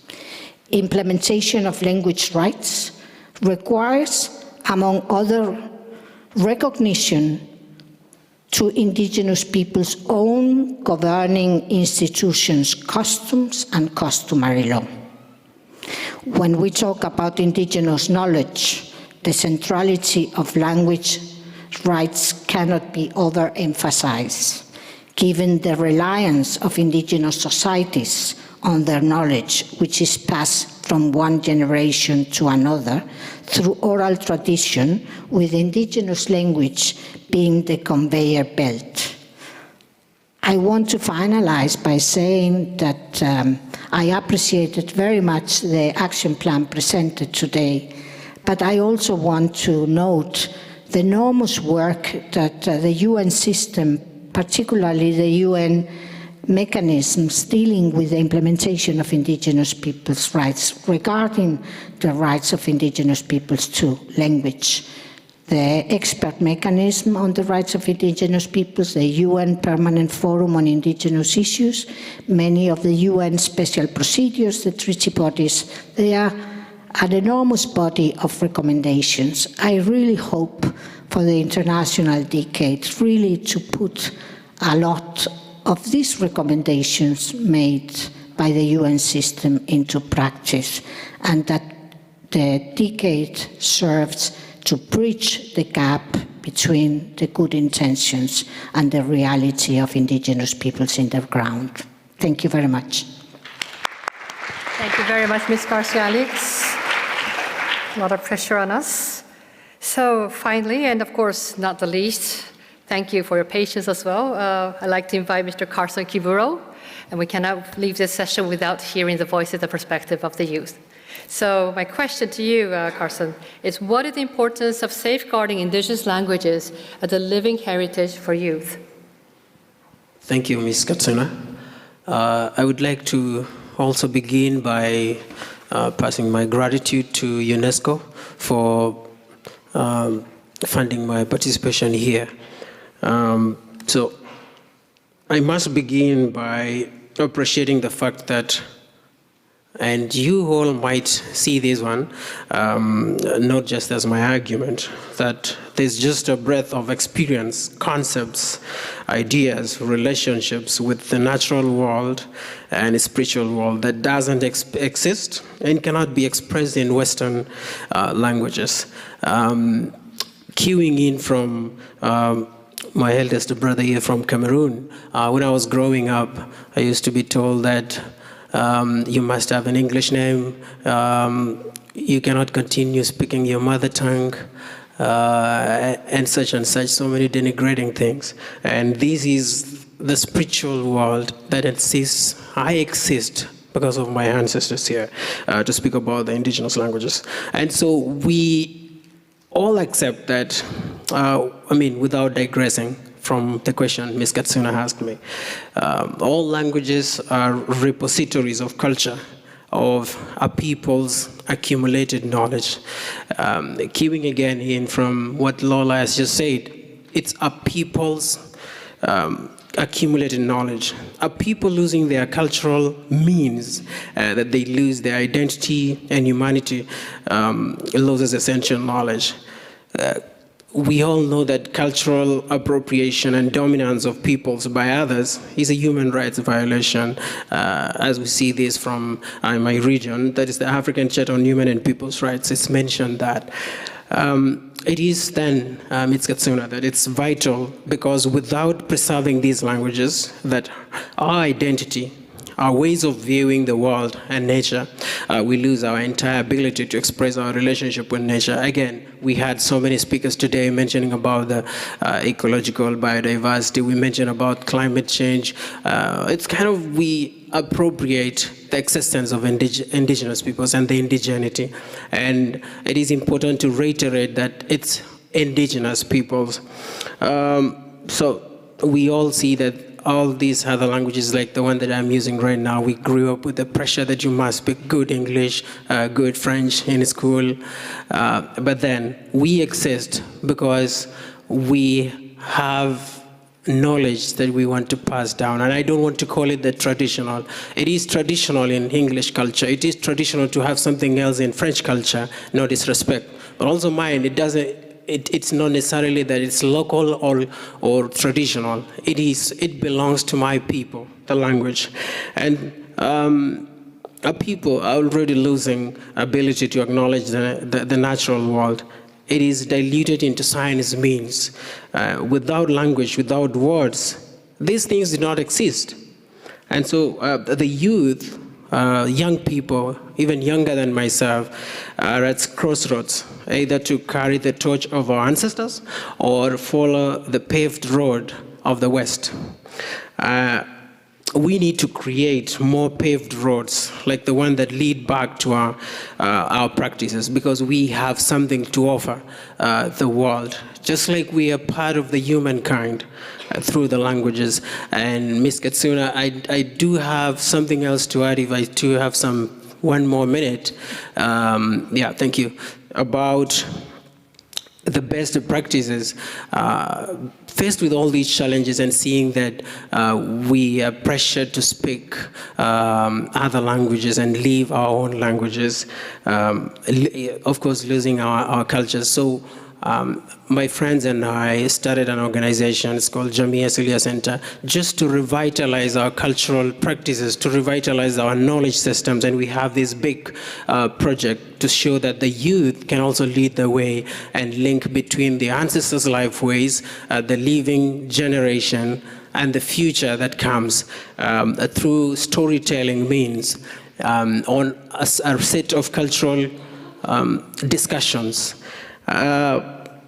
I come from the people that are known as Endorais. And so it's called Revitalize the Roots, big up to Rais. It's just saying that revitalize the roots, the people of the Endorais. With the only aim of doing the audiovisual way that we only know how to store our life ways. And of course, the only goal is to inculcate a sense of belonging and to be proud of who we are. I could think of other ways, but to me, that is the most important way of showing our elders that we are here and we want to pass this knowledge to the next generation and the future, and to share with the world what we do have through our languages. Thank you so much. Thank you very much, Asante Sana, Carson. So this brings us to the end of this first high-level roundtable. Unfortunately, due to time, we won't be able to have a more interactive session, but I wish to thank our speakers once again for sharing their experiences and also inspiring us all. Please join us, give a big hand to these speakers again. And just to say that the outcomes of this roundtable discussion will be informing UNESCO's forthcoming guide on multilingualism and multilingual education, which is also based on a UNESCO position paper that was issued in 2003. And we will make sure that the guidelines will include both global context and specific context that will respond to the needs of the excluded, particularly the indigenous populations. With that, we look forward to continue working with all of you and wish you a very successful remaining of the sessions. Thank you very much. Thank you very much, Ms. Katsuno Hayashikawa. Can I please ask Mr. Ernesto Otone to come to the stage, who is the Assistant Director General for Culture at UNESCO. He will be moderating this next session. Ka pai. So this roundtable discussion, you're welcome on the stage, is about access to information and cultural expression in Indigenous languages using digital solutions. You can either sit in the middle or stand at the top.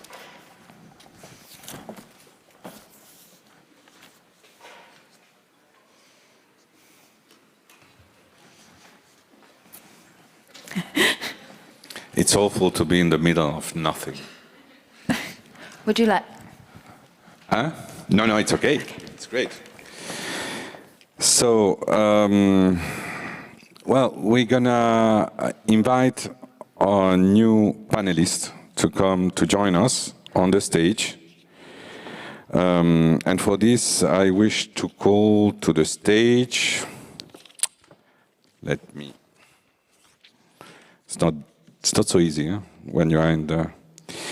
We wish to invite Kevin Chan of Canada, Mr. Volz, and Strites of Latvia, Professor Ramich C. Gar from India, Professor Rowena Higgins from New Zealand, Janine Oliveira from Brazil, Monsieur Paul Pelletier of Canada, Juliana Revalato of Brazil, José Elfego de Jesús Riveros Hernández de México. Welcome.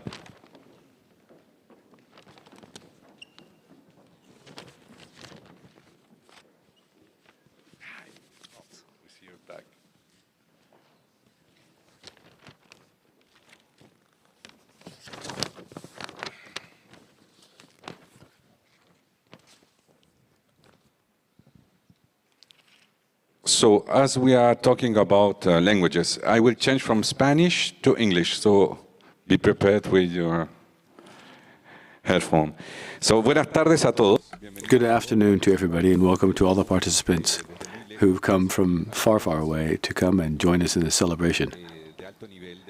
This high-level celebration of the indigenous language of indigenous languages that UNESCO has taken on the responsibility of leading.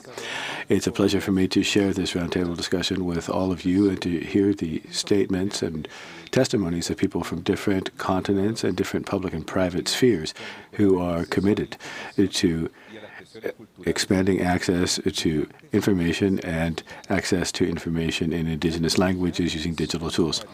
The digital world gives us new access opportunities to information and cultural expressions. And in some aspects, and especially when it comes to the diversity of content, that actually has been making inequalities greater.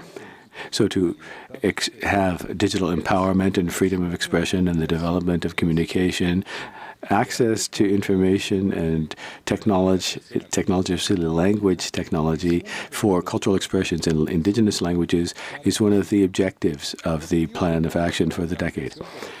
We are trying to do this through the functional use of indigenous languages, expanding it into all aspects of life, legal aspects, political aspects, economic aspects, etc. So without any further preambular comments, I would like to introduce our speakers as they take the floor in turn. Unfortunately, given the tight timing schedule, we would request of all of them that try to be as concise as they can be, as everybody else has been today, on the understanding that we hope that all of this exchanges amongst all of you will continue after this event and throughout any of the informal consultations you have today. Now, during this, I would like for all of us to focus on the challenges in the digital environment and how we can improve indigenous people's access to information and cultural expressions in their own languages. Professor Higgins, welcome. You are a member of the Global Task Force for the International Decade of Indigenous Languages and the chairperson of the Maori Language Commission. You were also appointed chair of the Maori Language Advisory Group, which shaped the Maori language legislation enacted in April 2016. Based on this extensive experience, how would you say that indigenous languages can be protected in the digital environment in the face of global challenges? You have the floor. Tēnā koutou. Warm Pacific greetings to you all. Legislation has provided us definitely with a platform to be able to explore opportunities to create focused digital content for both our micro and our macro language approach. But I just want to start by also talking about how often we can be overwhelmed by the number of larger issues impacting on us, such as climate change and the like, that have adverse effects to us focusing on language. As we think about the Pacific more generally, for us as the Commission, we've had the opportunity to support our Ministry for Pacific Peoples with their language strategy. And more importantly, I raise this issue because right in front of us, we're watching sea level changes happening all around and islands in the Pacific who are under threat. So it's hard to prioritise language when people are trying to prioritise their environment. And for languages in the Pacific whose language comes from the environment, if you lose your environment, then you fundamentally will be losing your language. And so it is important for us to take action. What we find in Aotearoa New Zealand is that the digital platforms help us to raise critical awareness about the well-being of our people. And like the conch that we gifted to UNESCO this morning, it heralds us to take action. We have been fortunate enough to use digital media in New Zealand to connect and support our people in times of struggle, whether it was during COVID-19 lockdowns to help send messages to our people to ensure their health and well-being, or accessing information about their tribal activities as a way to ensure that their people's well-being was also protected. We have also been able to use this platform, digital platforms, to capture our language journey moments and provide support for language revitalisation to our people. Whether it is through Te Mātāwai's podcasts and social media platforms, or the Māori Language Commission's platform to share your story. And these platforms connect us with each other to share how our language stories have emerged and how it contributes to our well-being. It is important for future generations to know where our struggle started and why they must continue it into the future, and not be complacent because they don't know what it means to experience language loss.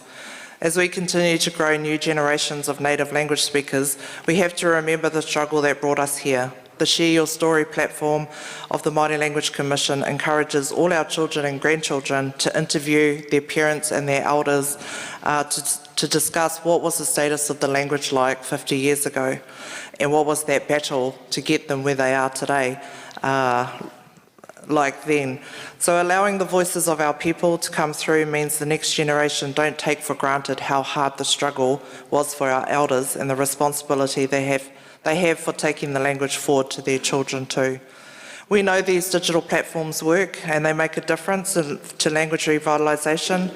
Our digital Māori language moment in 2020 during COVID lockdowns gained 1.1 million people and won over 8 international public relations awards, even though we didn't win any awards in our own country, but that's beside the point. It also provides a platform for our non-Indigenous people to support our movement. The use of our language really shapes the way New Zealand speak English. New Zealanders speak English. It's permeated throughout our vernacular, and digital platforms allow them to start learning the language and become supporters and allies of our language, and because they see the Māori language is helping to define them as New Zealanders. In Te Whare o Te Reo Mauriora, the House of the Living Language, we use digital platforms to connect our people, to restore the language as a nurturing language for future generations, kia ukai poa no te reo, and spread the language far and wide, kia mahorohora te reo. And this construct gives us hope, but more importantly, a voice for our living language. Tēnā koutou. Wow. Thank you so much, Professor Higgins, for this insightful response. The digital environment indeed can be seen as both an opportunity as well as challenges for Indigenous communities, and therefore their languages. Professor Gao, you have made significant contribution to the digitalization and digital archive of India's cultural heritage, as well as in promoting open access to these sources and the preservation of Indian languages through language documentation and digital archiving. How do you see digital technologies contributing to the preservation of and access to Indigenous languages and information and cultural expression in these languages? Thank you, Mr. Let me begin with an example. India is having about 10 million handwritten manuscripts which were written between 200 to 600 year old period. And most of these manuscripts are languages like Pali, Prakriti, Brahmi, Modi, Tiglari, which are not the spoken language anymore in India. So, and these manuscripts are on contain knowledge about astronomy, astrophysics, on architecture, on ancient medical system. So now, challenge is that how to decipher and how to train the scholars to read it, because it is not a spoken language. So in that context, like at Indira Gandhi National Center for the Arts, where we are working, we have developed the resources of these languages from different sources, documented the data, and we have started a course on manuscriptology and paleography to train the new generation of scholar. At least we can decipher those manuscripts. So in that context, language documentation become a very, very important part. Second thing which I want to quote here, this is my recent book, Tribal and Indigenous Languages of India.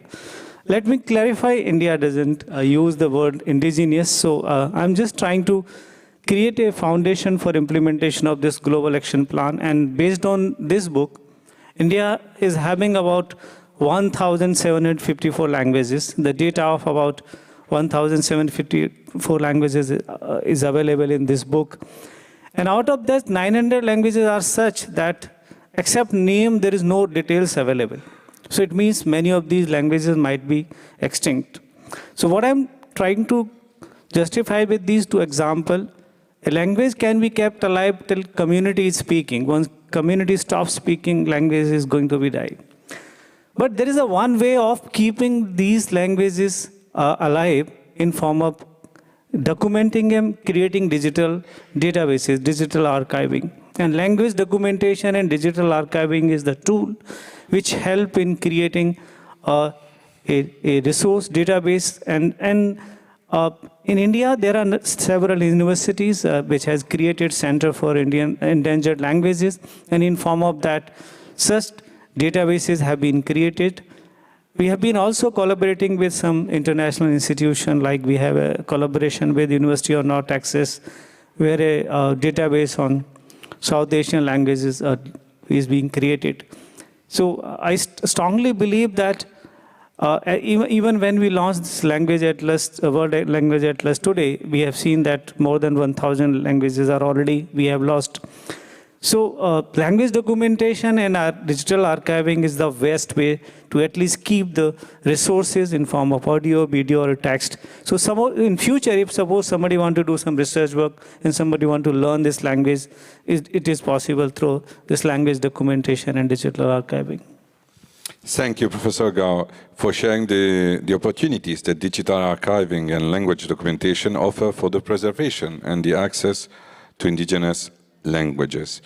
Now, let me turn to Mr. Ernst Treitz. I don't know if it's well pronounced. You are a member of the Global Task Force for the International Decade of Indigenous Languages and the head of the University of Latvia Livonian Institute. Over the past decades, you have created digital resources for the preservation and development of the Livonian culture. For many indigenous people, the digital world can still seem like a distant future, and accessing it is often a challenge. Based on your experience, how should digital technologies be made to work for indigenous languages today without becoming a threat to their existence? Well, thank you for the question. I would bring up three key aspects based on our Livonian experience. So one very important thing, like, is general knowledge that indigenous languages are under-resourced, so there is the instant demand of resources, and it's very important when, while choosing technology to develop, what kind of technology it is, and not chasing technology that might not be really needed and crucial for the community or not being viable to create. So the second aspect is definitely use of proper technology and proper use of the technology, because one example that I could give here is machine translation when it's applied to language which doesn't have a big presence in informational space, so poorly executed machine translation can basically kill the language with huge amounts of low quality textual material,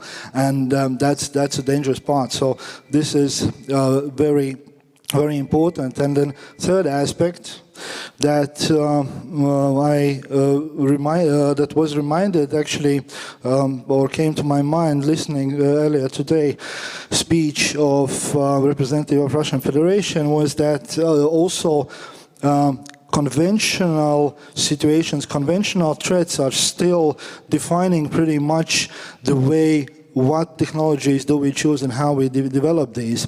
So it's reminded for us by the imperial war that Russia has launched towards Ukraine. It makes us question what good are digital technologies, for example, for Ukrainians, Crimean Tatar population if they are being killed and their electricity is being bombed by rockets, or what good are the digital technology for those indigenous people of Russia being conscripted with unproportionately large numbers and sent to war.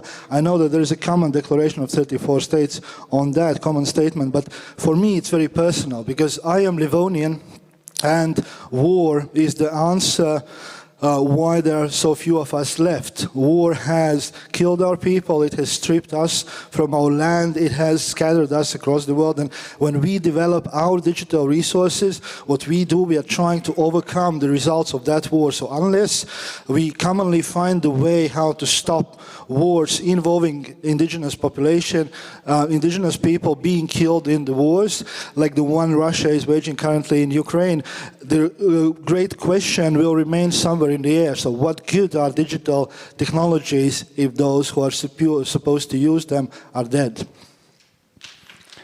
Well, thank you, Mr. Enstreitz. Outre le monde académique, d'autres acteurs jouent un rôle.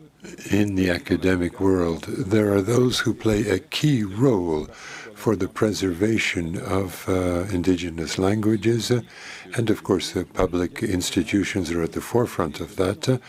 Mr. Pelletier, as a director of a section at the ministry in Ottawa dealing with indigenous languages, and Canada is very much a driving force behind the adoption of the roadmap to implement the Convention on Expression of Cultural Diversity in the Digital World. So perhaps you can talk to us about some of the promising digital approaches that have been adopted by Canada to promote access to content in Indigenous languages. For this opportunity for us to be here today to share our thoughts on this really relevant subject. I also want to take a moment and just acknowledge my grandfather, Chief Frank Pelche. He was born in the 19th century, led our community of Fort William for 40 years in the 20th century, and led a pathway for us to follow in the 21st century and beyond. My grandfather was a visionary, and if he was alive today, he would have seen in emerging technologies a possibility. But he would also have said, digital solutions and emergent technologies are not an end. What's important is the fruit they can bear in supporting the preservation, revitalization, and maintenance of languages and increasing the number of speakers. I hope to be able to share a few examples of how digital solutions can act as a springboard to advance digital indigenous data sovereignty as well as cultural and linguistic revitalization. In our experience at the Department of Canadian Heritage, we have a program, the Indigenous Languages and Cultures Program, which supports a variety of activities to reclaim, revitalize, maintain, and strengthen languages. And we've seen a growing uptake in the recent years of digitally based activities, be it apps for translation, dictionaries, online learning, video games, audiobooks, as well as digitization of languages and documentation by Indigenous communities and organizations. But some of those are taking it to a broader level, which is really focused on sharing access of resources to the benefit of all, supporting sustainable practices, and connecting information to as many communities as possible. One such example is the First Peoples Cultural Council, who manages our program entirely on our behalf in British Columbia on the west coast of Canada. And one of the initiatives they created was the first People's Platform. And I want to talk a little bit about it because it's called First Voices. And what it does is it's a platform that shares language documentation, learning, and sharing, where Indigenous language teams from communities can upload phrases, words, alphabets, but also stories and songs, audio and video clips, and images to create really rich, extensive multimedia dictionaries for their use. It also, is very much entrenched on empowerment and control of community information. But altogether, it supports many languages across British Columbia and Canada. This content then can populate video games or other online resources for children, youth, and adults. Another feature is the First Voices Keyboards app. And, there's over 100 Indigenous languages where you can access a keyboard that has all of the specific and unique characters of a particular language. And then that can be downloaded into email, multimedia, word apps to be able to type in unlimited way in the mother tongue of a user. So these are some of the initiatives that are open and available for communities. And when communities contribute to this, they are creating a legacy of resources that will help grow the next generation of learners and speakers, all while retaining, their control of their information. The other thing is that, often communities, when they develop applications, they run into challenges of maintaining those year over year with upgrades. And so with this platform, that work is already done. And so communities don't have to worry about dealing with maintenance issues. And so it really does encourage a sustainable approach.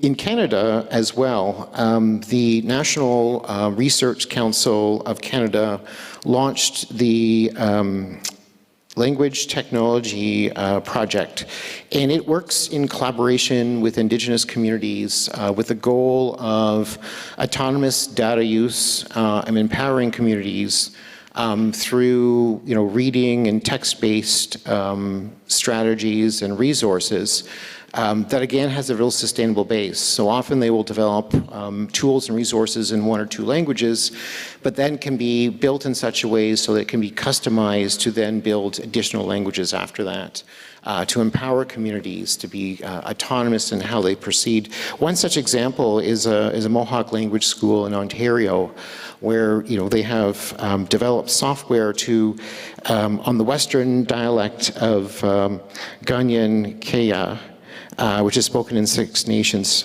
in that community. They could then extend that software to develop the dialect of the Eastern, and right now they are working on conjugations for Algonquin and Michif. So these are just a few of the examples where, and this is where we see the future, is more initiatives like these that support open space, software, sharing of information, all in empowering Indigenous peoples and providing sustainable strategies. Thank you. Thank you for sharing with us this initiative, Mr. Pelletier. Señor Elfego Rivero Hernández. Mr. Elfego Rivero Hernández, you are one of the founders of one of the oldest radios in Indigenous languages in Spanish, or in your own language. And UNESCO has joined with the European Union to finance a project for developing standards to include Indigenous content on public airwaves and design a policy of decentralize the whole process of granting radio licenses to reduce the administrative paperwork and the costs involved to make it possible for more community and Indigenous peoples' radio stations to thrive. People are being trained in using these media to generate an ever expanding amount of knowledge in indigenous languages, both at the local level and national and Latino level. So could you please explain some of the details of this project, and what gaps have you been trying to stop up in this process? Well, thank you very much. Good afternoon to everybody. I would like to begin by saying that in Mexico, we have for many years now been fighting for community radio and indigenous radio stations stop being small in number, small in size, and small in financial resources. The current media ecosystem in Mexico means that 90% of the media is controlled by private interests, and public media only barely reach 9%, and then indigenous community media accounts for only 1% of the airwaves. And in our country, we also have a population of 126 million people, and of these people, 10% are indigenous peoples, and they speak 668 languages. But this linguistic diversity, this cultural richness, is not at all reflected in the content of public and commercial broadcasting.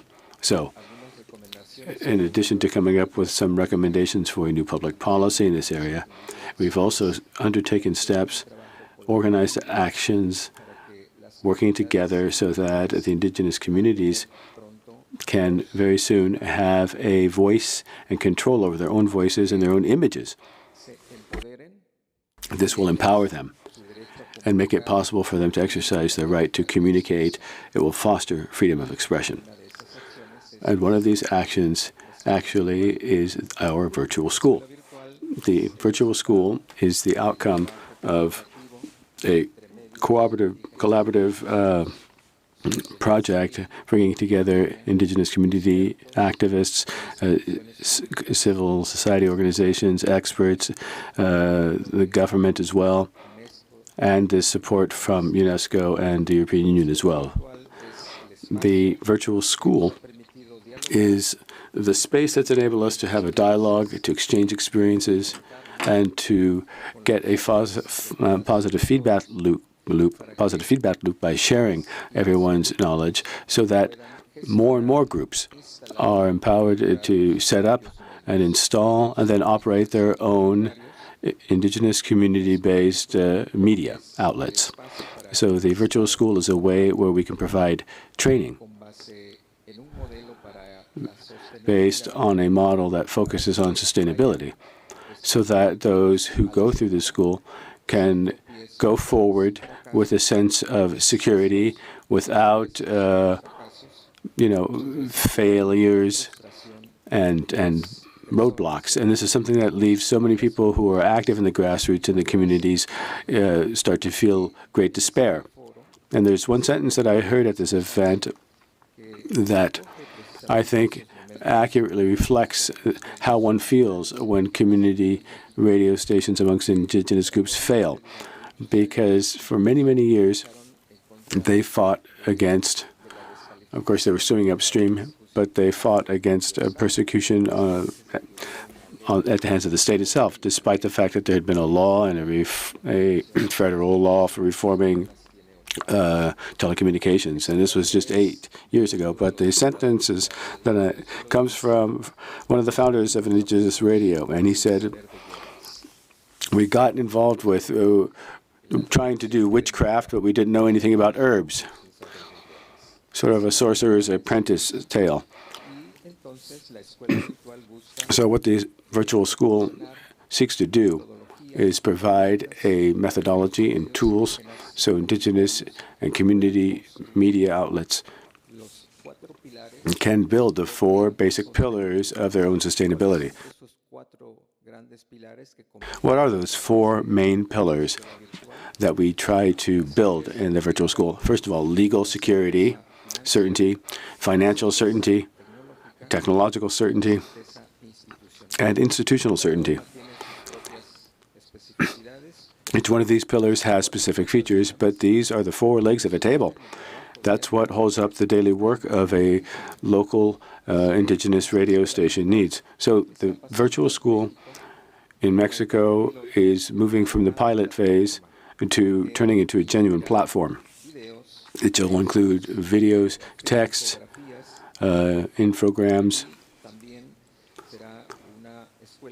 and it will also be a school that in just a few weeks' time will be put online in Mexico with 2 or 3 modules accompanied by workshops, seminars, and on-site visits.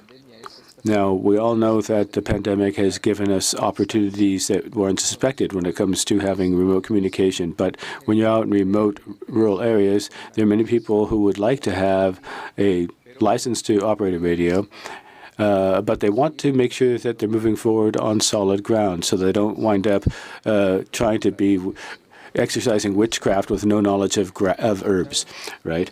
So I'm grateful to all of you for having listened to me, and I'm very grateful to UNESCO and the European Union for making it possible for us to share this experience with you.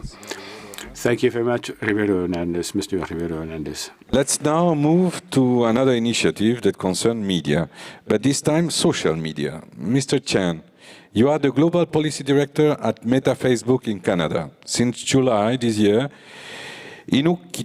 Inuktitut is available as a language setting on Facebook desktop and joins the more than 100 other languages available on Facebook and a growing number of indigenous languages. What were the reasons for Facebook to launch this initiative, and what results did it bring about for indigenous peoples accessing and expressing themselves on social media? Sure. Well, thank you very much, and thank you to UNESCO for inviting me to this celebration event. I think I should start by saying, obviously, Meta's platforms, so in this case, Facebook and Instagram, have been always about giving people voice. And I used to run policy for Canada on behalf of Meta. And one of the things I learned in the 7 years I was doing that was the degree to which Indigenous peoples in Canada actually use these platforms in really intense and different ways, I think, than the general population. I remember there was a member of parliament actually who invited, and she said, well, if you think you know how Canadians use Facebook, you should come to my riding in northern Manitoba and go visit the Fisher River Cree Nation. And Chief Crate there showed me for the first time the degree to which, because of some of the reasons he explained to me about geography and the fact that people are interspersed across vast geographies, and also because of some of the communications infrastructure challenges in more rural and remote communities, that these platforms have really been helpful in bringing people together, bringing First Nations communities together, bringing Inuit communities together to communicate. And so we started as a policy team trying to understand more how we can be helpful and how to support this type of work. And on one of our trips some years ago, we went up to Nunavut, which is one of our Arctic territories. And we met with the president of Nunavut Tungavik Incorporated, who is, of course, one of your esteemed task force co-chairs, Aluki Kotiark, who's over there. And she said, well, you know, if you really want to be helpful, you guys should just translate the platform into Inuktitut. And of course, that was not something that we had initially thought about, but I think her words of wisdom really stuck with us. And so when we went back south, we started looking at how to do it. We, as you noted, have translated the platform into over 100 languages, but done in a very different kind of way. We kind of crowdsource this stuff. And in fact, when you talk about a language that actually, and of course I've learned this all from Aluki and her colleagues in Nunavut, but a language that has many different dialects, and of course, not that many speakers per dialect, it does make translation challenging. And so we had to find different ways to do it. But over 4 years later, we finally did it. And Debbie Reed, who's with me today on the team, we went up to Iqaluit for Nunavut Day on July 9th this year to celebrate the launch of the translation. And it's a pilot, and we're super proud of the fact that we're able to offer this and be able to do this in partnership with Aluki and NTI, as well as Piravik and many others up in Nunavut who've made this happen. And I think, you know, in terms of the value of this, I think in Canada, we're on this journey of reconciliation.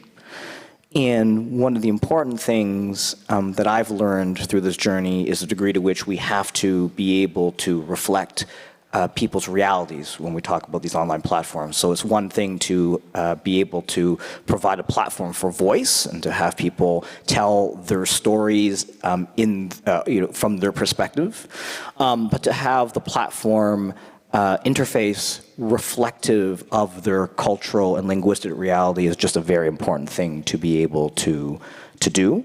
And my understanding is that that is something that that was important to get done. I'm always open to feedback, and so we continue to engage with communities on these questions. It's not an easy thing to do, but really, really pleased to have done it and actually to have made it in time for the launch of the Decade of Indigenous Languages. So thank you very much. Thank you, Mr. Chen. Well, we will continue in the context of the private sector because we have with us two representatives from Motorola, Ms. Janine Oliveira. You are Globalization Director of Motorola USA, and you have been involved in a language revitalization project for two endangered indigenous languages, Nenengatu and Kengang, responding directly to these challenges that indigenous people face in accessing the digital environment. So let me first ask you, Mr. Oliveira, what led Motorola to support this revitalization project, and what actions have you taken in terms of data collection and technology development around endangered indigenous languages? Thanks for the question, and I'm honored to be here for such an important event and to share our digital inclusion initiative. We support over 80 languages on our phones, but in early 2020, our globalization team recognized a gap in representation of indigenous languages in a user interface of smartphones overall.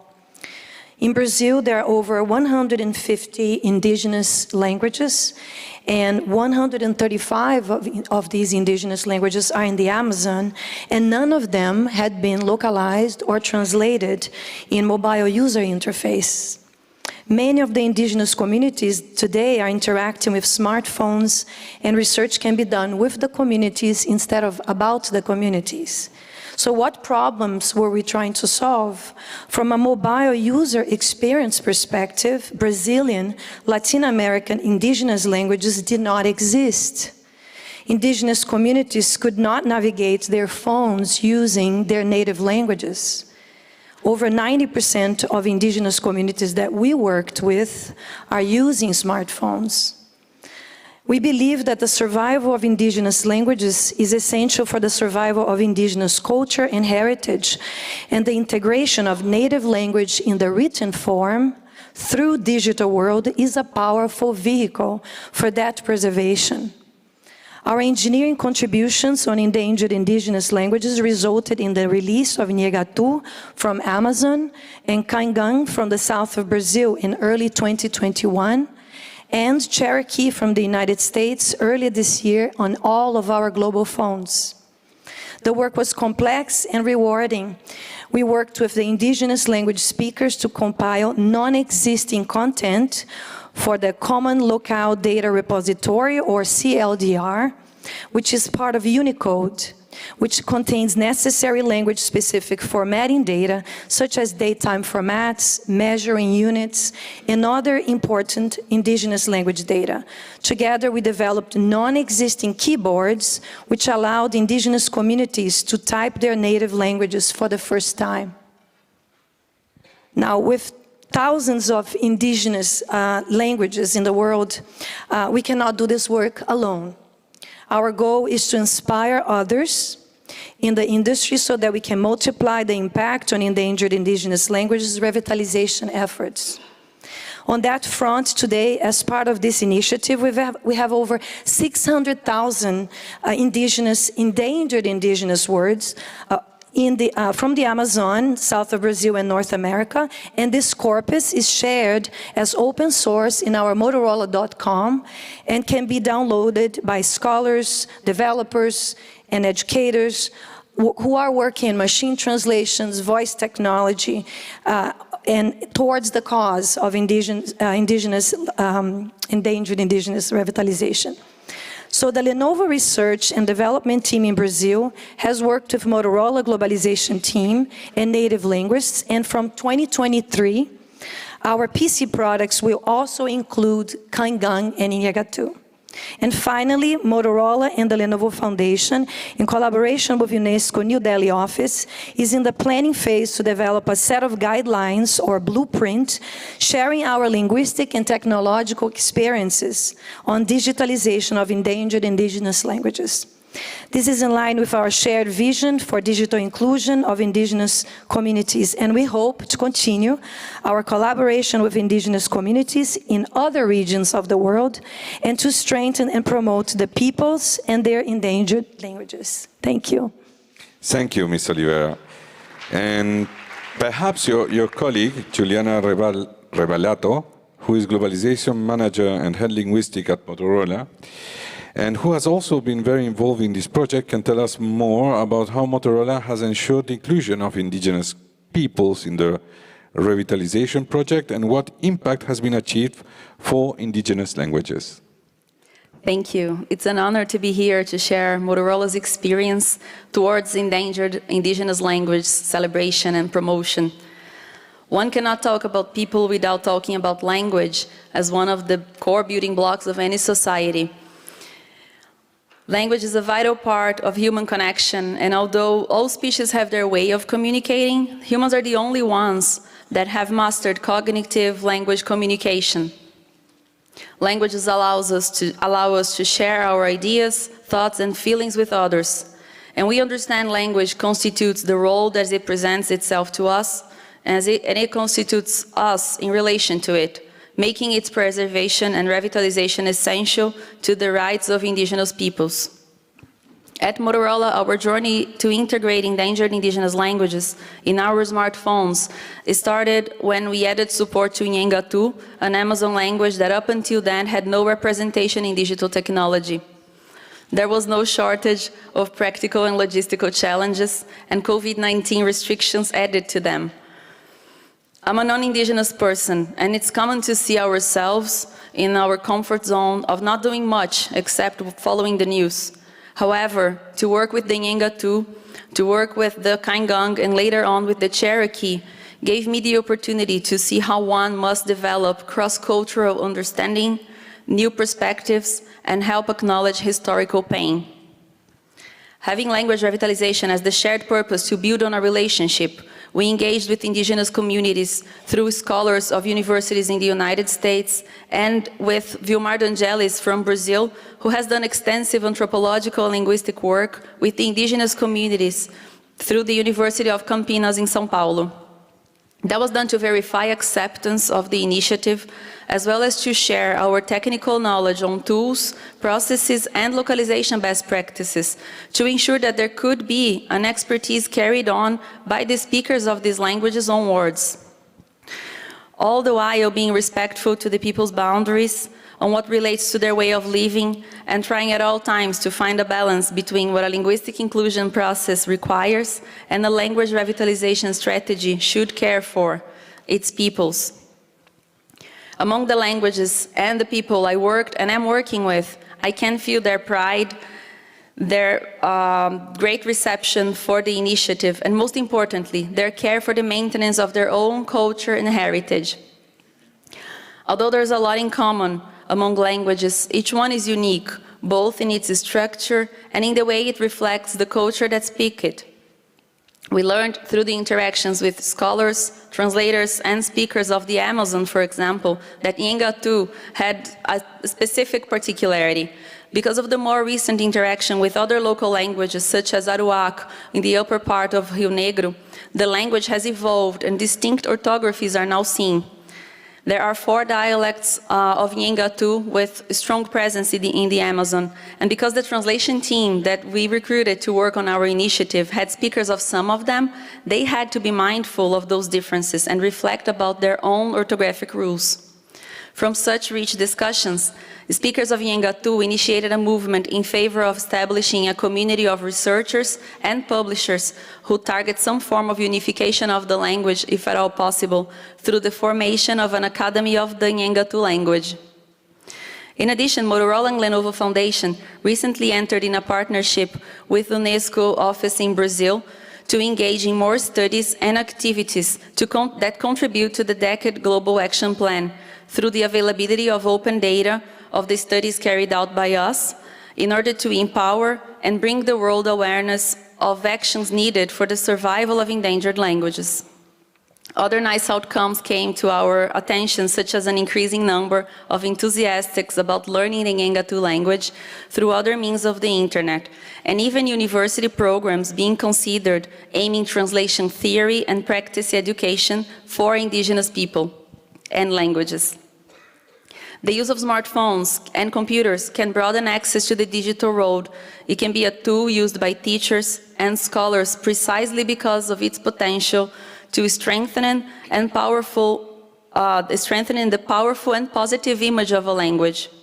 And for the future, we hope to see more outcomes and other similar initiatives arise globally in the private sector. As we have observed, it creates space for indigenous people to be compensated and recognized professionally for their language.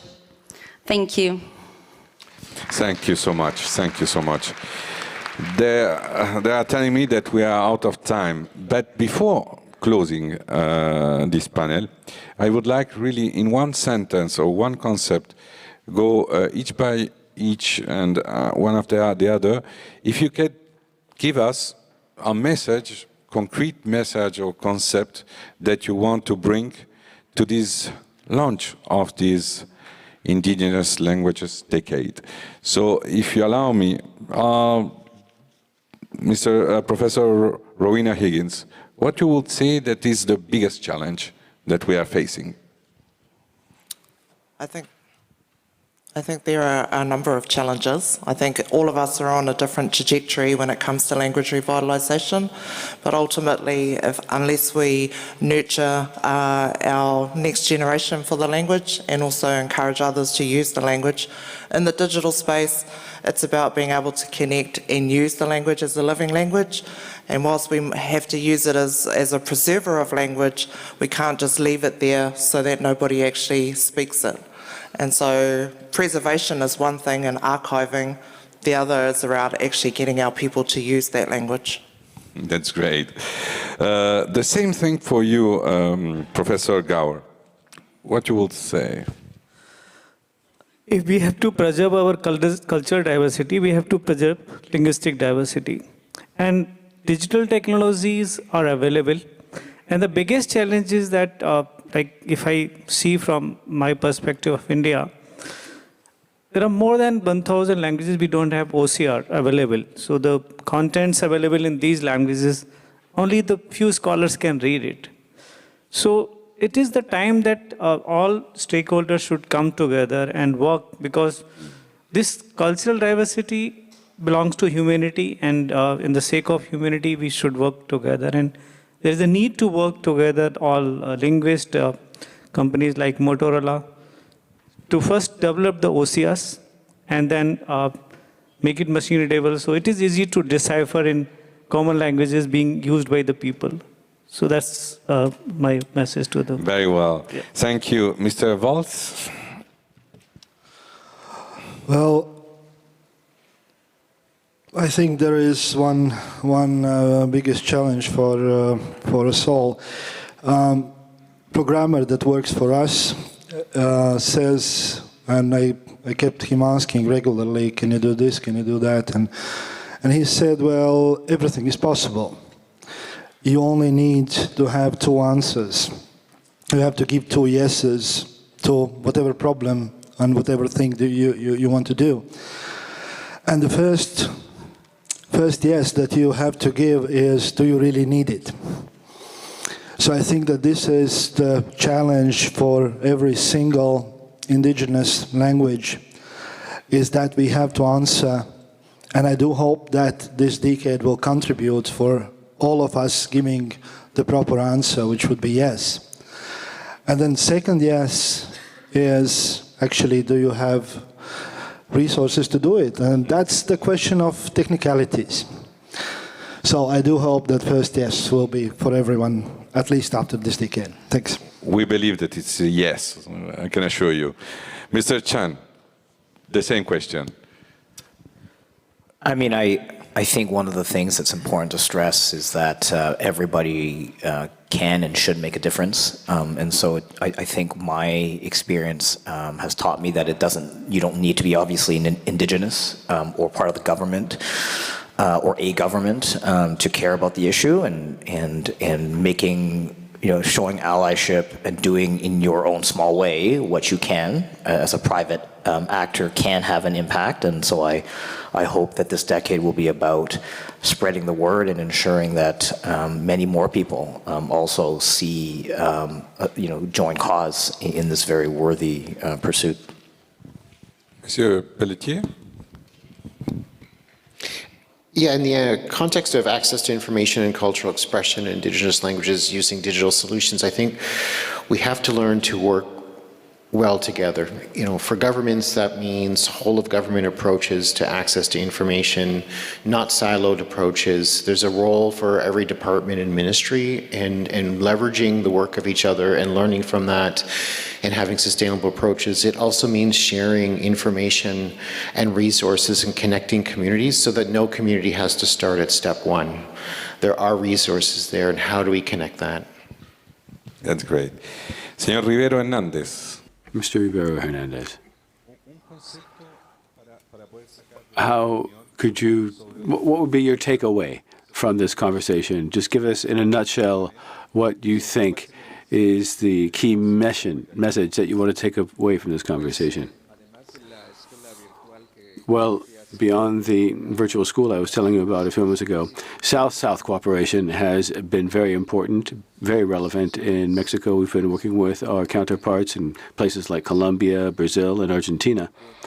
And thanks to this dialogue, we share experiences, best practices, and we come up with proposals for public policies, programs, and the like, things that can be replicated in other countries.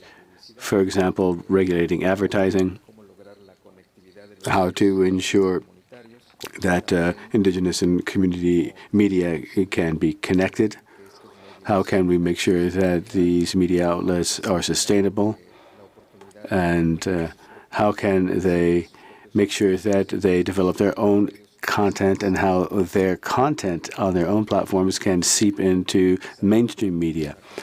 Now, in Mexico, we have a commission that has been working for a while, working on a proposal to give greater visibility, as somebody was just saying, greater visibility to these languages. They start being used, and all of the cultural expressions of our First Nations peoples will be able to be shared with everyone. And lastly, I'm turning to one of you from Motorola. Who would like to say a final word? I think that one message that I think it's important for everyone that we went through is this is not a money-making or for-profit initiative. So this has to be really an intention that is meaningful for other reasons but for profit. Thank you. Hemos llegado al final de esta mesa. This brings us to the end of this roundtable discussion, and I would not to conclude this discussion without saying that it was barely 2.5 months ago, 150 states, through the ministers of culture, adopted unanimously the ambitious Declaration of Mondiacult in Mexico City. And in this declaration is stated that culture is a global public good. And this sets forth a common roadmap to develop public policies in this area.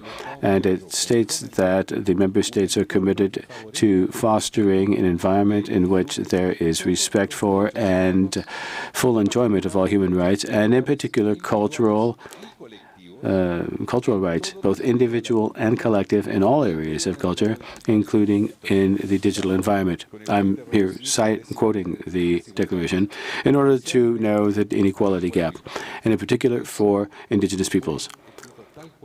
That is the wording of the declaration that was adopted. So with UNESCO's to all of you, with UNESCO's support to all of you, we will be there for you to roll out all the principles contained in this declaration within the framework of the International Decade of Indigenous Languages.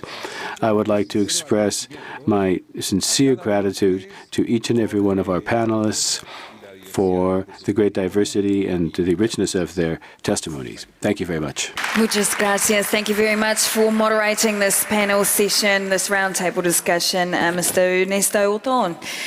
Thank you to our panelists. You are now excused. And I do have a couple of quick announcements. The first one is at the conclusion of the fourth roundtable discussion, which is not the next one, but the one following, I ask all our attendees, all of you out there, to join us on stage so that we can get a big group photo before we depart our venue today. On top of that, I was handed a card in promotion of the Museum of Languages, which is here in Paris. So for those of you who do have an extra day or two here in Paris, please feel free to go along to that. Without further ado, I'd like to welcome to the stage our next moderator for this high-level thematic roundtable discussion on Indigenous languages, culture and knowledge for climate action and environmental sustainability. She is Ms. Nolene Roundry Rakotoari-Swa, Chief Biosphere Networks and Capacity Building Section, Natural Sciences Sector for UNESCO. Thank you for joining us. Would you like to stand or sit? It's up to you. Oh, okay. Thank you. Thank you very much. Tombokolazo tombokivavy, miarahaba anareo. Miala tsiny miala fondro raha toa ka mandray fitenenana fa sady mangatadalana hiteny no fanomezam-boninahitra anareo hitenenana. Manaraka izany, miala tsiny ny tenako satria ny tsiny mahefa mavesatra, tsy zanaky teo aloha ka ombako tsy mahazaka ihany koa. I was addressing you in my mother tongue, the Malagasy language, requesting your permission to take the floor as we do in our tradition in Madagascar. Excellencies, distinguished members of the permanent delegations, distinguished representatives of the UN systems, traditional authorities, representatives of indigenous peoples, research partners, colleagues, ladies and gentlemen. This panel has been put together as cooperation between the sectors of natural sciences, culture, and the UNESCO Intergovernmental Oceanographic Commission. We are at the start of the International Decade of Indigenous Languages, a great opportunity for every one of us. At the same time, we see there its tremendous potential for synergies with three other concurrent decades: the UN Decade of Ocean Sciences for Sustainable Development, the UN Water Action Decade, and the UN Decade of Ecosystem Restoration. This panel and its distinguished speakers from 5 global regions have been invited to explore the linkages of indigenous languages, cultures, and knowledge systems. From the beginning of 2021, UNESCO is operating under a new midterm strategy, and we are pleased and honored that it includes an intersectoral program dedicated to those topics, dedicated to our partnership with indigenous peoples, and focused on supporting the language decade. For UNESCO, we see so many opportunities that are growing in front of us. The connection between indigenous languages, knowledge, and culture in relation to our UNESCO designated sites, the local and indigenous knowledge systems program, the open science recommendation, the intergovernmental hydrological program, the cultural conventions, and particularly the 2003 and 2005 convention, and the World Heritage Convention, and the IOC's initiative on ensuring equitable involvement of indigenous peoples in the ocean decade. This along with our mandates in education, communication, social and human sciences. Ladies and gentlemen, without any further delay, help me to welcome our speakers on the stage. And I'm very honored and pleased to call upon Mrs. Myrna Cunningham-Kane. Myrna is here representing the Pawanka Fund, and she's currently the first Vice President of the Fund of the Development of Indigenous Peoples of Latin America and the Caribbean, FILAC. She is former chair of the UN Permanent Forum on Indigenous Issues. Welcome, Myrna.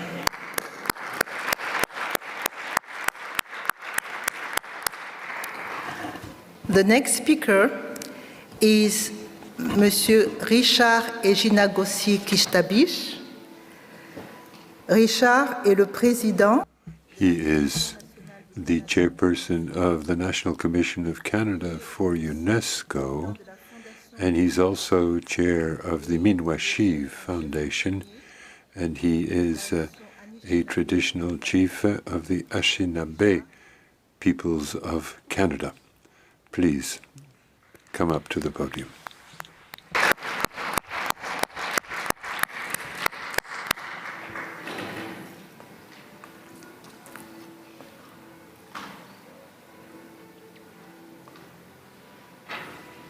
Bienvenue. You're welcome, sir.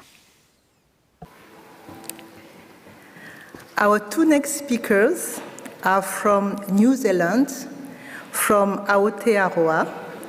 Mr. Daniel Ikuroa, who is the Culture Chair of the New Zealand National Commission for UNESCO, and Mr. Ethan Jerome Leota, Chair of the New Zealand National Commission of UNESCO Youth Leaders. Welcome.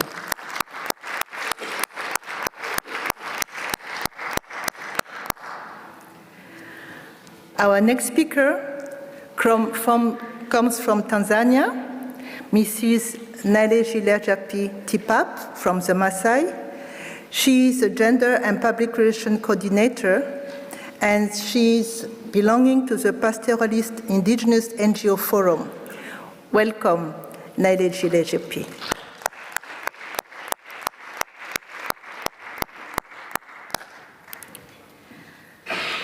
Next speaker, Mrs. Chrissy Grant, a Kuku Yalanji and Mulgal woman from Australia. She's a founding member and chair of the International Indigenous Peoples Forum on World Heritage. Welcome, Chrissy.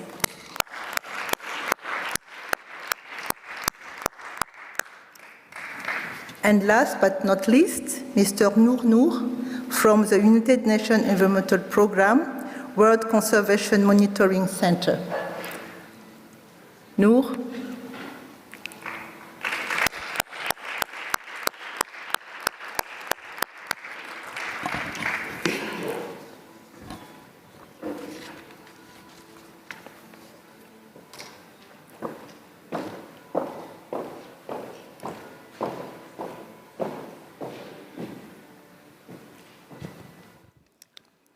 Thank you for joining us, and it's my pleasure to get to know you a little bit and to introduce your work to our assistants. I will start with Dr. Myrna Cunningham-Kane. You are from the Mosquito people in Nicaragua, and you have been a leader at local, regional, and global level. You have established many important processes for indigenous people to use their knowledge and be at the table with decision makers.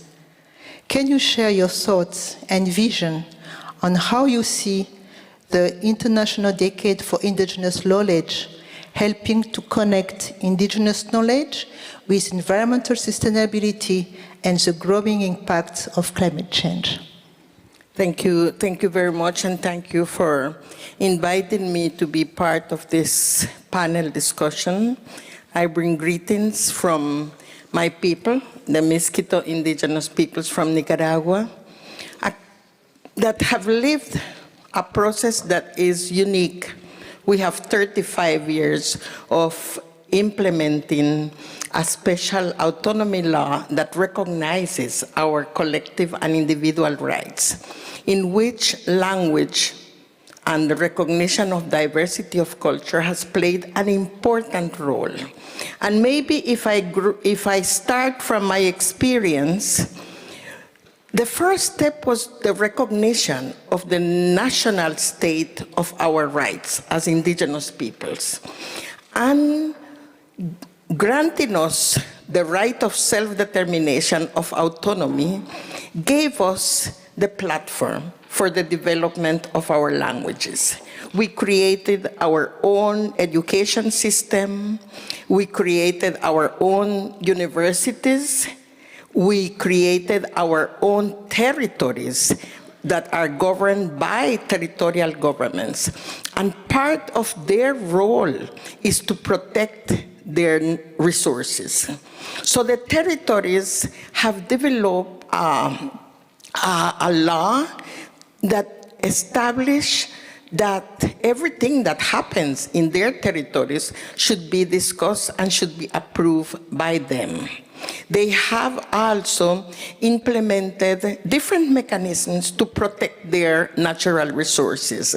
So when I look at the decade, of course, I see the possibility for us to really engage in what we would call from the global indigenous movement a coherent approach to all of the different crises that we are facing, but all of the global movement. So when we talk about the decades, the restoration, water, agriculture, small farmers, of course, all of that has to be approached through the lens of the rights, the international standard rights that as indigenous peoples we have been gaining at the international level.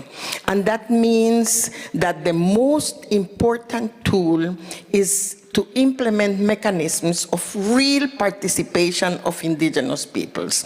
And if we are really participating, then we can use our language that is based on our worldview, that is based on our identity, it's based on our culture, and it has taught us how to manage and conserve those resources. It has taught us how to manage and protect water, how the spirits can live in harmony with human beings and with the rest of elements of nature. And that is what I see during the decade, that we can all of us work together and really create spaces, territories, in which indigenous peoples can exercise that right of self-determination, feeling proud of their language, implementing their governance system, transmitting their knowledge to the new generation, and protecting their resources. And that is what I expect that we can do during the decade. And that's what we do from the Pawanka Fund. What we do is that we grant small resources to local initiatives that are working to implement the well-being of their communities. Local organizations that are really revitalizing traditional knowledge to be able to live in harmony with nature and live in harmony with the rest of the societies. So thank you. Thank you. Thank you very much, Miana. Thank you. Maintenant, je me tourne vers... Let me now turn to Mr. Edwin Akosi, also known as Frishar Kishtabich. You have devoted your life to the well-being of the Asinabe people, where you are the chair of their foundation, you are a traditional chief, and now you are the chair of the National UNESCO Commission of Canada. So how do you see the role of the traditional knowledge of your peoples being able to contribute perhaps to the well-being of our planet? Well, I mean, that would require a whole panel to respond. A bit more than 500 years ago,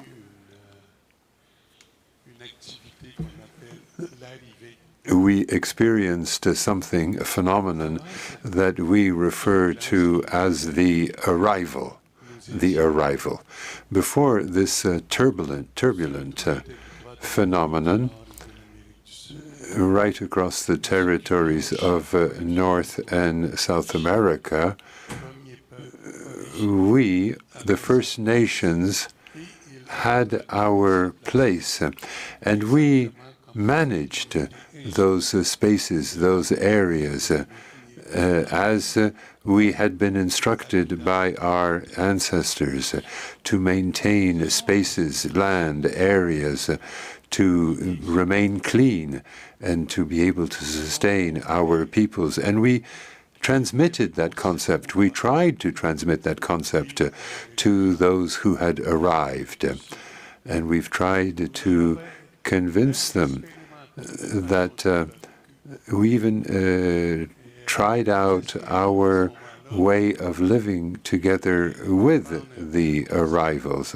And we hoped at that time that they had understood that concept, that they would adapt it, and that they would apply it. The whole of the Americas were very well maintained by the First Nations. And then those other peoples arrived on our continents. They found everything in good order, and they found it in such good order that they thought that there was no one there. And yet we had been there. We were the ones who maintained it in good shape, who preserved its beauty. And they didn't understand that one could live in such a way as not to dominate nature, but rather to live with it. We didn't tell others how to live. We were peoples, we were nations that listened to the environment as it stood, as it was. And that know-how, that knowledge of our ancestors is still present, but we have to go through a rememorizing exercise in order to bring that knowledge to the fore. And for that, we need a language to be able to live well. It was a magnificent period. It was beautiful. We set up an organization called Menoshan. In my language, that simply means beauty. Menoshan means beauty, and it is the beauty of the environment.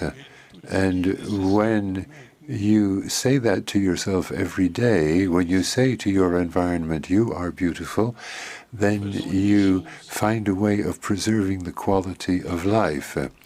We do things locally, but we think globally. We act locally, we think globally.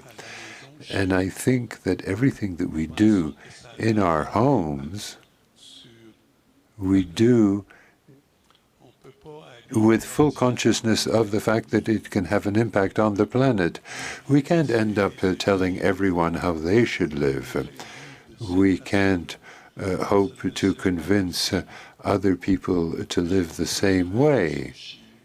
But you can do things at your local level, very simple things. And when you do these very simple things, things that are beautiful, that do not destroy nature, then you are also thinking globally. And if everyone on the planet were to do these beautiful, simple things, we would have a beautiful planet. And it's important to keep these ideas at the forefront of one's mind. Now, when we get in touch with things that are really very uninteresting, stupid, idiotic things like war, my people would always turn to the ancestors, to the elders, to ask, what should we do? What road should we follow to put this behind us? And we never went wrong when we listened to and followed our elders. And there is some hope of being able to go back to doing everything that needs to be done in order to live a harmonious, beautiful life. And if all human beings could do that, to do these simple things, these beautiful things that don't destroy nature, then we would be all thinking globally and we would have a beautiful world. Thank you. Thank you very much. Thank you, Richard.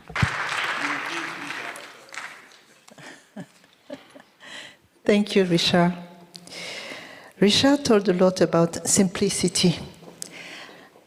Daniel Ikurua, you are a man who believes in science and in culture. You are a messenger of how traditional knowledge systems are part of our future on the planet, helping to solve the big questions. Can you share with us your perspective on how you see the decade linking with indigenous languages, and in particular its importance for the UN Ocean Decade? Well, thank you, Nolene, and te mea tūtahi, tautoko ngā mihi ko mihia. Just acknowledging all the acknowledgements that I've made prior to me. I won't go through them all. We're running short on time. Hei anō. In New Zealand, we are in the unique position of having a Māori Language Commission that takes care of the maintenance, in part with Te Mātāwai, of the language. So our role in the UNESCO New Zealand Commission and our approach to the Indigenous Language Decade is that we treat it as the International Decade of Indigenous Language and automatically include knowledge. Hence, we recognise the importance of Indigenous languages, as without them there is no Indigenous knowledge, and conversely, where there is Indigenous language, there is also Indigenous knowledge. Now, as best I understand, most, if not all, Indigenous languages emerge from the natural world. They're an expression of the natural world. Accordingly, I see Indigenous languages as windows into those ways of knowing and being and doing, so beautifully expressed by the previous two speakers. So central to the work of the New Zealand National Commission is a multidisciplinary approach that ensures that mātauranga Māori, the Indigenous knowledge, values, future and culture of the Māori people, and the wider Indigenous knowledges remain at the core of the work.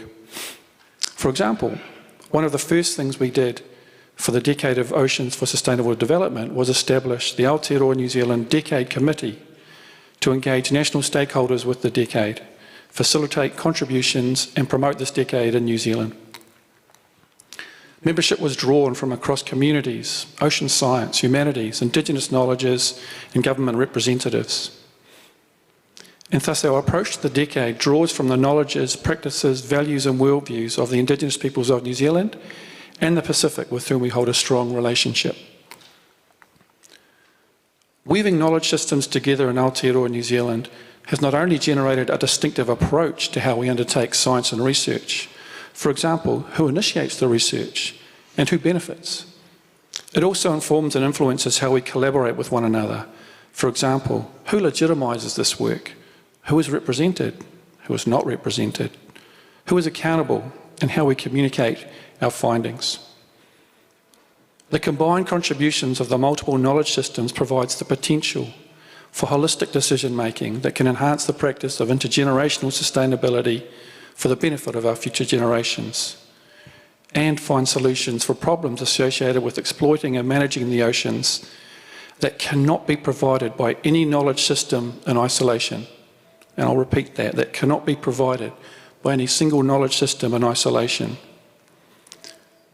And so building from the seminal move in 2017 by the New Zealand Government to grant a river, its catchments, physical and metaphysical elements as an indivisible whole, granting it legal recognition, there are currently moves to explore how this way of knowing, being and doing, which is of course firmly rooted in Indigenous knowledge and worldviews, can and might be expressed in the oceans.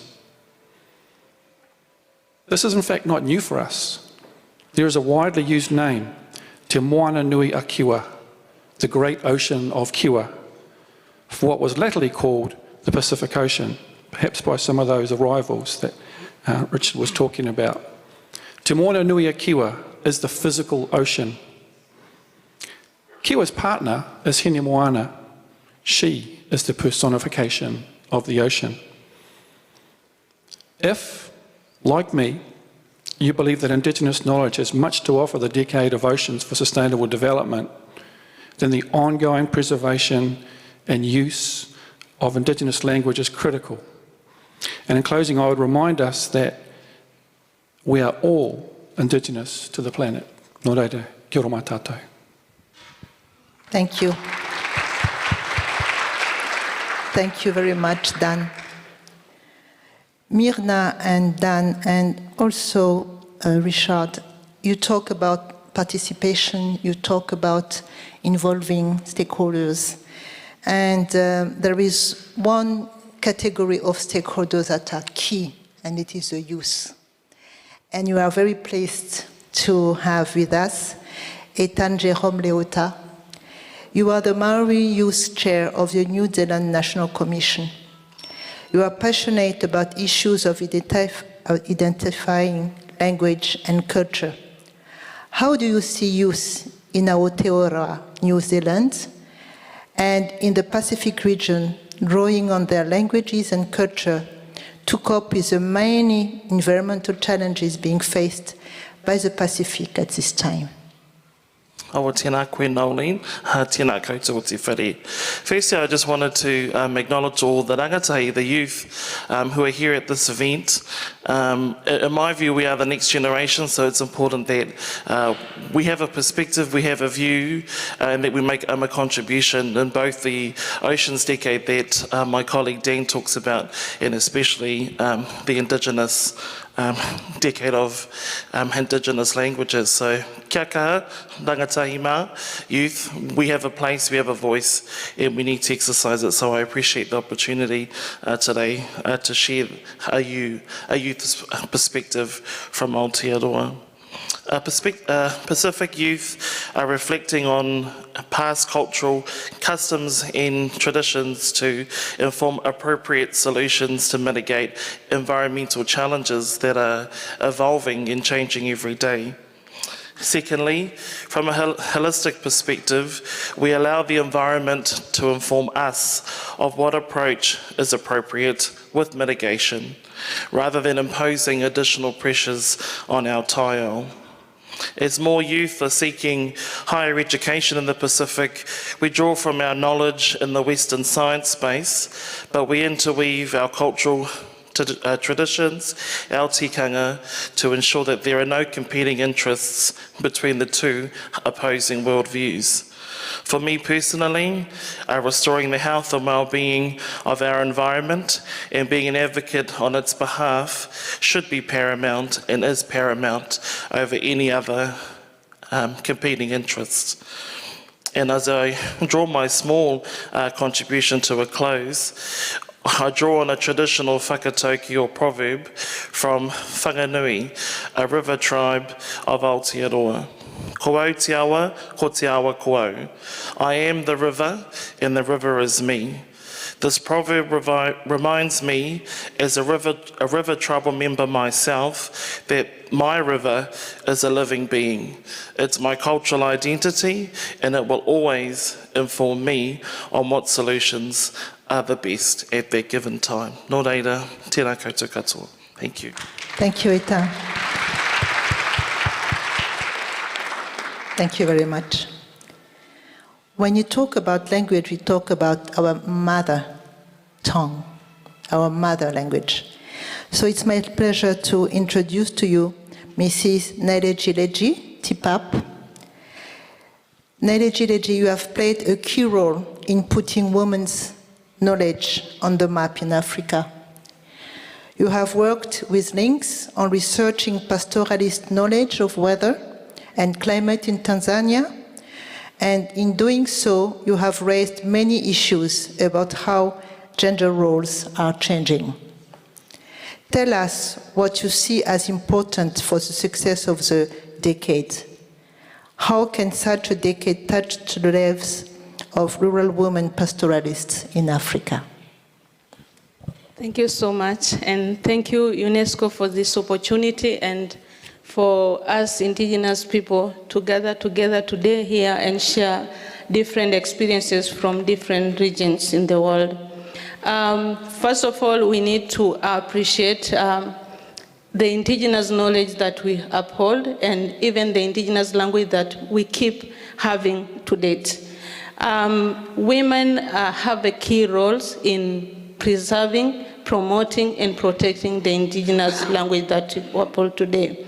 And through this, we learned a lot on how women have been the key role in keeping our language, keeping the different attachment in our tradition that keep being transmitted today even to children and the youth that we see now.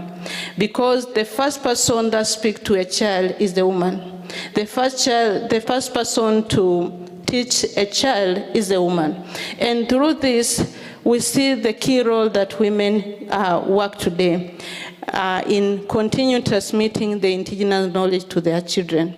So having this decade today that we are celebrating here is the wake-up call to every one of us that work with the indigenous communities, from the government, from the stakeholders, and even from us indigenous people ourselves, to continue keeping the roles of the women being part of us, despite different challenges that we undergo as indigenous people. Because if I call upon the country that I come from, we go through a lot of challenges on our own authorities and our own land that we are in. Because when we speak about indigenous people, we are totally attached to environment, attached to all the surrounding that we have in our own as an environment.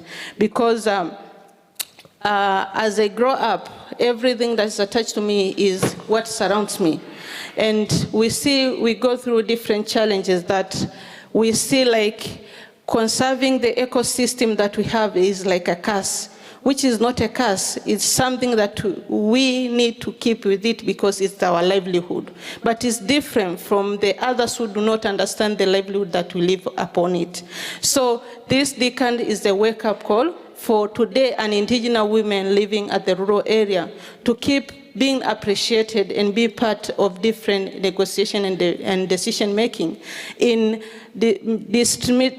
distributing and disseminating our own language toward all people surrounding us. But to other stakeholders like the government to recognize and put in the map and understanding the livelihood of the communities of the indigenous, despite their remoteness and where they live, is to understand that not only appreciating us and using our photos in different displacement, but appreciating us even in our own languages that we uphold. Because today my name has the meaning. Why do they call me Nailejileji?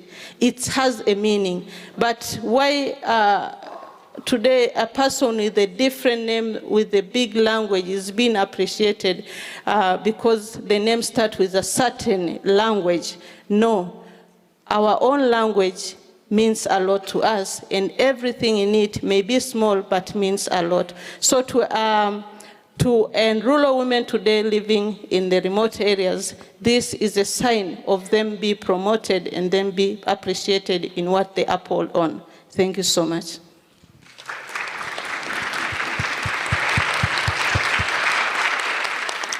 Thank you very much, Nailejileji, for your talk and for pointing out that language and identity are the same face, are the two faces of the same coin. Thank you very much. Now, I turn to Mrs. Chrissy Grant. You have been a leader nationally and globally in connecting indigenous cultures, knowledge systems, and the management of natural and cultural heritage. You are a founding member and chair of the International Indigenous Peoples Forum on World Heritage, and right now we know that you come from the CBD COP15 in Montreal negotiations for the post-2020 Global Biodiversity Framework. Indigenous languages can contribute to the safeguarding of World Heritage properties. It can also improve site resilience and management. You have helped shape how communities can be involved in the designs of nomination and be part of the site's long-term sustainability. This is a major goal for UNESCO, to support the multiple benefits of UNESCO-designated sites. Chrissy, share with us your key thoughts on the opportunities provided by these sites to promote the decade, particularly in its ambition to create enabling environments for indigenous languages to contribute to biodiversity conservation, climate change adaptation and mitigation, among others. Thank you. First of all, I'd like to acknowledge and welcome all the Indigenous peoples that are in attendance here today, and to thank UNESCO for facilitating my participation at this event and other meetings in UNESCO on my short break from COP15. The International Indigenous Peoples Forum on World Heritage is a fairly new body. The concept was thought of in 2017, and it was taken to the World Heritage Committee in 2018, where they accepted that the Indigenous peoples need to have a voice at the World Heritage meetings and the systems of the World Heritage Convention.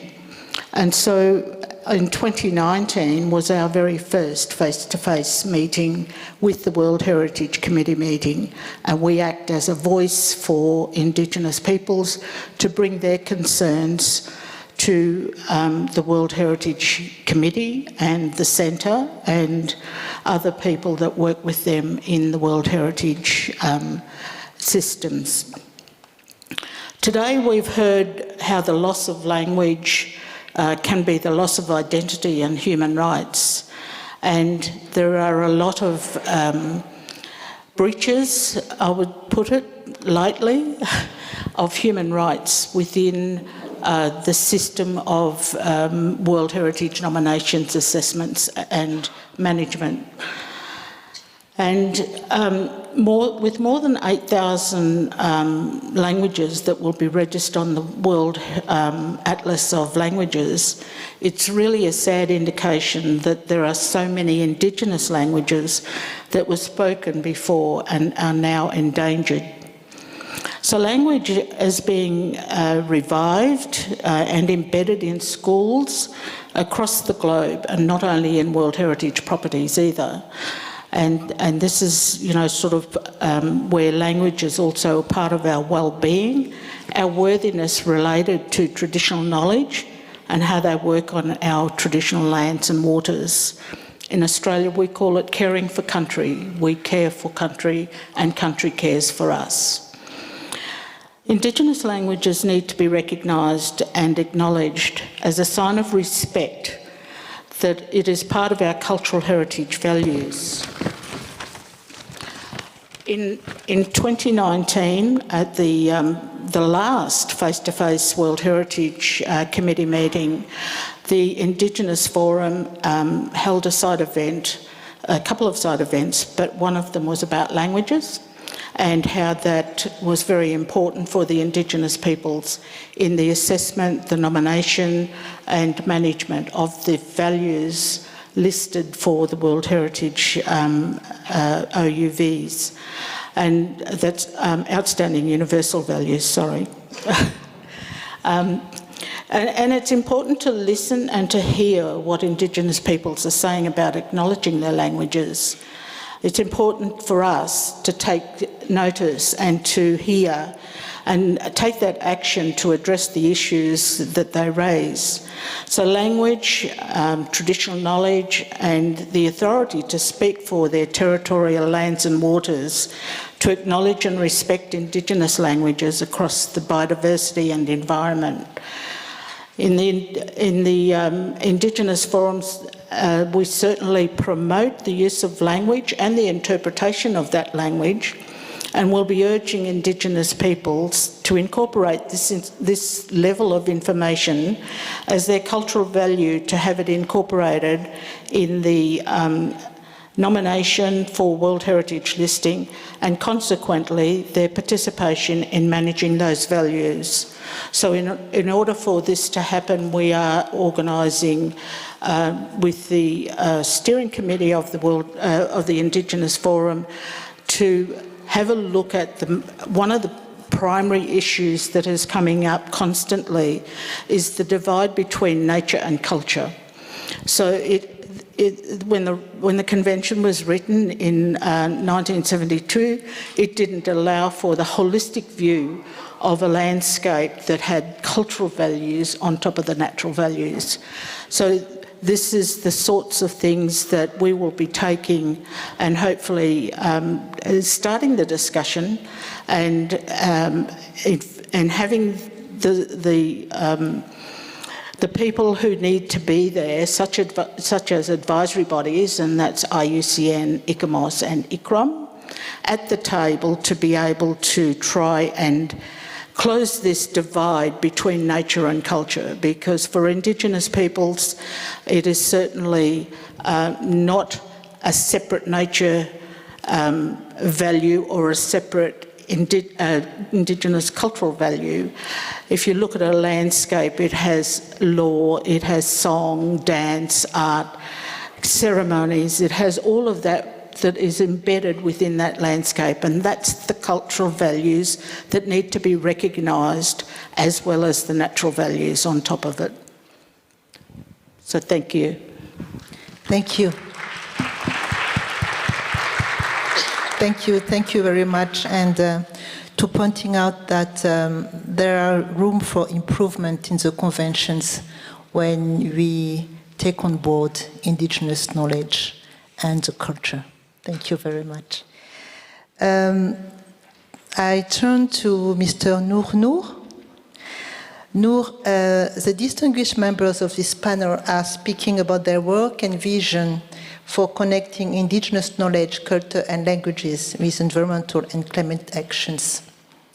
As a key partner to UNESCO Links program, could you please share with us a specific example of how the UN agencies are cooperating on the uptake of Indigenous peoples and local communities' knowledge within the National Ecosystem Assessment and the BES-NET process, including potential connection with this language decade? Thank you. Thank you. مساء الخير أهلا وسهلا.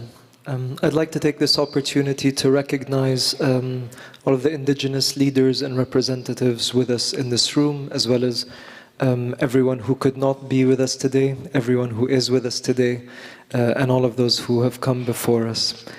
I'll also take this as an opportunity to celebrate a fantastic collaboration between UNESCO's Local and Indigenous Knowledge Systems Program and the UN Environment Programme's World Conservation Monitoring Center. And through this partnership where we work with fantastic country teams across 5 continents around the world, we support them with the implementation of national ecosystem assessments, and specifically the inclusion of indigenous and local knowledge in these ecosystem assessments to support decision-making and policy processes around nature and its contributions to people. Very briefly, national ecosystem assessments are country-driven, stakeholder-driven processes that aim to develop a widely owned knowledge base on nature and its contributions to people. And this knowledge base aims to support different policy processes and to support decision-making around biodiversity and ecosystem services.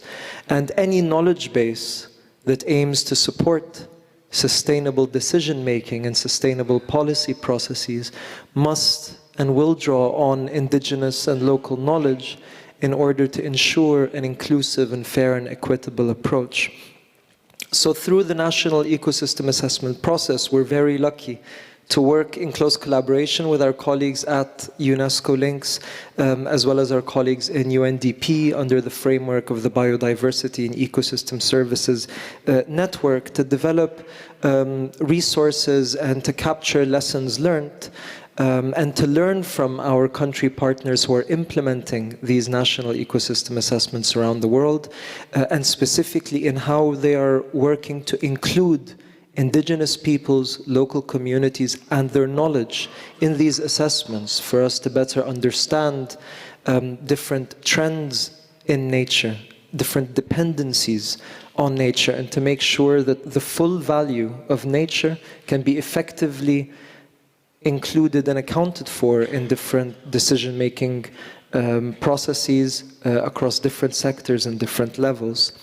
And it goes without saying, and of course, there's not much that one can say after my fellow colleagues here on the importance of indigenous peoples and their knowledge for sustainable decision-making and for a sustainable future. However, it's critical to note that indigenous knowledge holds critical insights that can help us better understand the state of nature, that better understand the different dependencies of nature and the multiple values of nature. And not just in the traditional ways, but also across language, across culture, across spiritual beliefs, and therefore our understanding of the status of biodiversity and ecosystem services is rooted in our understanding of indigenous and local knowledge and the inclusion of indigenous and local knowledge.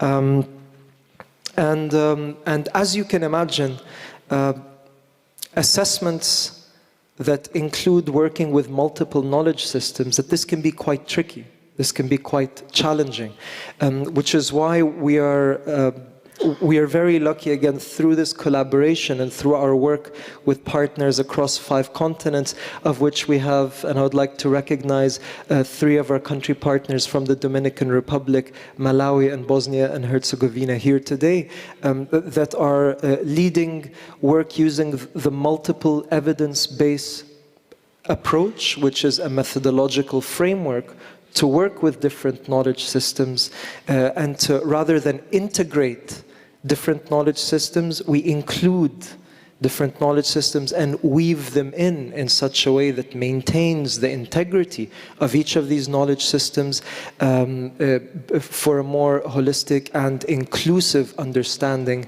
of nature. And I won't go into the technicalities of this approach, but this is truly an innovative approach and an innovative methodology that strengthens the inclusion of multiple knowledge systems, and particularly indigenous knowledge, in these technical assessments, and helps to communicate technical knowledge in a way that can then support and feed into decision-making processes around biodiversity and ecosystem services. And ultimately, in this engagement, we also try to promote some key principles, particularly to ensure and promote the equitable sharing and joint learning.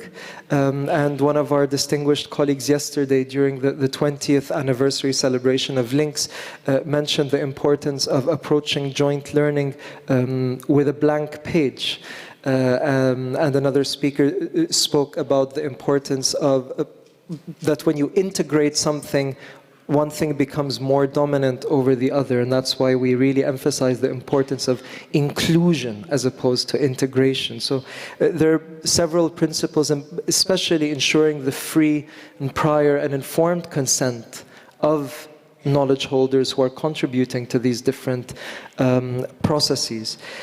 So ultimately, to bring this to a close, and again, I'm very grateful for the opportunity to share some of this work with you all today, but in terms of how this may feed into the decade on indigenous languages, there's lots of interlinkages with capacity development. There's lots of interlinkages with strengthening awareness on the importance of indigenous and local knowledge across different sectors and across different decision-making levels.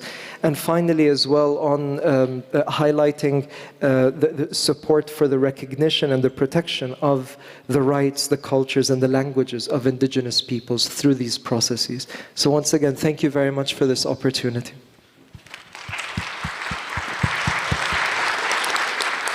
Thank you very much, Noor. You talk about principles, and I would like to have a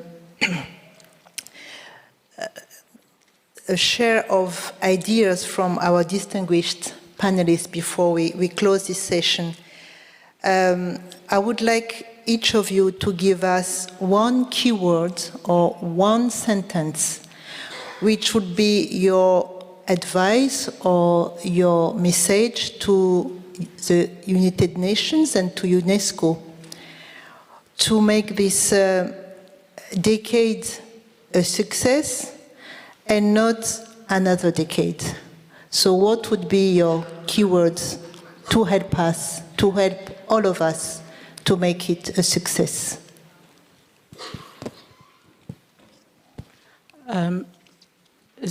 Can you hear me? Yes, of course. I suppose the key word, there's a few words, not just a single word, is the promotion of the Declaration on the Rights of Indigenous Peoples. Thank you, Chrissy.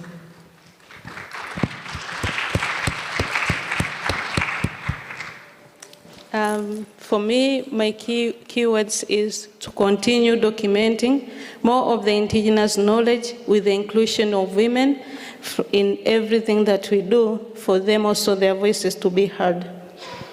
Thank you. Hello.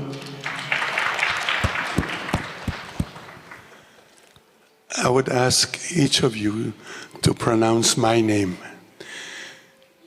loudly. Ejinaguzi. Ejinaguzi. Thank you.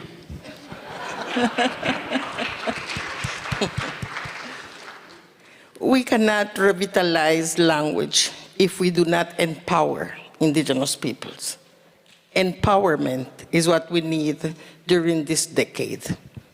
If you do not empower, you do not have language, you do not have nature, and we will continue facing all of the different problems.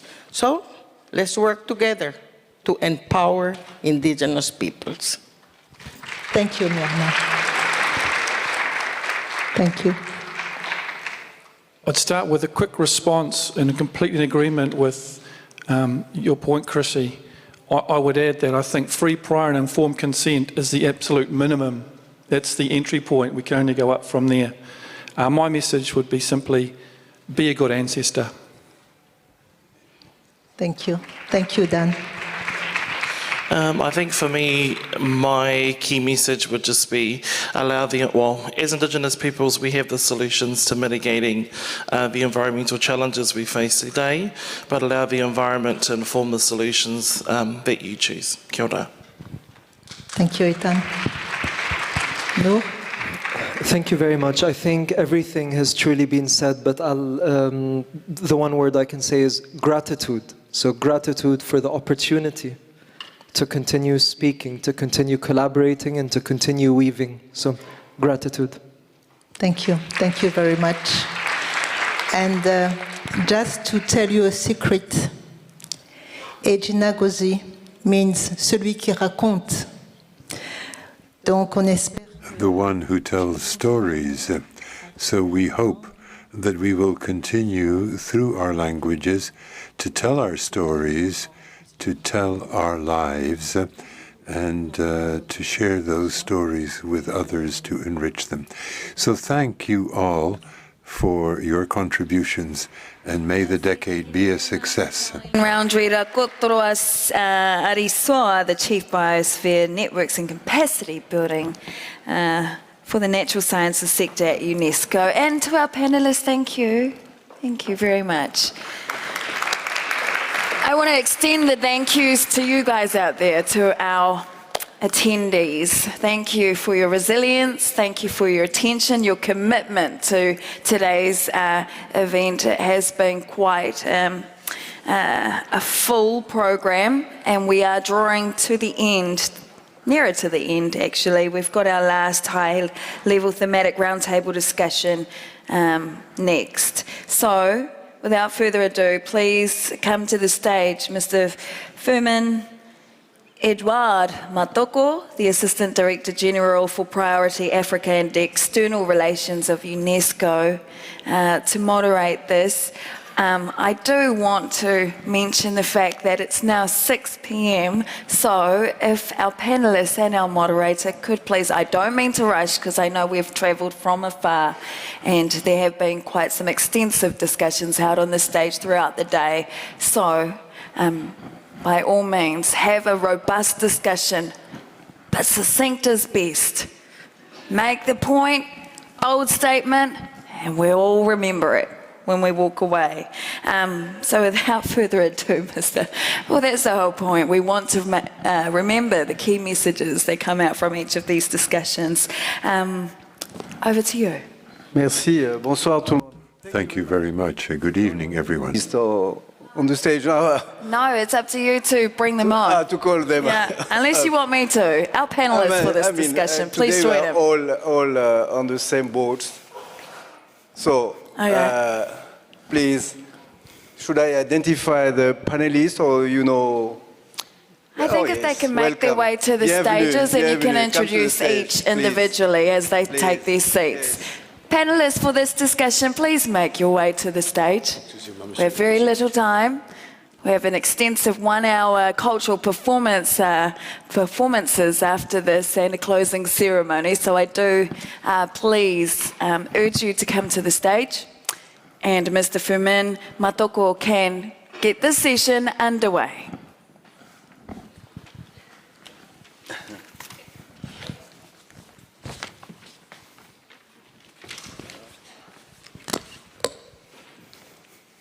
Bienvenue, chers panélistes. Welcome, dear panelists. We are running out of time, so unfortunately we won't have much time for this session. We limit the question to only one question, and hopefully with an intervention we should guide us. Voilà. Let me, first of all, thank you all for being present tonight. This is a panel on multi-stakeholder partnership and international cooperation for indigenous languages. UNESCO relies on a broad and diverse set of relationship and partnership, and it is important to understand and to listen to our partners, to some of the partners that are supporting the promotion of the indigenous languages and also the decades. Let me now give the floor to Mr. Gabriel Mouyouyi Jakanamejo. C'est plus difficile que le nom qu'on avait. That's more difficult than the name that we had earlier. Fund for the development of the indigenous people for Latin America and the Caribbean, FILAC, Ecuador. Colombia, close to Ecuador. Colombia. Siendo el FILAC un organismo internacional paritario entre Estados. It's an international organization for cooperation between states and the indigenous peoples of Latin America and the Caribbean, and how can it work to support indigenous communities to promote their own cultures and languages.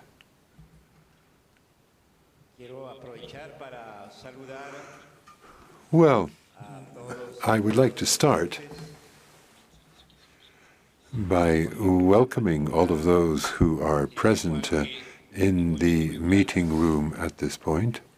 Quería decirles en mi idioma, hermanos y hermanas.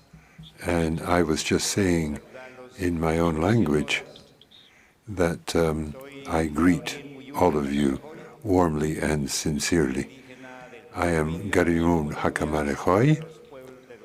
I'm a member of the Inca people of Colombia, one of the 715 indigenous peoples of my country, and I'm the Secretary General of the FILAC. The FILAC is an intergovernmental organization that was set up about 30 years ago, set up by the heads of state and government of Latin America and the Caribbean. 22 states are involved, but in addition, 3 European states, Portugal, Andorra, and Spain. So it's an Ibero-American grouping. And I take advantage of this opportunity to thank UNESCO for having invited FILAC to participate. And Mr. Amani, the president of FILAC, spoke this morning, and the vice president of FILAC was on the previous panel, and other members of our FILAC team are present. So thank you very much for having invited us to participate in this dialogue on the revitalization of indigenous languages and cultures.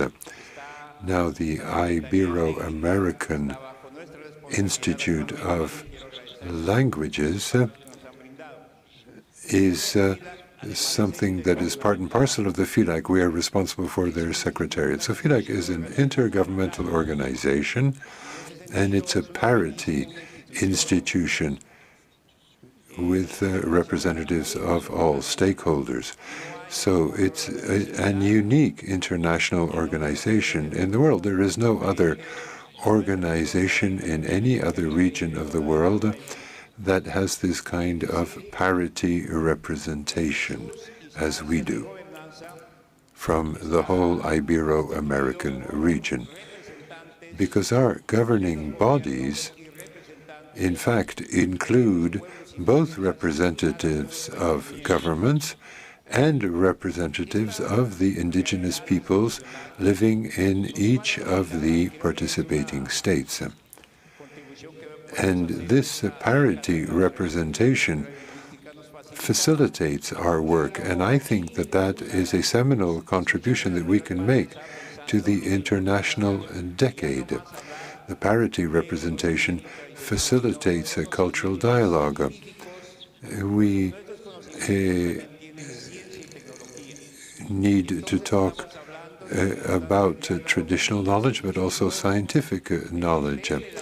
And we need to think in terms of inter-scientific dialogue on a cosmological and spiritual basis, taking advantage of the traditional histories of each of our indigenous peoples. We have some 900 groupings of that kind in our region, and they have knowledge that is scientific, it is technological in the true sense of the words.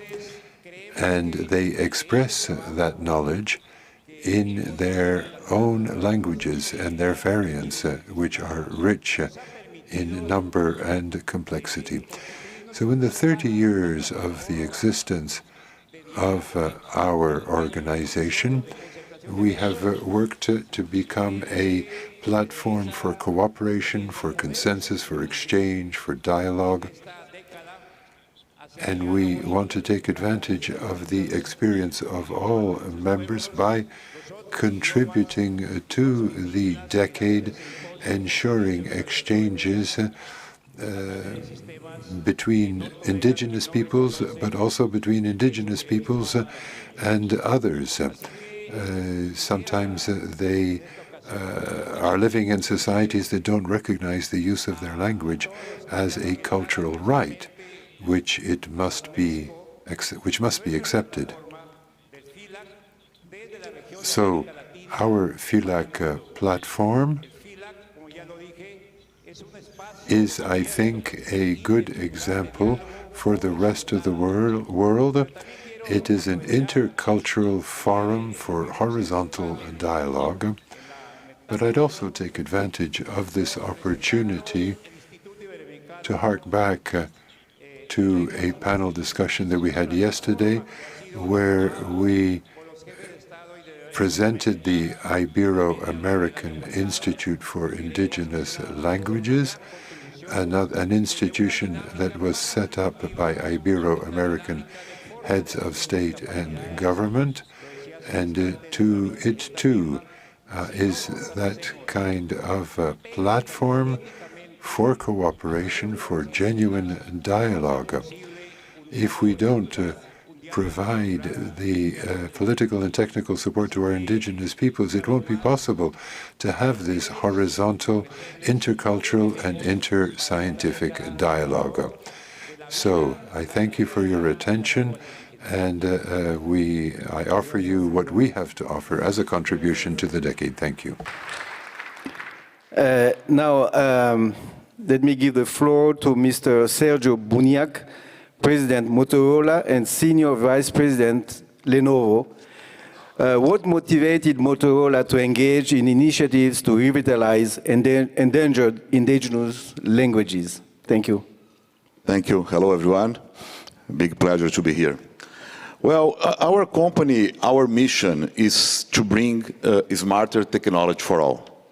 So our journey in this started when we decided to integrate indigenous language to our portfolio in 2020.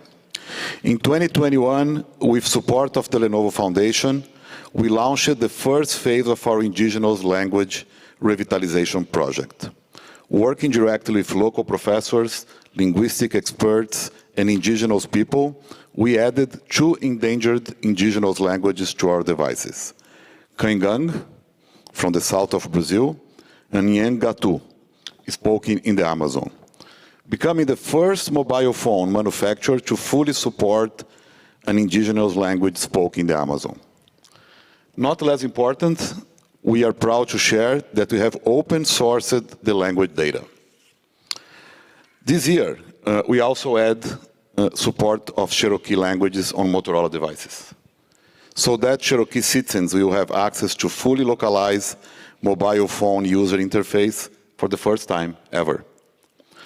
And as important as what we have done, we are thrilled to share today that we are working to bring more indigenous languages to our devices in the near future with the support and collaboration of the Lenovo Foundation. The next phase of our initiative will be focused on native languages from India. And we are eager to share more details in the coming months. We are also proud to be partnering with UNESCO to conduct further research on the impact and potential of digitizing indigenous languages. Motorola parent company Lenovo is also exploring integration of languages on our personal computers. We hope with this initiative to increase awareness, bring actions towards the survival of endangered languages, and provide a stronghold for future generations of indigenous communities to use technology without forgetting their language. This initiative fully supports our vision and the Lenovo vision that smart technologies for all. Thank you very much. Thank you very much. Thank you. A vision that we share also at UNESCO. Thank you very much for this initiative.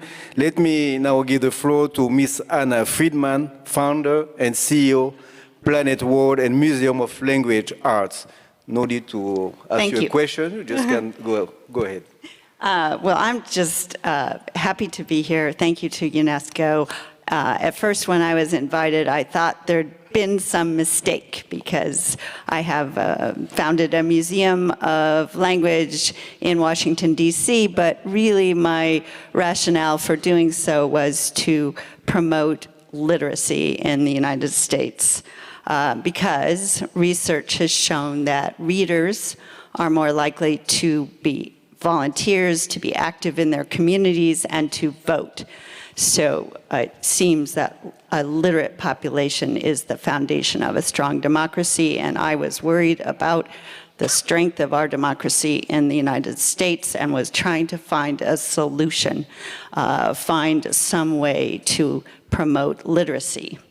But in the meantime, I ended up creating a museum that's about how words matter in every aspect. And that means that it includes a very large exhibit on languages of the globe, around the globe. So we began planning our descriptive language museum with 6 guiding principles. Every exhibit had to be some combination of fun, playful, unexpected, meaningful, motivational, and inclusive. So to help us achieve those goals, we used a lot of technology in our exhibits. They help bring language and words literally to life. So Plan a Word is a relatively small museum to cover such a big topic as we're. Another is informal initiative we have to take. We have talked a lot about the educations, promoting multilingual education and so forth. And let me talk first about informal initiative that we have to undertake. The indigenous languages which is used at home at the community level. And at home at the community level, it is the mother, grandmother, and grandfather or elders, they have a role to play. And we have to find the initiative to support mothers' initiative, grandfathers' initiative in informal settings, where the roles of cultural survival, Pawanka Fund, and other language grant makers has a role to play. In formal settings, it is the role of our states to give recognitions and respect the indigenous people's right. UN Declaration on the Rights of Indigenous Peoples, which was adopted in 2007, has many provisions that actually set forth a ground for a state to recognize the rights of indigenous peoples and also right to education in mother tongue as well. But it is the state itself which has not been able to fulfill its mandate of respecting and recognizing indigenous peoples' right to language in civil service, in education, in media, in health services, and so forth. Therefore, the UNDRIP, which has been adopted a decade and a half, it has been long time to review and convert these UN declarations into legal binding documents. And I take an opportunity as the head, chief of the UNESCO is here. So 1 decade is not enough for revitalizations, promotions of indigenous languages.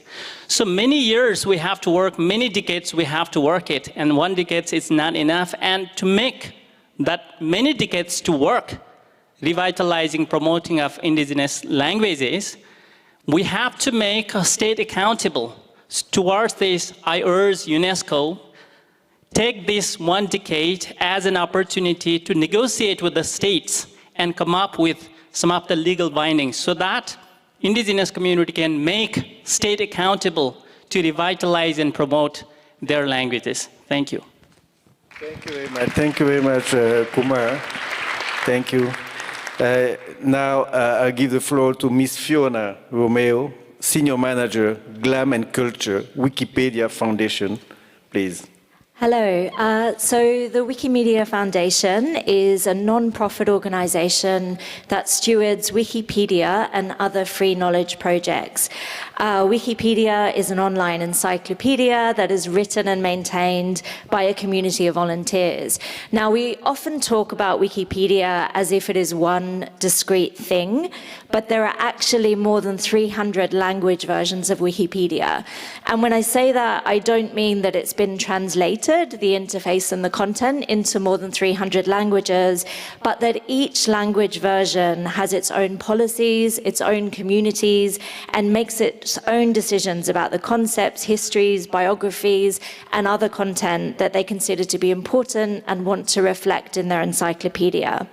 We have more than 300,000 individual editors who are contributing every month, and the knowledge created is accessed by more than 1.8 billion unique devices every month. And I share that just to say that Wikipedia projects are a highly visible, global and open platform that Indigenous people could use to document and disseminate their living heritage and languages.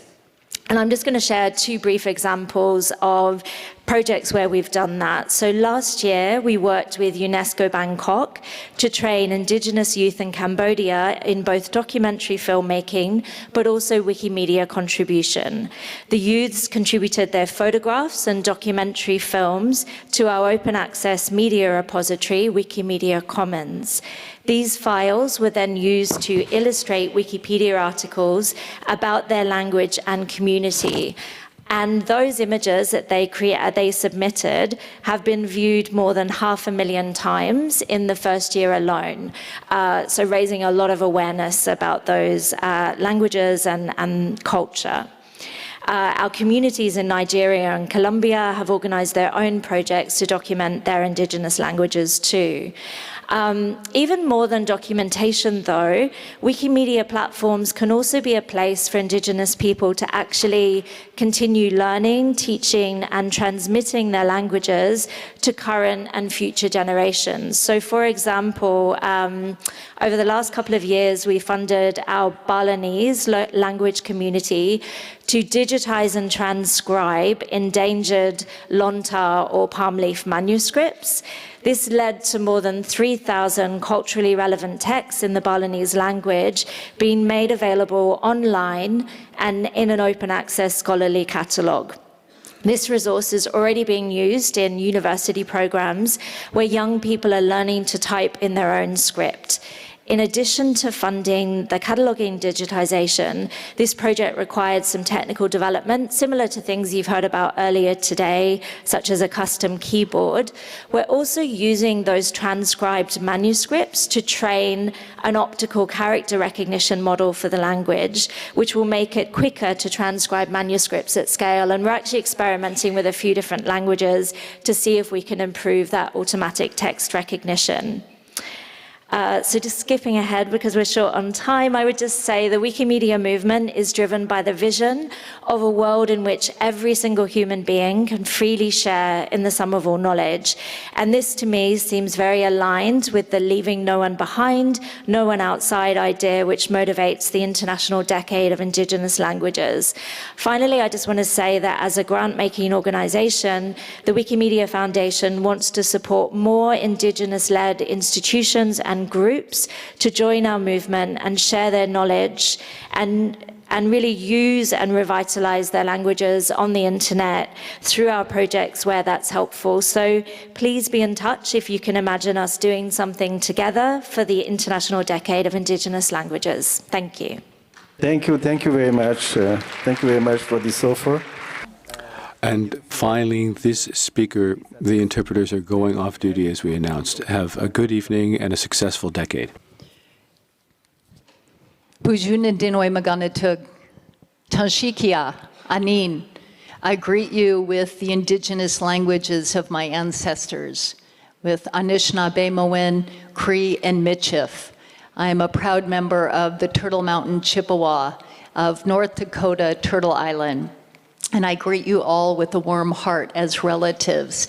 And I commend UNESCO for recognizing Indigenous leadership, our essential role as the leaders of this revitalization movement.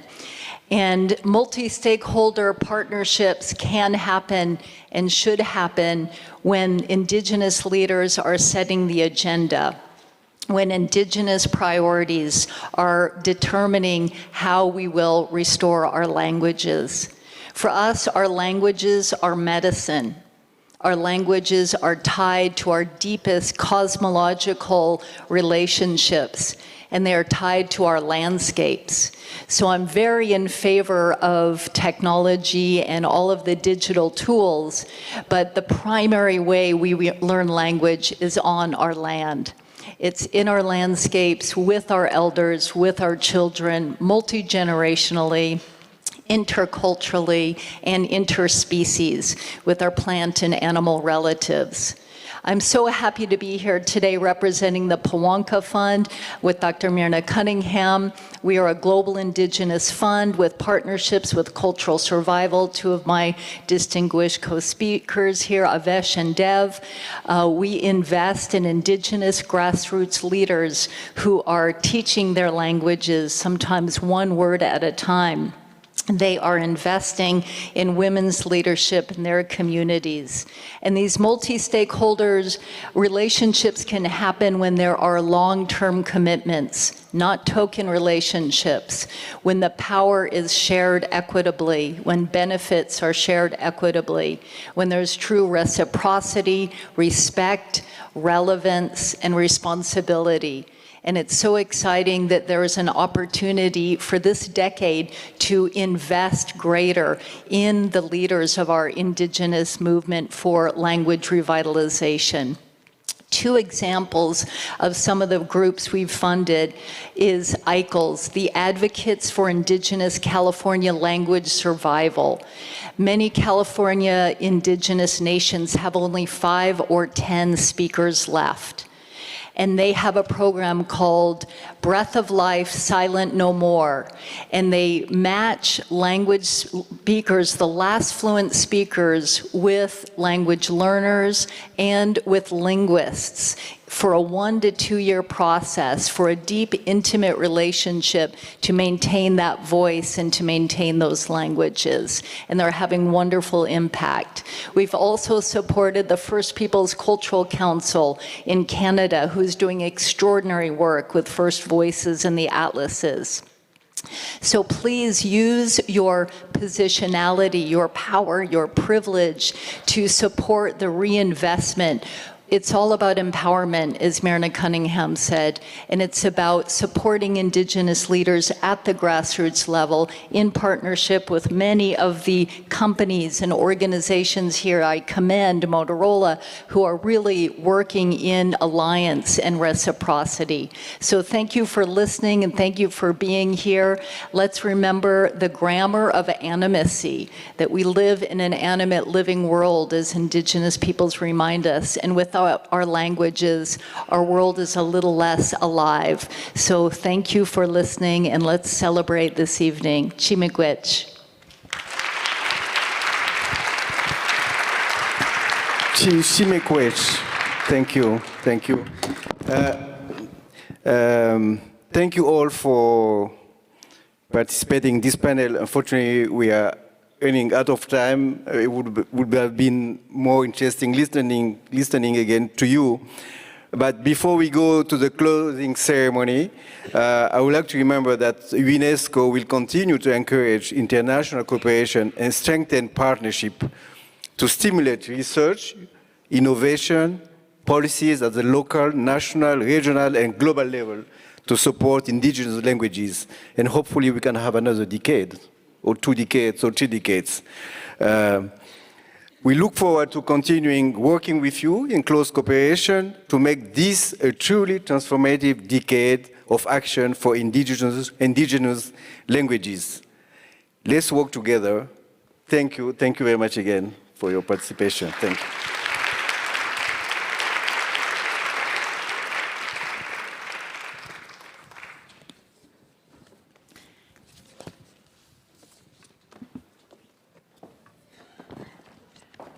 Thank you very much for that session.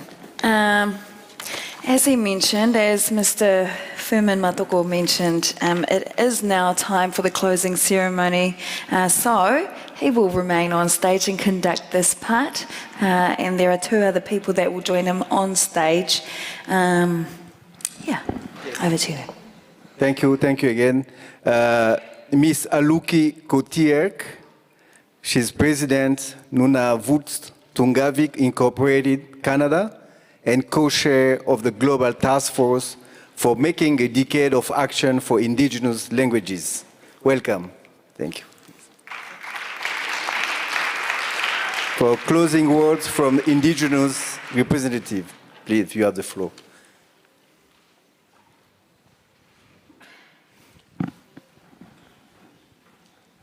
Koviana. Koviana larikpo, no nakakaksimayo katitini katinga katakarun nakata, ulumi, ukausitin koviasu takakluta. What a momentous day to celebrate Indigenous languages. It's been an absolute pleasure for me to be present in person amongst Indigenous peoples of the world celebrating our language. My name is Aluki Kutuk. I am the co-chair of the Global Task Force on International Decade of Indigenous Languages.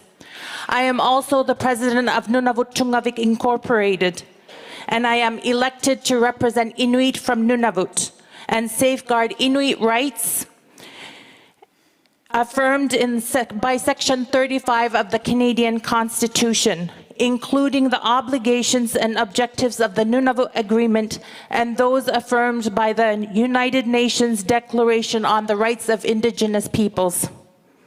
My colleague and fellow co-chair, Ms. Miriam Walet Med Abubakrine, and I have been communicating about these closing remarks. You see, Miriam has been an advocate to protect the rights of Indigenous peoples in Africa. And despite her deep desire to be here, she is unable to be here today because she is attending an equally important international event by attending the Convention on Biodiversity Council of Parties 15 meeting taking place in Montreal. It has certainly taken quite an effort, many years on many different levels to get us here today. We have heard a little bit about this morning, that we are able to achieve this decade, which is so important to Indigenous peoples around the world, once again demonstrates our strength, determination, and resilience, and demonstrates how important languages are to us. Congratulations to you all for your efforts, and congratulations to those who are no longer physically here with us. As we close this event, celebrating Indigenous peoples' languages around the world, I wanted to emphasize how this is just a continuum of our determination to ensure that our languages may continue into the future. I have invited my fellow Inuk Lina Ivik to light the Kullik as a symbolic reminder that it is up to all of us, each one of us, to keep the language light burning in a steady fashion. The light will burn out if it is not tended to. For Indigenous peoples, our languages and the diverse dialects within our languages are an outward expression of who we are and how we understand ourselves in the world. Our languages are crucial to our political, economic, social, cultural, and spiritual rights. It is in our language where our traditional knowledge resides, our knowledge on ecology, medicine, cosmology, spirituality. In fact, every time an Indigenous person utters a word in an Indigenous language, it is an act of self-determination. Remember that. We all know that our languages are intrinsically tied to who we are as peoples, and it is a vehicle in which to share our worldviews. Languages, with their varied vocabulary and sayings, provide us with an entryway to a glimpse into our understandings of our place in the world. Yet, as Indigenous peoples, we find ourselves in places where our languages and dialects are in various levels of vitality. Some are about to die out. Some are just a spark. Some have a strong flame. Member states must work with Indigenous peoples to achieve long-lasting transformational change that will leave a positive legacy on our languages and our dialects, especially because, in many instances, it is those member states that have played an active role in diminishing the strength of our languages. Now, it is vitally important that they support the strengthening of our languages and that they provide direct funding to Indigenous peoples to promote and revitalize our languages in our community spaces, including in our education system and in the provision of essential public services.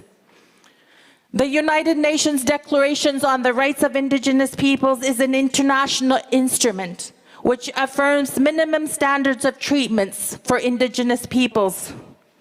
These minimum standards are expressed as rights. Specifically, Articles 13, 14, 16 reference our linguistic rights to language of instruction in our Indigenous languages and to access public essential services in our Indigenous languages.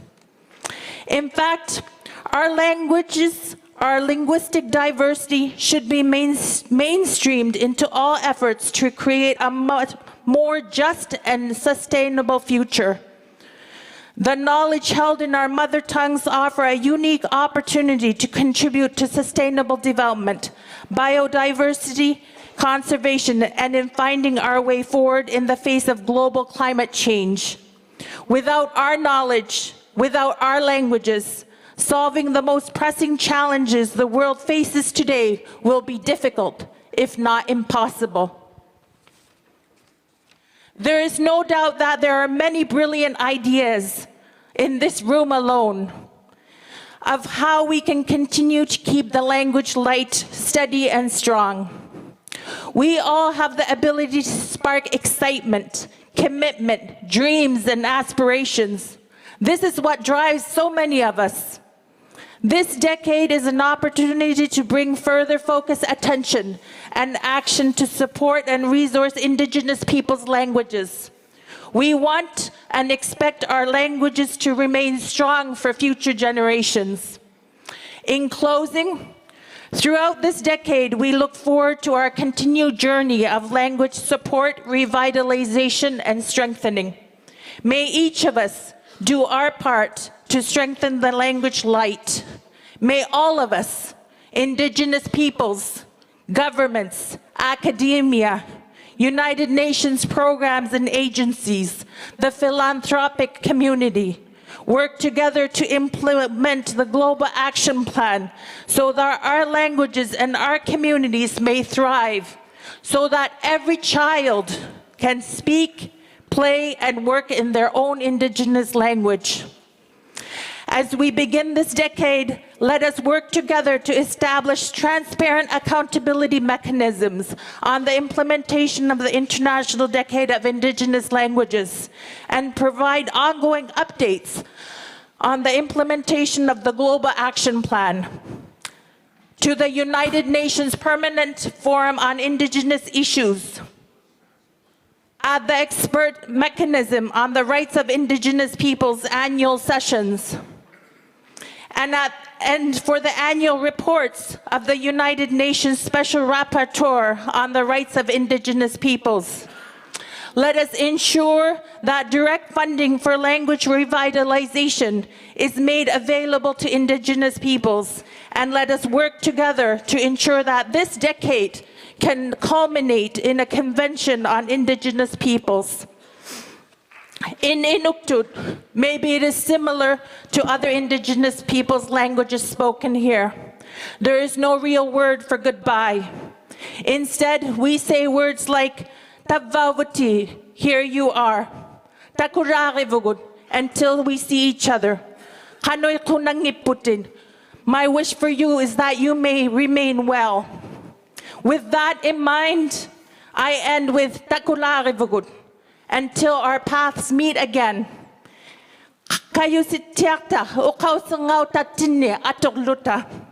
May we all go forward in a good way using our Indigenous language.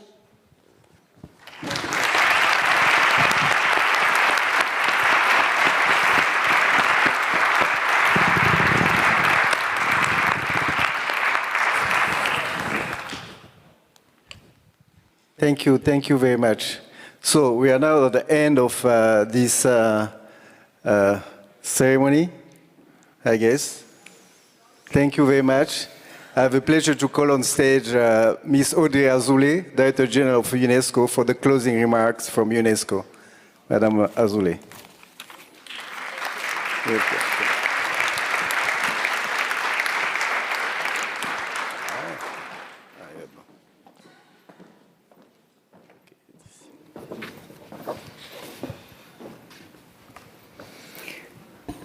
Primero, gracias.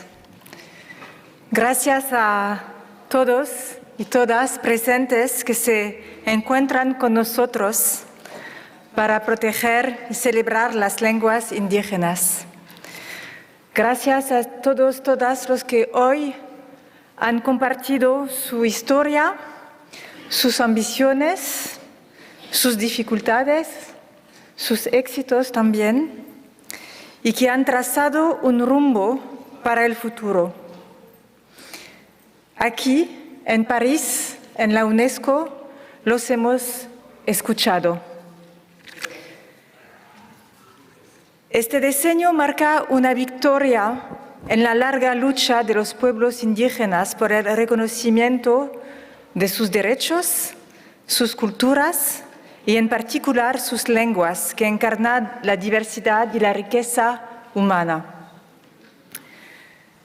Esos miles de idiomas como el guaraní, el quechua, el maorí, el samoano, el babongo y tantas otras, y acabamos de oír la lengua inuit, son en realidad algo más que medios de comunicaciones, lo saben muy bien.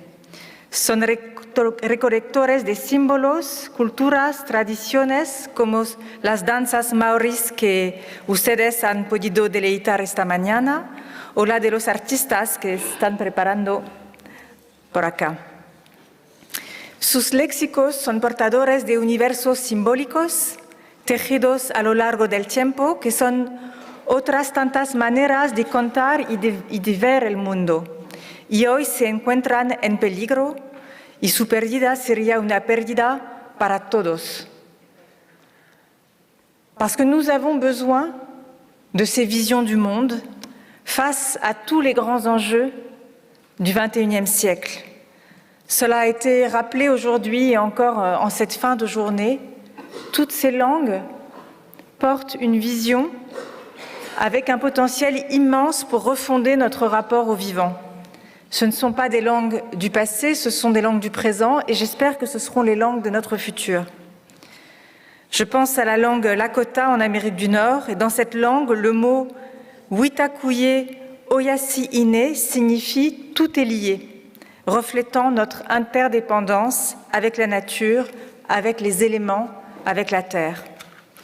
C'est pour cela que la défense des langues autochtones est une cause universelle pour les droits humains et qu'elle a toute sa place ici à l'UNESCO, pour la dignité des peuples et pour notre capacité collective à construire une paix dans le futur. C'est pourquoi cette décennie est si importante et l'UNESCO, qui en est le chef de file, se mobilise et mobilise la communauté internationale pour son succès.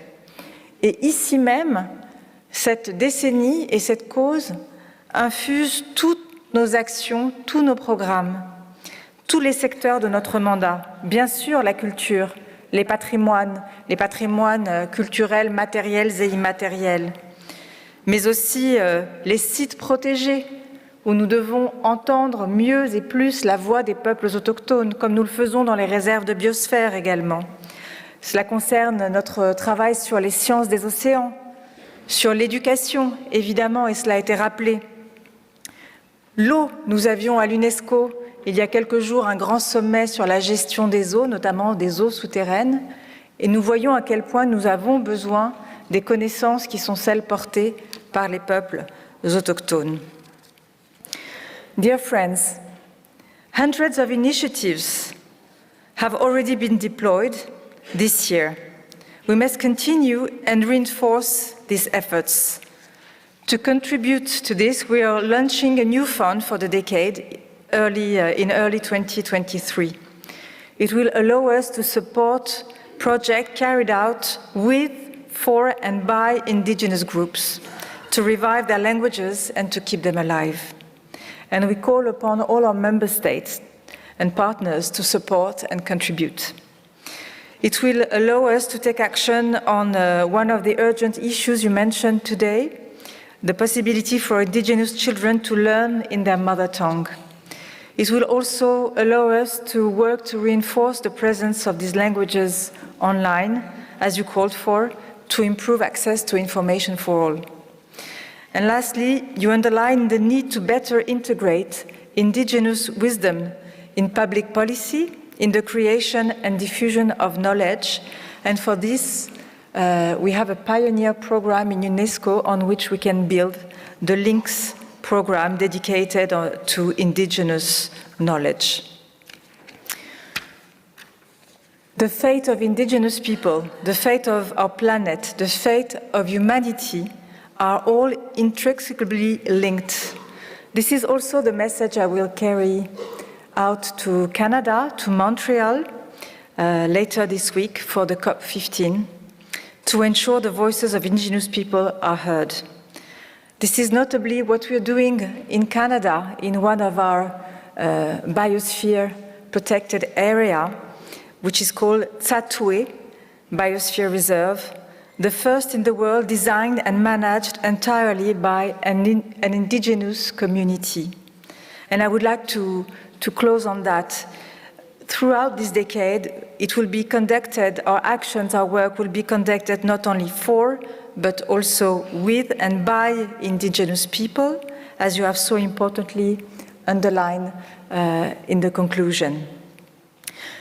A decade might not be enough, but this decade should not be wasted. We have opportunity, we have the commitment of the international community that we need to rise, and you can be sure that you can count on UNESCO's support for this decade and after, as you have before. I thank you very much.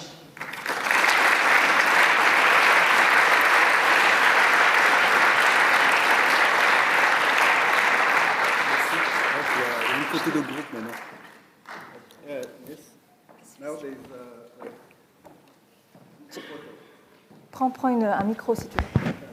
Thank you very much. Lovely to meet you. Urine. Yes, thank you. The stage, the photo Yeah, for the group. Yes, please go ahead. Thank you. Thank you very much, Director. I would like to invite everyone up onto the stage for the final photo. And after that, there will be performances by representatives from Canada, Brazil, Paraguay, India, and Latvia. Prior to that, while you're walking up to the stage, do you want to sit right in the front? Yeah. I just want to take this opportunity to thank you all for bearing with me, for inviting me, to all the sponsors and the partners of this year's launch. Thank you. There are many of you in the program. Thank you for sponsoring this and for enabling this event to take place here in France, in Paris. Haere mai koutou. That's right. And while you're still talking and walking, you know, the quicker you walk up to the stage, the quicker we can carry on. I'm going to wish someone a very happy birthday while I'm up here on stage. I hope you can hear me. She is the co-chair of Te Mata Awai, Mrs. Reikura Kahi. While you're walking and talking, I'm going to sing this song. Hari huri ta kya koe, hari huri ta kya koe, hari huri ta kya reikura, hari huri ta kya koe. Please come up to the stage. Happy birthday to you, happy birthday to her, happy birthday dear reikura. Happy birthday to you. No, we're still making our way. Everyone, please, make your way. Step back, back to the chairs. If you can, please file on. There are a lot of us in this theatre. Please step back. Take 5 steps backwards. Everyone on the stage, 5 steps backwards, because there are more people. Well, this came from the organisers, so I know. Please make some space for others. Yeah, I see that. Thank you. It's very hard. It's the wires.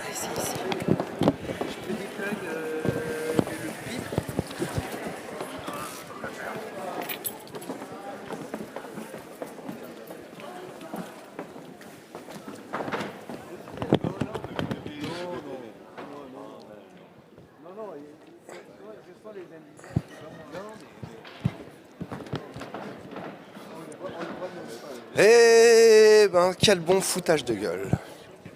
Ah merde.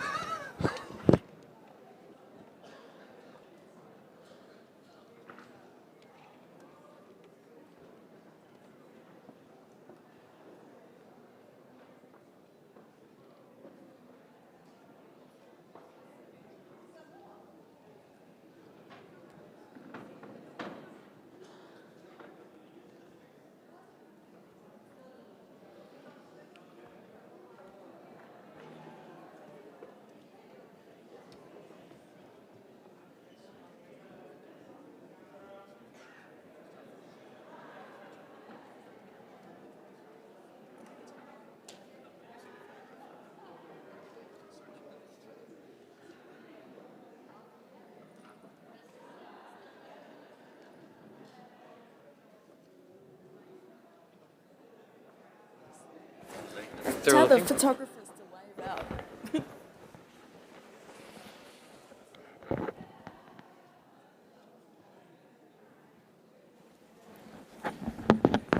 Hello? Hello? Okay, everyone, if you look up where the clock is, up there, 3 photographers, those are the official photographers. Let's smile at all 3 of them. If all 3 of you can give us a wave when you're ready. Are you ready? Yeah, okay. 3, 2, 1, smile. And another one. 3, 2, 1, smile. 3, 2, 1, let's say Indigenous languages. Ka vai. Merci beaucoup.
Hello, it's me again.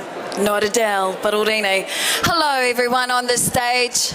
Can I please ask you to hop off the stage? Everybody on the stage, thank you for coming up. Now I must ask you politely to get off. Hello, can we crank up the volume? Hello, everybody on the stage, please hop off. We have performers who have been lining up waiting to perform for quite some time. Please hop off. Thank you. You can come back on after the performances. Please. Up off the stage, please. Come on. Thank you.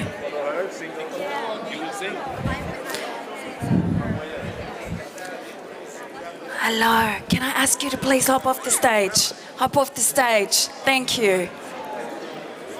We still have a cultural performances, please. Hop off the stage. We have performances. It's still one big part. Thank you.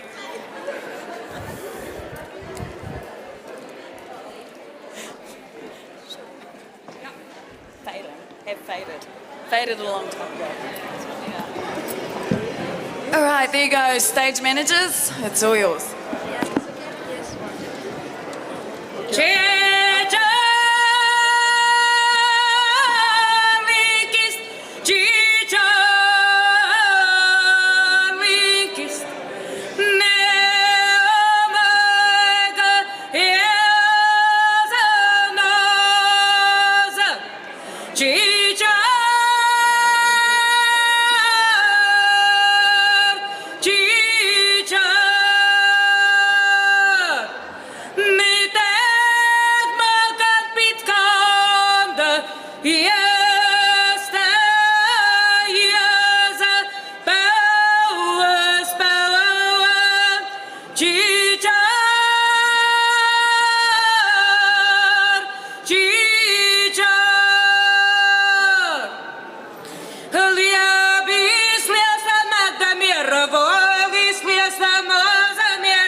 Minä olen Julgi. Minä olen Lelu. Minä olen Anki. Me goama liivad ja mad keelum rõkantat valdamir aigas tuontida aigastidi. Tampa medium ient set roški, set kimgdumt, set pivtauš. We are Livonians. Our language has been spoken on the shores of Baltian seas for thousands of years. Today there aren't many of us, just a handful. Jega kevad meg virtam lindedi. Lindad atamad. Muinist vanbist jengad. Kistallab jätat meedi. Ab lindat järä. Ne magabat tovas. Viedja jäi ala. Kevad meg kutsum needi tagažināt tulāvat med jūs. Ja siis irgab med už aigast. Every spring, we Livonians are waking up birds. They are souls of our ancestors who do not leave us over the winter or fly away, but they are deep asleep under water and ice. In spring, we wake them up. They return to us and we celebrate a beginning of a new year. Mēģim veikt, akā mēgoma ukās rauz sūr sidāmaks.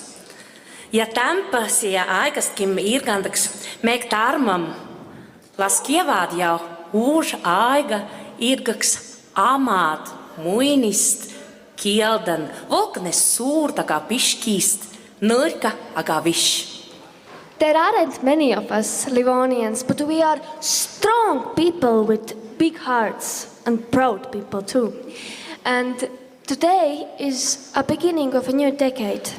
And we wish spring and new times for every indigenous language of the world, be it weak or strong, big or small.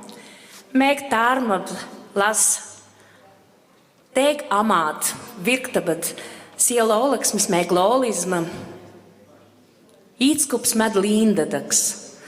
Ja soga tegīs tiera maailma keelitauž, neku kievad aigal liindad looladaks tauž. With this song, we wished for all of the indigenous languages to wake up together with our birds so that our world would be full of languages again, the same that spring is full of bird songs.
Hi.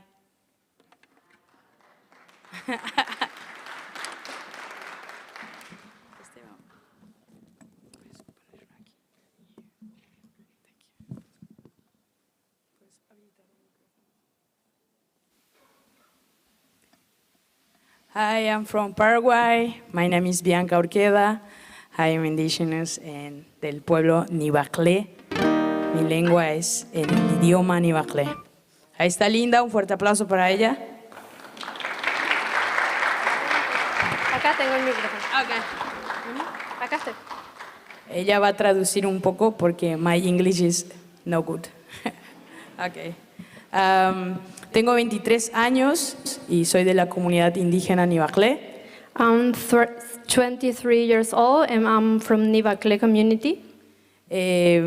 Pedí mucha ayuda en las redes sociales para un centro cultural para mi comunidad. Ese fue siempre mi sueño, abrir un centro cultural. My dream has always been to open a community center dedicated for culture. Sí. Entonces, con mis seguidores de las redes sociales pedí guitarras, instrumentos. With my followers in social medias, I asked help, so I got guitars and another instruments. Y respondieron muy bien, entonces. And they answered very well. Y tuvimos donaciones de guitarras. En medio de una pandemia comencé a enseñar clases de guitarra, le di gratis a los chicos de mi comunidad. Thanks to the donations in the middle of pandemic, I had the opportunity to teach art and music. Y la música me ayudó a abrir muchas puertas para hacer conocer mi cultura. Music has opened many doors for me to promote my culture. Canto para mis ancestros.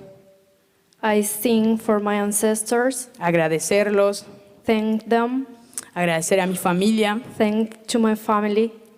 A mi gente. To my community. Y hacer que los niños de mi comunidad and to make the children of my community crean que ellos pueden llegar mucho más lejos también, al igual que yo. Believe that they can make their dreams come true like me. Crecí siendo pobre, no tuve papá, solo mamá. I was poor, I didn't have a father, I had only my mother. Pero siempre creí en mis sueños, siempre creí que en mi abuela quería ser cantante también y yo seguí ese sueño para ella. I always believe in my dreams and I dedicate that to my grandma. Cantar en mi idioma, Nivaclé. Gracias. Sing in my language, Nivaclé. Thank you.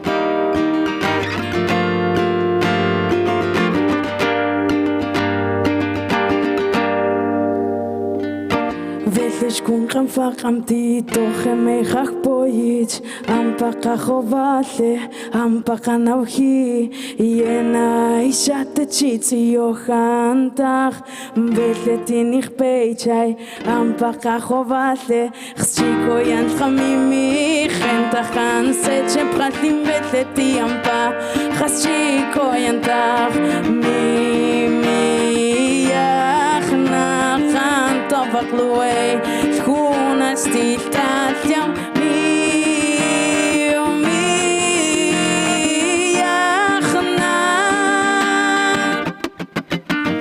Kun qamfaqam tastamtiam paqana sawko pimpa putas templech Vintesh kun qamfaqam yakhna qatejakun chajakun ashay Vintesh kun qamfaqam tastamtiam paqana sawko pimpa putas templech Vintesh kun qamfaqam yakhna qatejakun ashay Papukanas peyayi velechena jove y dos echna yancha batrayash tsikhova yintachtech buyak finach koak fichtach shincheka tocho happy faqlavot kunash tikhloyatin khapechu oyimon lanechayut e pashish tachnitem napiko kamtech mi yachna kanto baklue kunash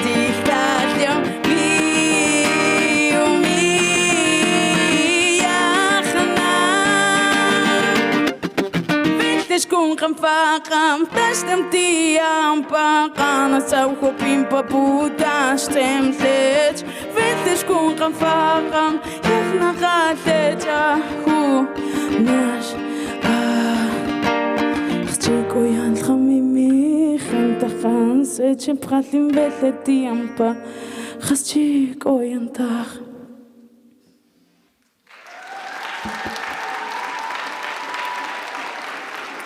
Merci, merci, gracias, thank you. Una última canción que se llama Ni Más Ni Menos y Session. Nara na na, nara na, nara na na, nara na. Tishamin sta.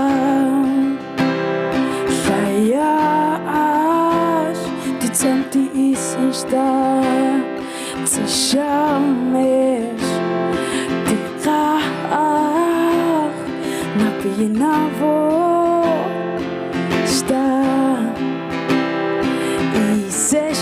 Iseshin Kuya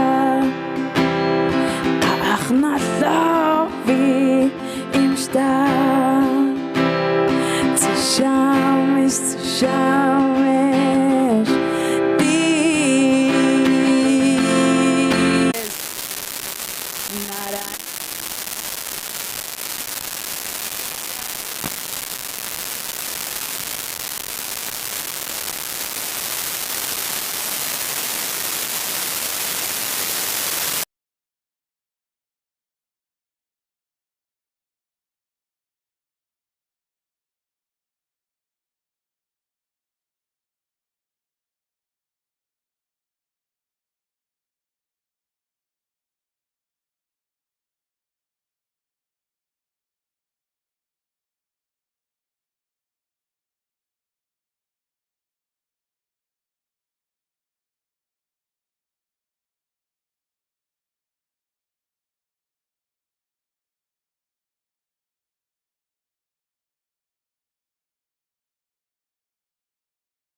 I'm from Paraguay.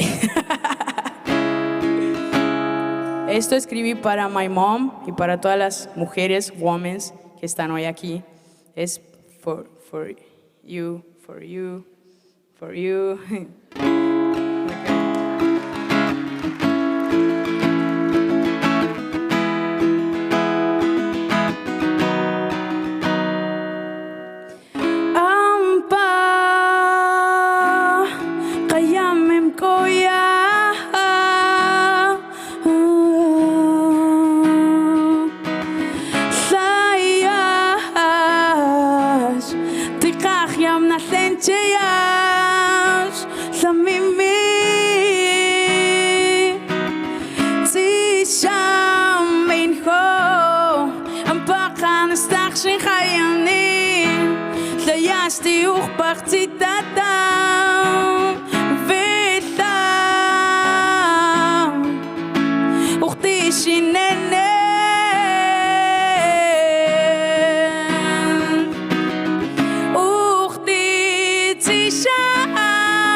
Shameshti amimi esraika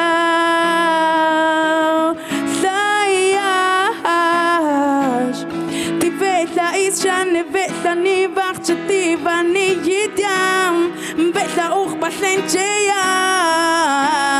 se chames, die tegen gaan, die tegen gaan.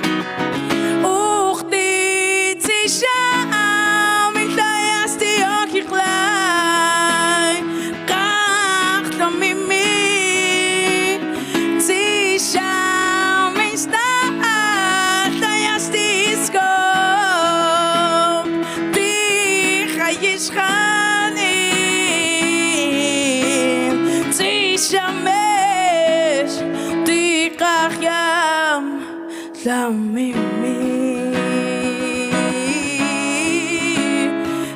תשמש, תיקח ים למימים. Ahora sí, thank you. Gracias.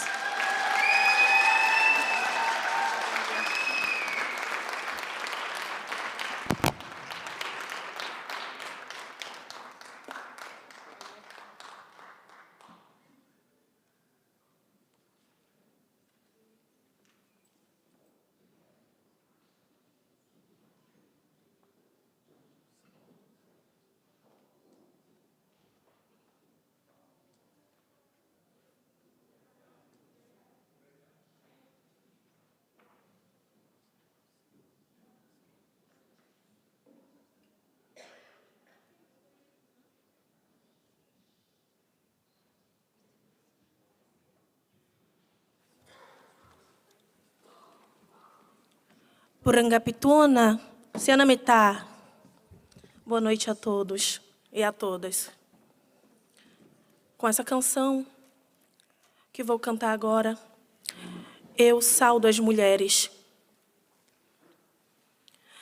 Anaué cunhá da putairu.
A pecado.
Sawa maramunya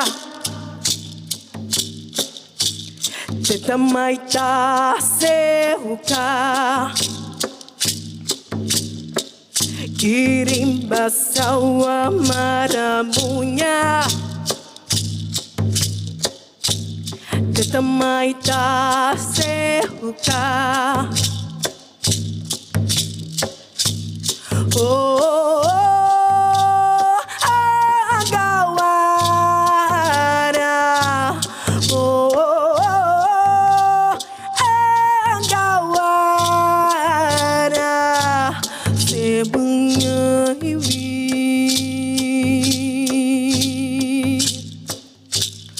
Oh, agawara. Oh, agawara. Semuanya iwi. Kirim basawa maramunya. Tetamaita sehuka. Kirim basawa maramunya. Tetamaita sehuka. Oh, agawara. Oh,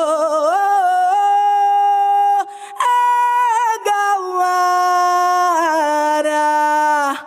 Oh, agawara.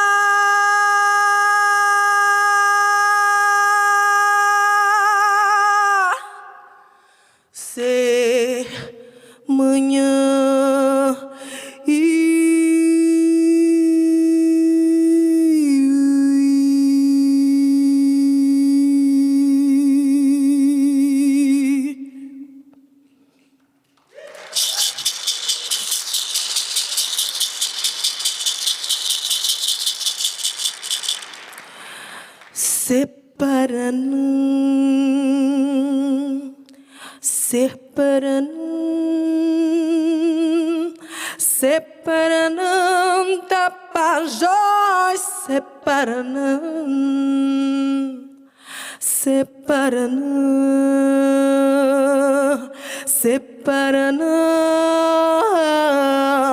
separanam tapajós, separanam seuka kushimawara seuka.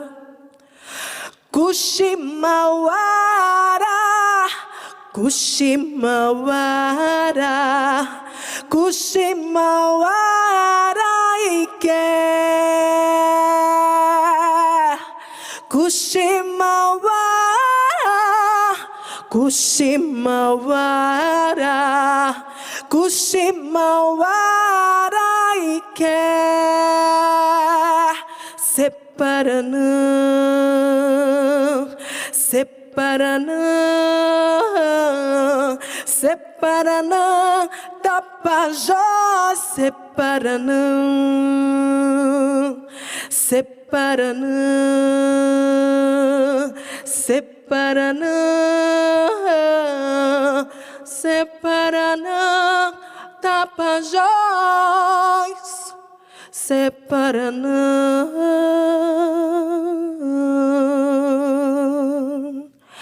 Kuaya nerendawa, ya nerendawa, ya nerendawa. Ike ya nerendawa, ya nerendawa, ya nerendawa. Guaya nerendawa, ya nerendawa, ya nerendawa. Ike ya nerendawa, ya nerendawa.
to forgive whatever sins we have done against them, and try to be with us and not to leave us. So we invoke the ancestors also, and we invoke the sacred spirit which is there up above.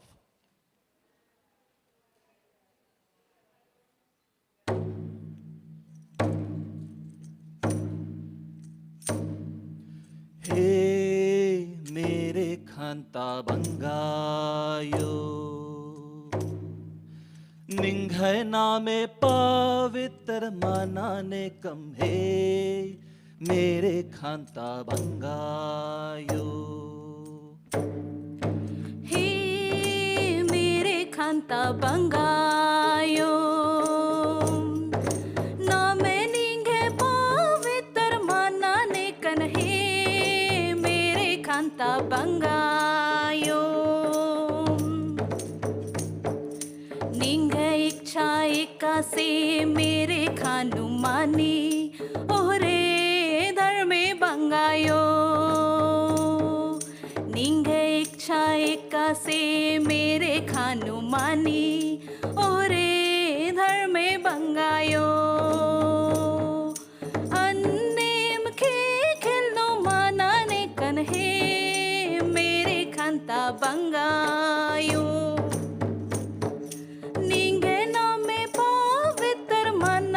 कन्हे मेरे खांता बंगायो.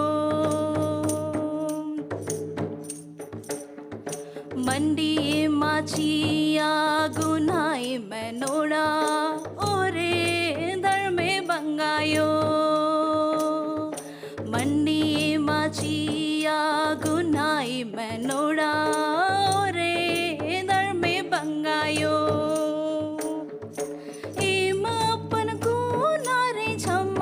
दन हे मेरे खांता बंगायो. नमे निंगे पवित्र मानाने कन हे मेरे खांता बंगायो. नाद गाही फान देती एमन बचा बा ओरे धर्मे बंगायो. नाद गाही फान देती ए मन बचा बा ओरे धर्मे बंगायो.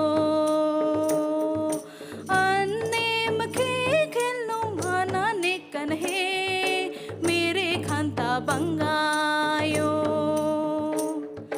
नामे निंघे पवित्र मानाने कन्हे मेरे खांता बंगायो.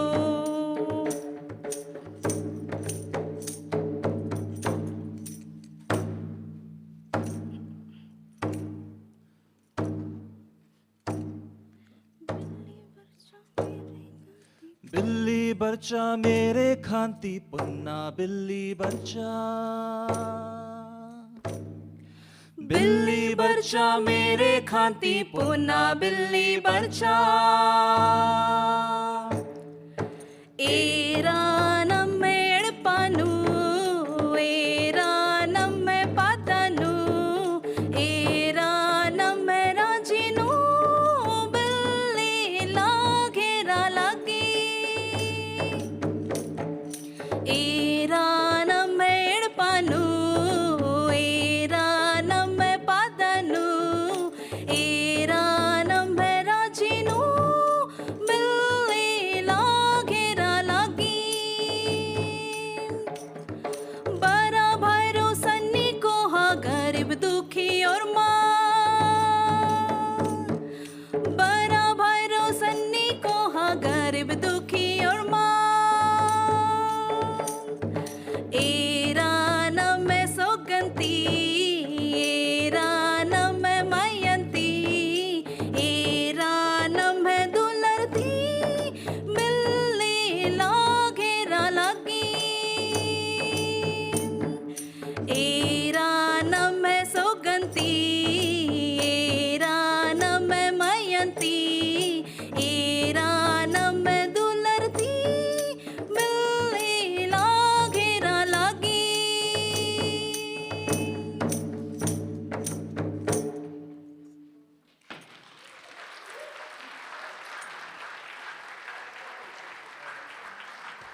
Bon, vrai?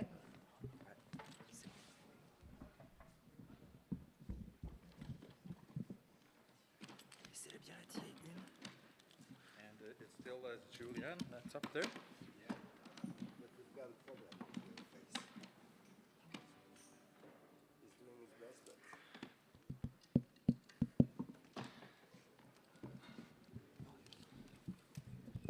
I'll sing there, and hopefully Julian can get echo still on this one here. How about a hand for the sound crew? They're having a few technical difficulties. Give them a hand. Julian, if you can get some magic on this one, that would be much appreciated. And maybe bring down the lights on these beautiful people. It will be much sexier.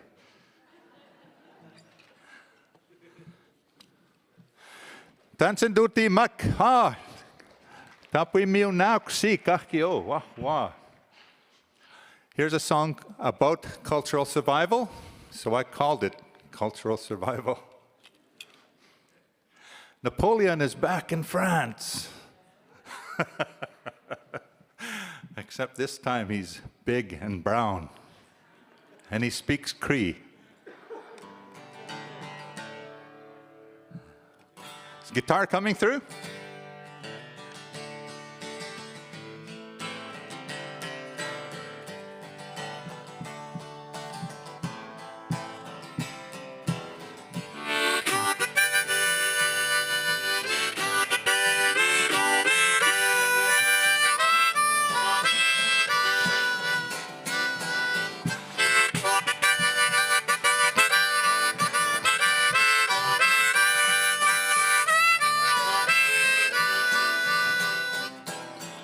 Yo hey hey, yo yo hey hey, hey hey yeah. Yo hey hey, yo yo hey hey, hey yeah yeah yeah. It's a mighty dog, it's a yes a guy, I get the maggin on out the ski. The magino, oh, us a suck, get the magino, skinigo, get the magino, sky we were, the magino, neo.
There's nothing in the monitors. I don't know if that can be helped.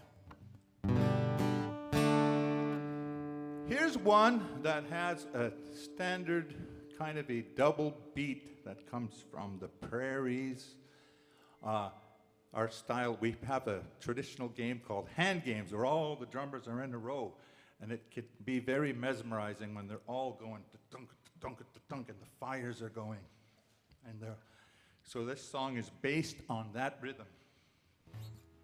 And it's about some young guys going out adventuring, getting into mischief. And Keith is going to join me.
Merci.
Greetings from Inuit Nunangat. Tunga sutitaw katako yan nami tamani Paris me. Tana ingine taka sivulle inone rao pigilugo. This first song, first of all, I would like to send greetings from Inuit Nunangat in the north, in the Arctic. This first song I'm gonna sing is called To Be Proud of Who I Am. And it talks about how Inuit have carried their language to many generations through oral stories, songs, and community. And how our ancestors' wisdom has given us strength and resilience. And it's in honor of our forefathers, like everybody was talking about here. And thank you for having us. Koyan nami.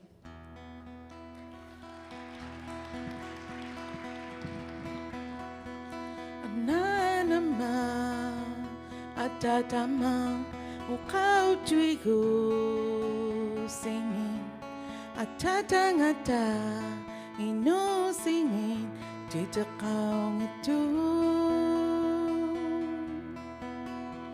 Inumi sumangani, umatingani, umafu, nalaki, kinguvatilu, sanginerelugi. Inunira, ubigilugu,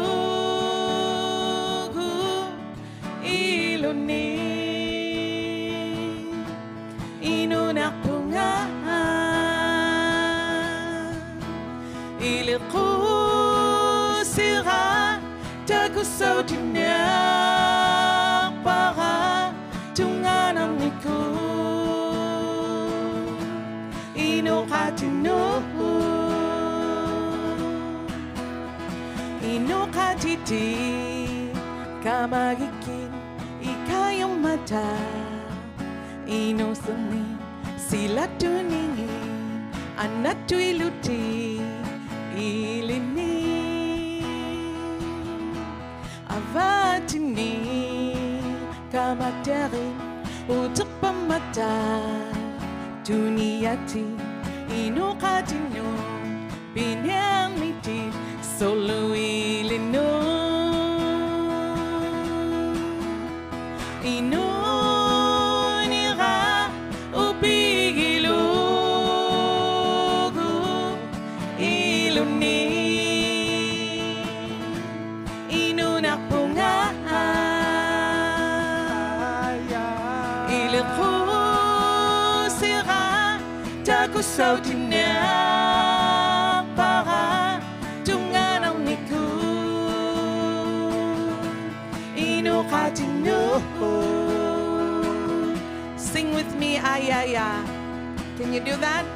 Ayaya, ayaya, ayaya, ayaya, ayaya, ayaya.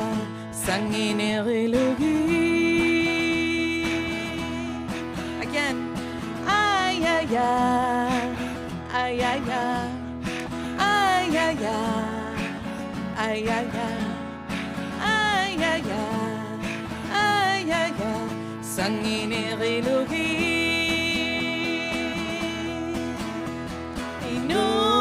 Inunira upigilugu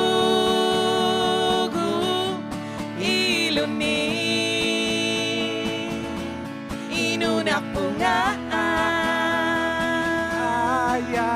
iliku sera takusaw tinak para tungaramiku inukatinu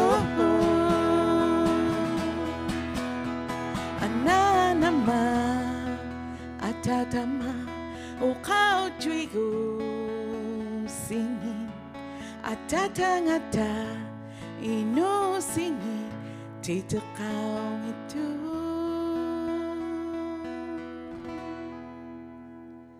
Oh, yan lang.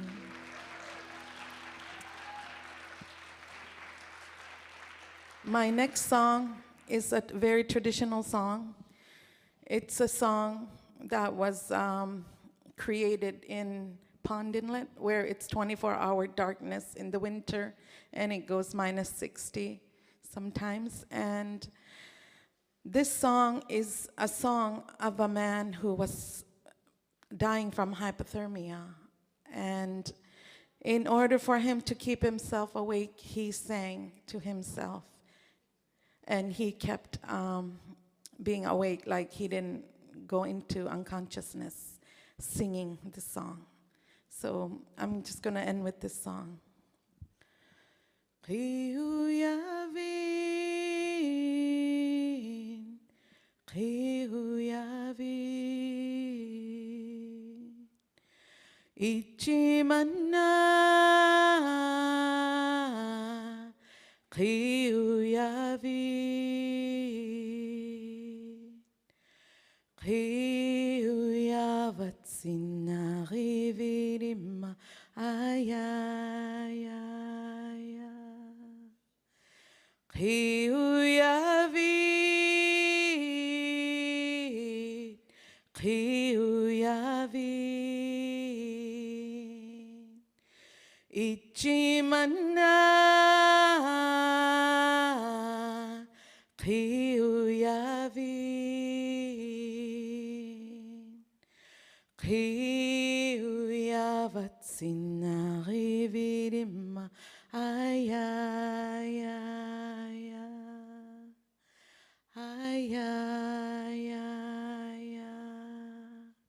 That's how important our language is to us. Hoyan namin. Thank you.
it's loud enough. Oh no, he's got time. There you go. Check 1, 2, check 1, 2. Hello, everybody. How's everyone doing?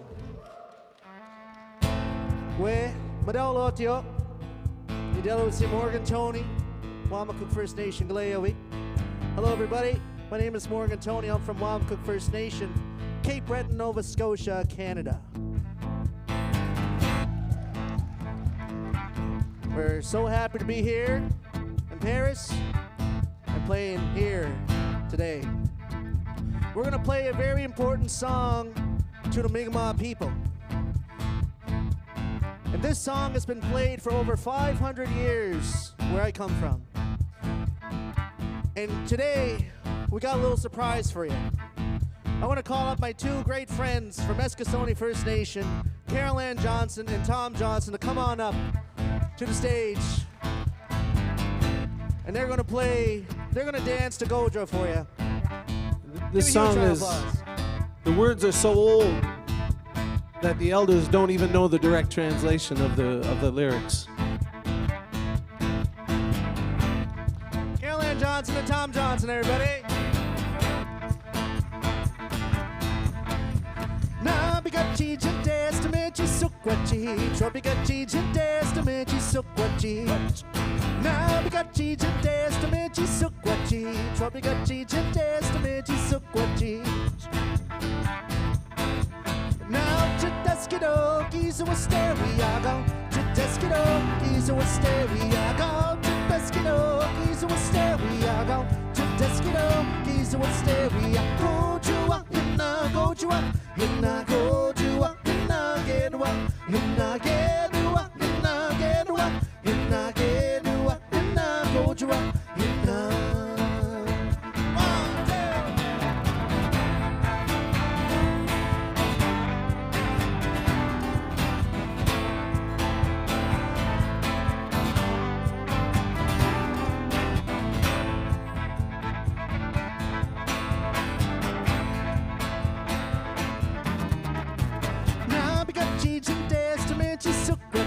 Trobigachi testament sukwachi. Nabigachi testament sukwachi. Trobigachi testament sukwachi. Now Chitaskido, Giza was stereo. Chitaskido, Giza was stereo. Chitaskido, Giza was stereo. Chitaskido, Giza was stereo. Go Jua, Hina, go Jua, Hina, go Jua, Hina, get one. Hina, get one, Hina, get one. Hina, get one, Hina, go Jua, Hina, go Jua, Hina, go Jua, Hina, go Jua, Hina, get one. Hina, get one, Hina, get one. Hina, get one, Hina, go Jua, Hina.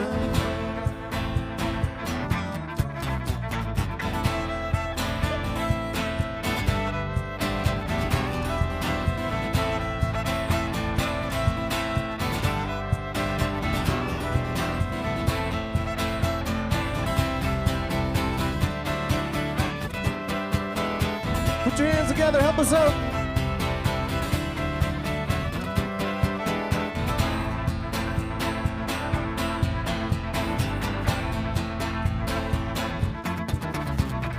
Go Jua, Hina, go Jua, Hina, go Jua, Hina, get wa, Hina, get wa, Hina, get wa, Hina, get wa, Hina, go Jua, Hina, go Jua, Hina, go Jua, Hina, go Jua, Hina, get wa, Hina, get wa, Hina, get wa, Hina, get wa, Hina, go Jua, Hina, go Jua, Hina, go Jua, Hina, go Jua, Hina, get wa, Hina, get wa, Hina, get wa, Hina, get wa, Hina, go Jua, Hina.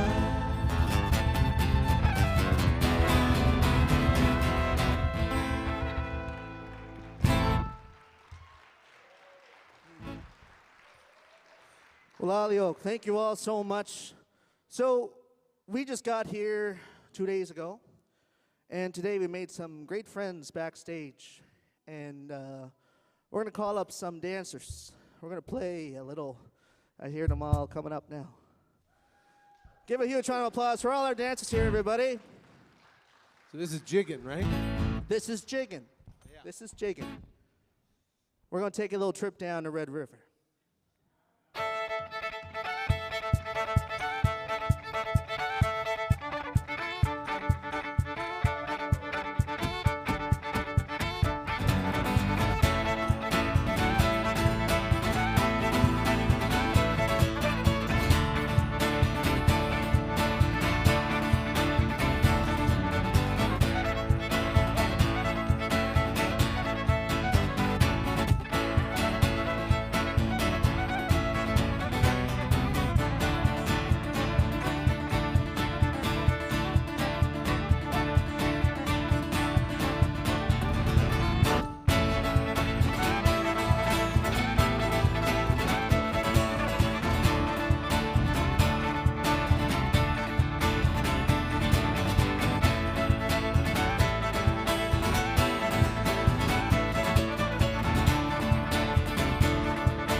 Thank you very much, Walalio. Give it up for Morgan Tony. And give it up for Keith Mullins, everybody. We'll see you later.